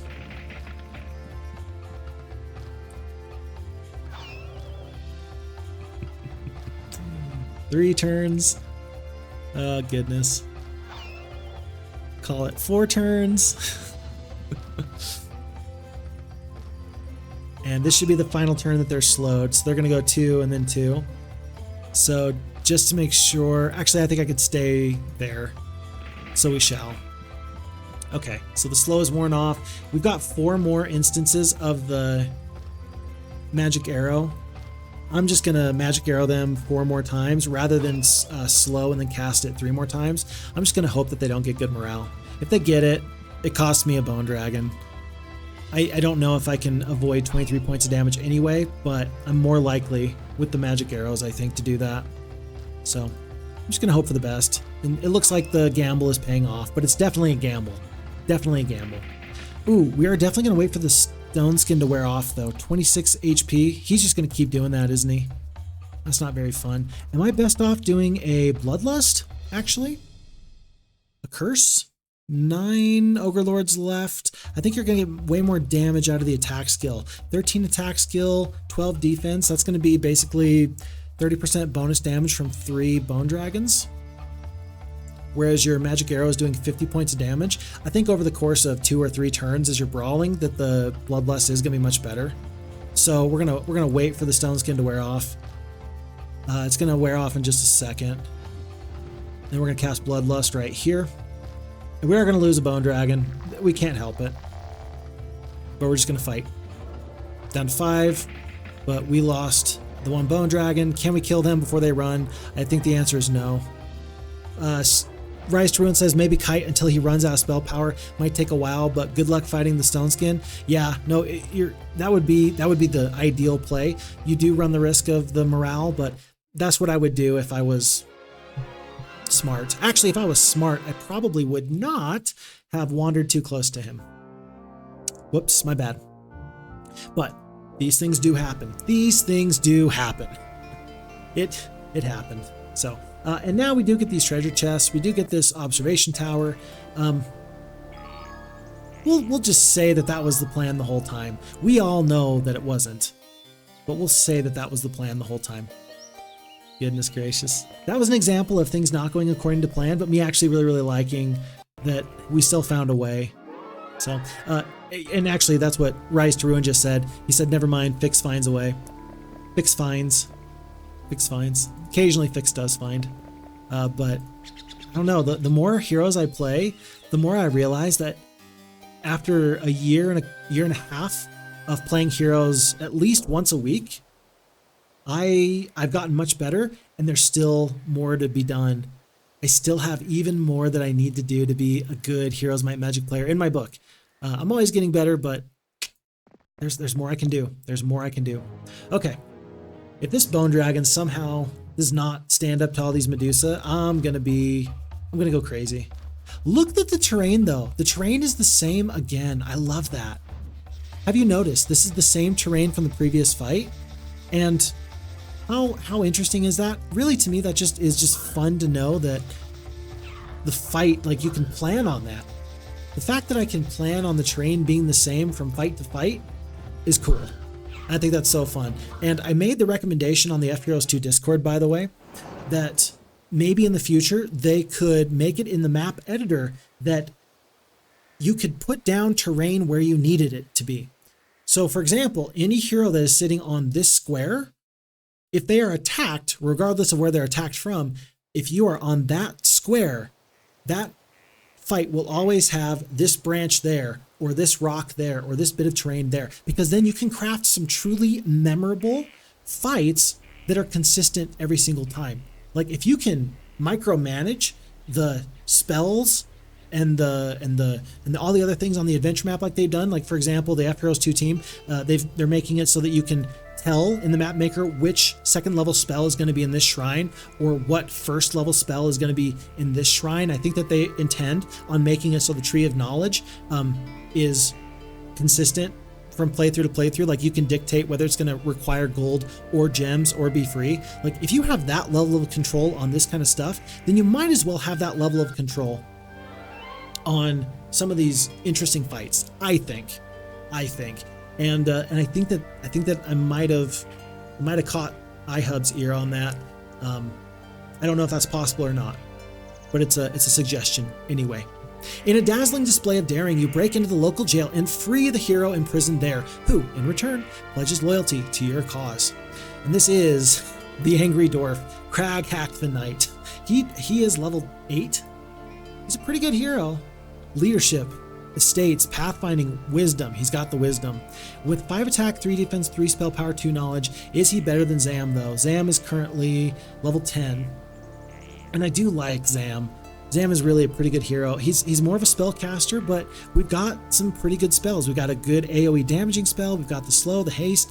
I think I'm going to stick with Zam, but I'm very happy to have Crag Hack here at this current juncture. I'm going to hand off all these troops, though. There's no reason for him to keep any of these troops other than one single dwarf as a companion. And that dwarf is going to be his best friend, and I hope that they never part ways. People, let you tell me about your best friend. If you haven't noticed, I am nothing but a big bundle of useless trivia and odd memes. Someday maybe I will improve, but for now I'm simply a sponge that takes in a little bit of everything that I come into contact with. So that's an example of that. Where did I ever hear that song, for example, for the first time? I don't know, but I heard it once, and I think it's from the 70s or 60s. Great, now we have to look. If you know it, if you can tell everybody before I get there, then let me know. People, let me tell you. So it's a song by Harry Nilsson, and it is from...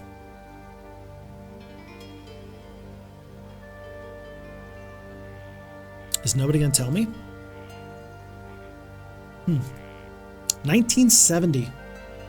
It's from 1970. And somehow, 50 years later, that song is still relevant. Oh, Patro says South Park. Which episode of South Park? By the way, what do you think about South Park? I'm interested to know what people's opinions are on South Park, because it can be like a little bit irreverent, right? But they also tend to be pretty ahead of the times when it comes down to trends that they see before they actually happen. What are your thoughts on South Park? I'm very interested to know if you feel so inclined. Love it, love it. Gotcha. Yeah, like for example, like what was the person? PC Principal? I think that South Park called that long before anybody else had any indication that certain things were going to get, I don't want to say out of control or out of hand, but like they saw what could be if people took certain societal issues a little too far one way or the other. Always interesting just to see people that called it. I know that The Simpsons is generally, I don't want to say famous for, but noted for being pretty prophetic in their ability to call out possible situations, things that nobody ever thought would happen. I think that they even had an episode at one point where somebody whose name I'm not going to mention became president, and then it happened, and people didn't think that would happen, but it happened, and this was like 10 years prior to that. So anyway, just interesting. By the way, we are not talking politics on stream. I've had 4 different people actually.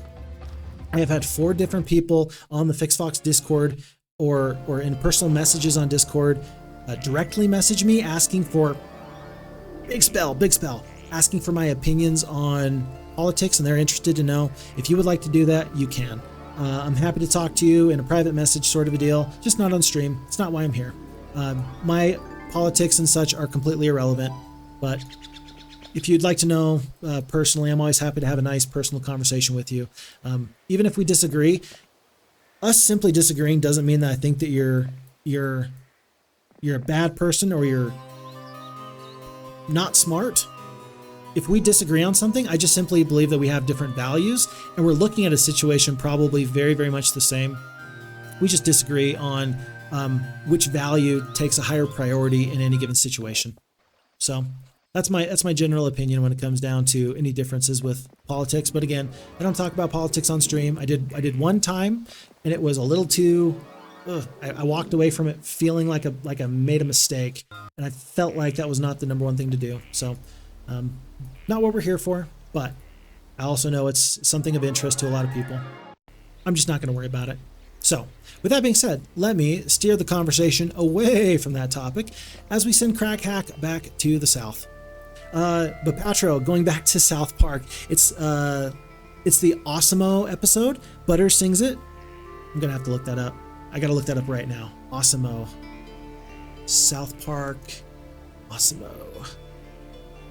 Looks like season 8, episode 5. Oh, it's the one with the robot. I think I've seen that one. Yeah, because it's Cartman who is in the robot suit. Huh, yeah, I'm gonna have to revisit that one. I forget the details about it, but I'm going to look into that one. So thank you for reminding me of something I haven't seen in a long time. I appreciate that. Rice Rune says, very spicy, as the younglings would say. I personally enjoyed it growing up, South Park, because their style was shouting out the big elephant in the room. Yeah, I dig that. I dig that very much. And I think that they've done a pretty good job. For example, I have to be careful about what I do or don't share, but I like that they go after everybody equally, right? Like, if you're going to make fun of people, you got to be able to take whatever you dish out. And so I really, really enjoy when people are like, hey, I'm going to, get everybody. Nobody is safe. Everybody's going to get a little bit of attention here. And so there's some topics that they've covered that maybe have been kind of sensitive for one particular group or another.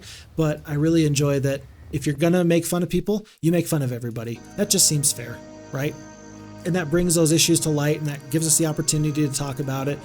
More discourse is not bad, and I always am hesitant to side with people that would prefer that you just shut up rather than be able to talk about anything really.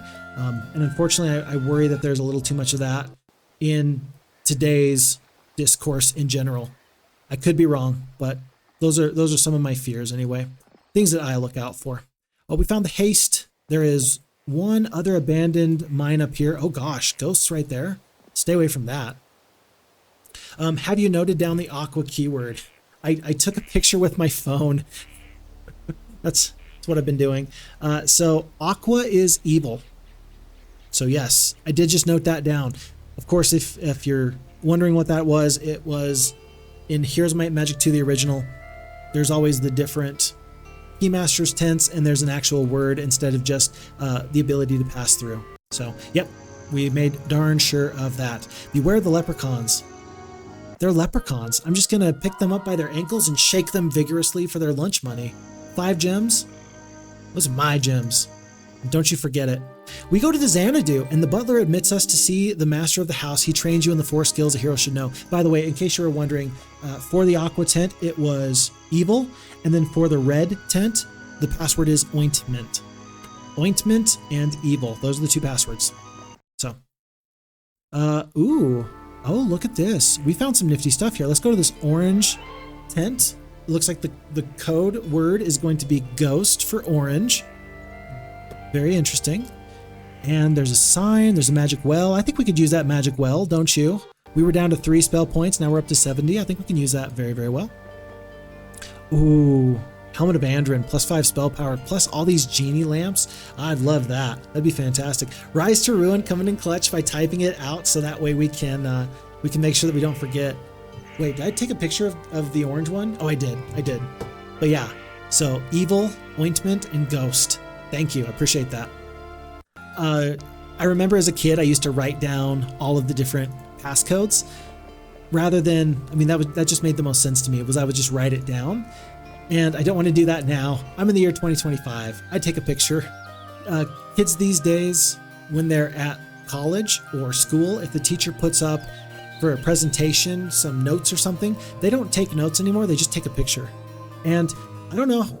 As far as like the process of learning, I think that that's probably suboptimal. There's a lot of value in transcoding memory from short-term or working memory into long-term memory. And writing does help that process. You miss out on that when you take a picture, but your notes are probably more correct and more complete. Pluses and minuses. Let's see. And is green dragon growth +5? My goodness. That's probably good for somebody, but that's bad for me. The 2 spells here, by the way, that was Curse, and this was Haste, so I don't think I need to send anybody this direction. We've already got those. Orc Chiefs, I'm going to let them just get bigger, and maybe I can convince them to join my army later. Trayan's going to go back for these various water wheels. And it's Carlon's time to send troops up to the front. By the way, we did get up to the Liches. We're not going to bring them up to fight at this point. We're just going to bring Bone Dragons and the Vampire Lords. That's going to be my big fighting force. Do I bring the Mummies? Sure, 5-speed creatures, that can't possibly hurt me. And then the one sprite I think is even going to stay. And it's going to be like a dwarf for somebody else that comes back later. Okay, but we're going to move troops to the front. And again, folks, we're running pretty short on time. In the next 10 to 15 minutes, I'm going to have to pack it up here. Pretty soon, I'm sure I'm going to have somebody pounding on the door saying, hey, excuse me, I want to go home, which I completely support. If you are somebody working in any kind of job that involves people and people don't respect that, hey, I'm trying to leave because it's closing time, that's just not the way it goes. I'm the kind of person, I like to put away my shopping carts because that just seems like the bare minimum requirement to be a good citizen in today's world. So I put away my shopping carts. I don't just leave them in the parking lot, right? I try and leave when it's time for some business to close down. And I don't go to a restaurant 5 minutes before they close. Now, part of this is, I'm sure, because I've worked in jobs where I was that person who felt very inconvenienced because I was trying to go home and I wasn't able to do so. Not everybody's had that experience, but for me, it's pretty important. So anyway, Site of the Magician's Conclave, Elemental Evolution, Wizards Special Interest Group, and Buffet Dinner. We had seen the little bit of information earlier that had talked about the wizards all getting attacked by a barbarian riding a dragon. Maybe that was the site of their downfall. I'm going to pick up this alchemist lab. I'm going to explore this area. By the way, we have 1 sawmill now, 1 alchemist lab, 1 ore mine. We're still missing sulfur, crystal, and gems. Gold would also be wonderful. Crag Hack is picking up some nice things for me as we continue on.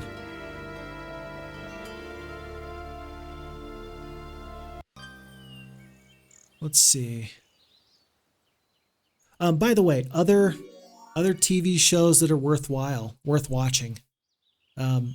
South Park is very, very long running. They've been around forever, as far as I can remember. I wonder what other ones people tend to watch here, because I feel like a lot of the folks in the Heroes2 community, I do feel like there's a lot of similar interests and a lot of overlap. But that doesn't necessarily mean that we're the same, right? So immediately, Toe4H says Futurama. I love it. I love Futurama. What did you think about the reboots? Because there was I think 2 reboots, weren't there, for Futurama? As we hit this magical, soothing beauty of the mermaids. What the F? That's not a mermaid. That's an alchemist tower. What the F? What? Okay. All right. And then we also got Family Guy from Lord Buraz77. Yeah, I like some Family Guy. Tell you what, I tend to watch a lot of Family Guy via YouTube Shorts these days, which is funny enough how I've also never seen a full episode of Rick and Morty, but I feel like I know kind of how Rick and Morty goes just because I've seen so much from YouTube Shorts, you know. But I like. Tell you what, Family Guy was originally the worse and ruder Simpsons, and then since then, seems pretty tame by today's standards, doesn't it? Kind of funny how that works. Futurama, though, is one of the smarter shows I've ever seen. And there's the show The Big Bang Theory. Maybe you've heard of it, maybe you've not. But it's kind of been told to be this highbrow humor, like smart people humor, because it follows smart people. I haven't made a decision whether or not I think that they're actually smart writers or not. It's very hard for a dumb writer to write a very smart character, and I haven't quite decided if the writers are smart enough to write a genius in a sitcom type of situation. I don't know. I haven't made a decision, but it's on my radar that that's something I should probably figure out at some point. Rise to Ruin does say, yeah, Futurama got canceled twice and made a point of it, making fun of their producers and their reboots each time. People wanted Futurama. Like, nobody wanted Futurama to go away. Like, Futurama is, like, I've always thought it was a really quality show. Likable characters, well done artwork. Yeah, it just always felt like it was a good show to me. And very different from people of the same creating style. I mean, it was Matt Groening who did Simpsons, and he also did Futurama. It was very different from Simpsons, and I thought that that was good. Just different. But that uniqueness kind of felt really nice. Topo says, I didn't watch Futurama as it was airing, so I don't know which episodes are the reboots, but I loved the later seasons too. And I love that you bring that up, because I think that it was one of those shows where it truly was, I think the Futurama never got bad. I can't think of a time where Futurama just got bad. It was always good from start to finish. Maybe you can educate me. Maybe there's some disagreement there, but feels like Futurama was quality and maintained that quality throughout. Upon defeating the zombies, you spend several hours searching the graves and find nothing. Such a despicable act reduces your army's morale. That feels bad. It's a good thing that a lot of our forces are bone dragons, though, so that doesn't feel as bad as it could.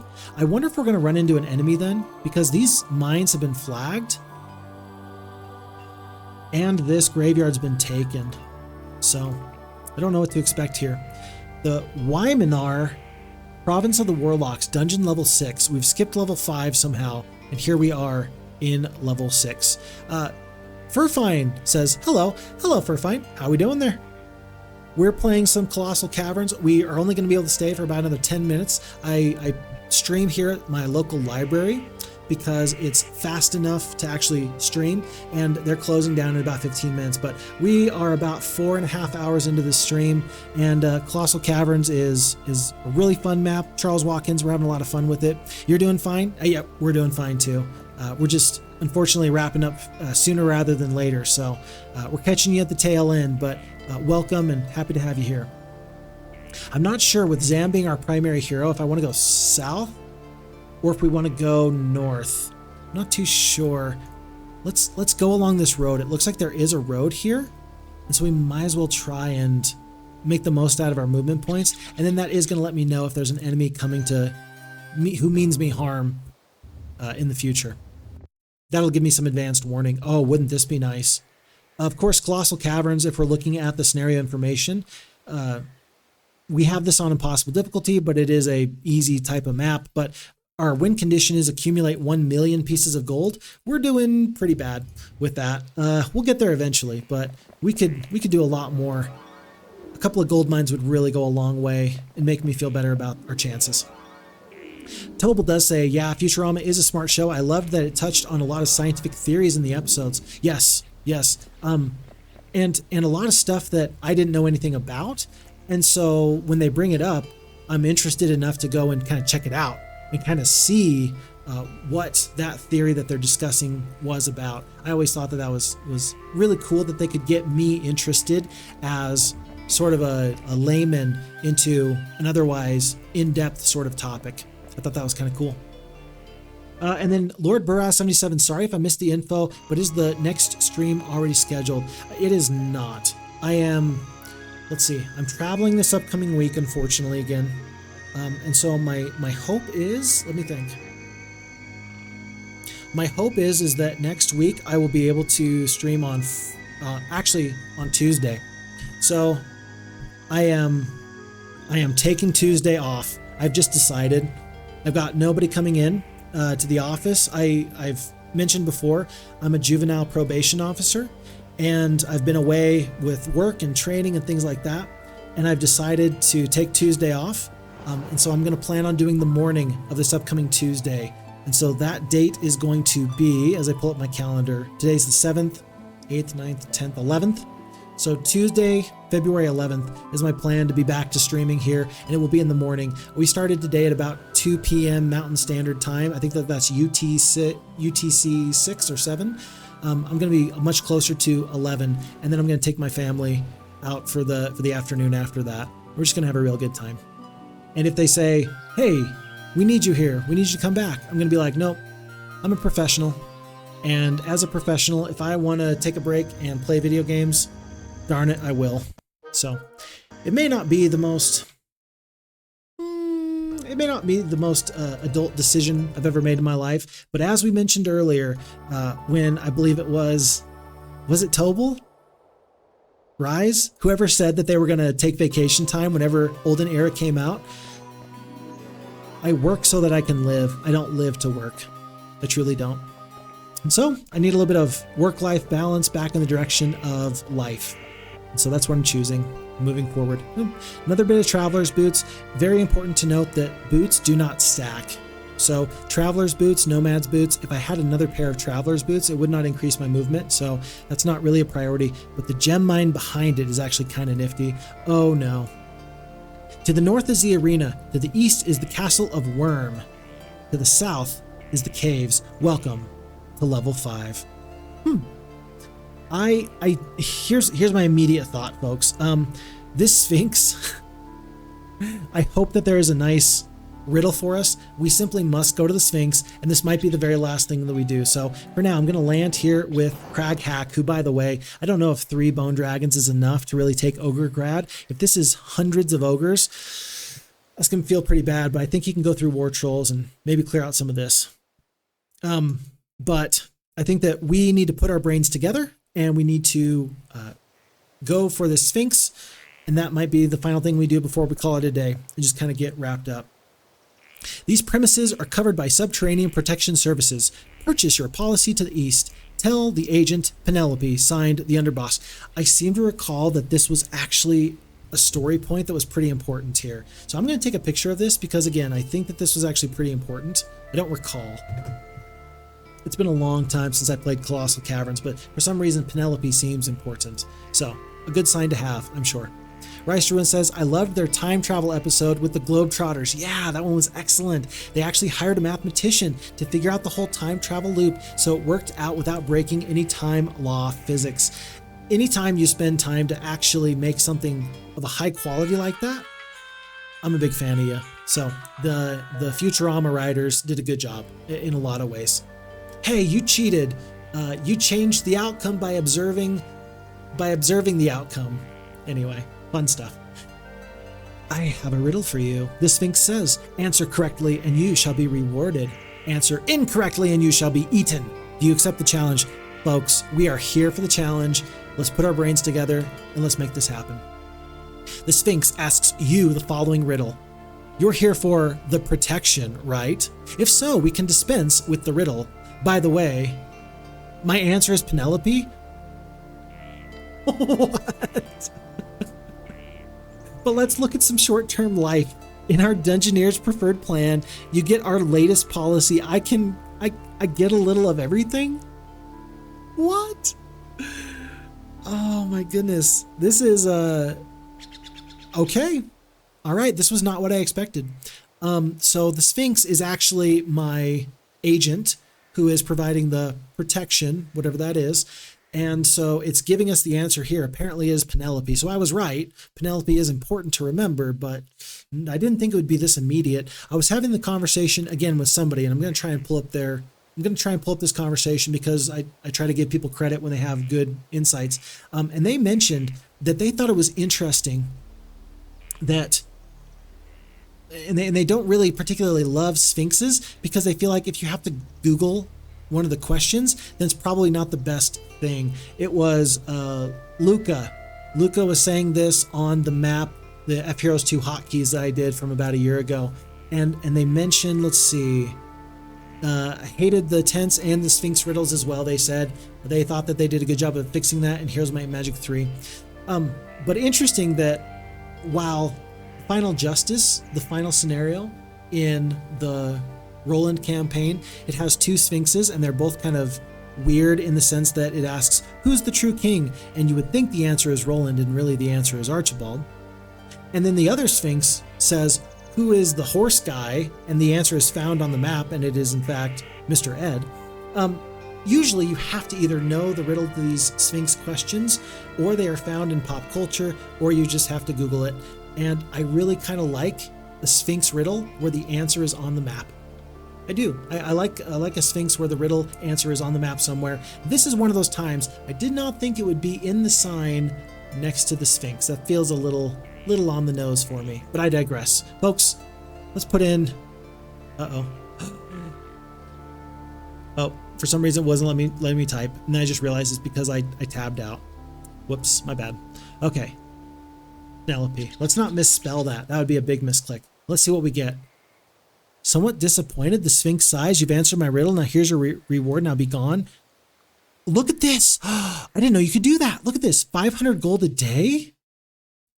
Wait, does this cost me 500 gold a day or does this give me 500 gold a day? I've never seen a Sphinx do this. That's insane. It would be hilarious, Rise to Ruin says, if the Dungeoneer sneakily switched up one of the letters in the chat box. A challenge of attention to detail. Yeah, I've never seen a gold per day reward. I didn't know that was even possible. I've never seen that before. Gold per day? That's insane. I've never seen I mean, I guess you could always give a magic book as your reward. Now I've got two, right? I've got two spell books. What is going on? Furfine says maybe this is an FHeroes2 update. Furfine, I'm so glad you say that because this is, I usually play FHeroes2. That's what I play. I play FHeroes2. It's my preferred way of playing, but for Colossal Caverns, because it was such a very specifically made map, we're actually playing on Heroes of Might and Magic 2 Gold right now, funny enough. And I've never seen that before. Gold per day, 1950. We've got a couple of heroes with estates. 350. 5, 6, 700 gold here. it doesn't, I don't think it's reflected here. I'm so confused. I'm so confused, but fine, you're right. You don't know either, but no, I didn't know. I don't know either. Nobody has any idea here. That's amazing. It's amazing. I don't know. I have no idea. So tell you what, folks, for my homework, I'm gonna present this to the FHeroes2 community on the FHeroes2 Discord, and I'm just gonna say, hey, by the way, I ran into this weird thing. Does anybody know what's going on? And then hopefully I can have an answer for you in the next time that we meet. But unfortunately, it is 6:55. And I am being stared down by a rather nice looking lady with a very severe look. So with that being said, folks, it's time for me to call it a day. This has been absolutely my pleasure. What a fun map. And there's, of course, so much more to be done here. We are going to save off here as FixFox. We will return as soon as we possibly can, which again, I'm planning on streaming again on Tuesday in the morning time, in the early time. So I will plan on seeing you here again on Tuesday. It'll be 11 a.m.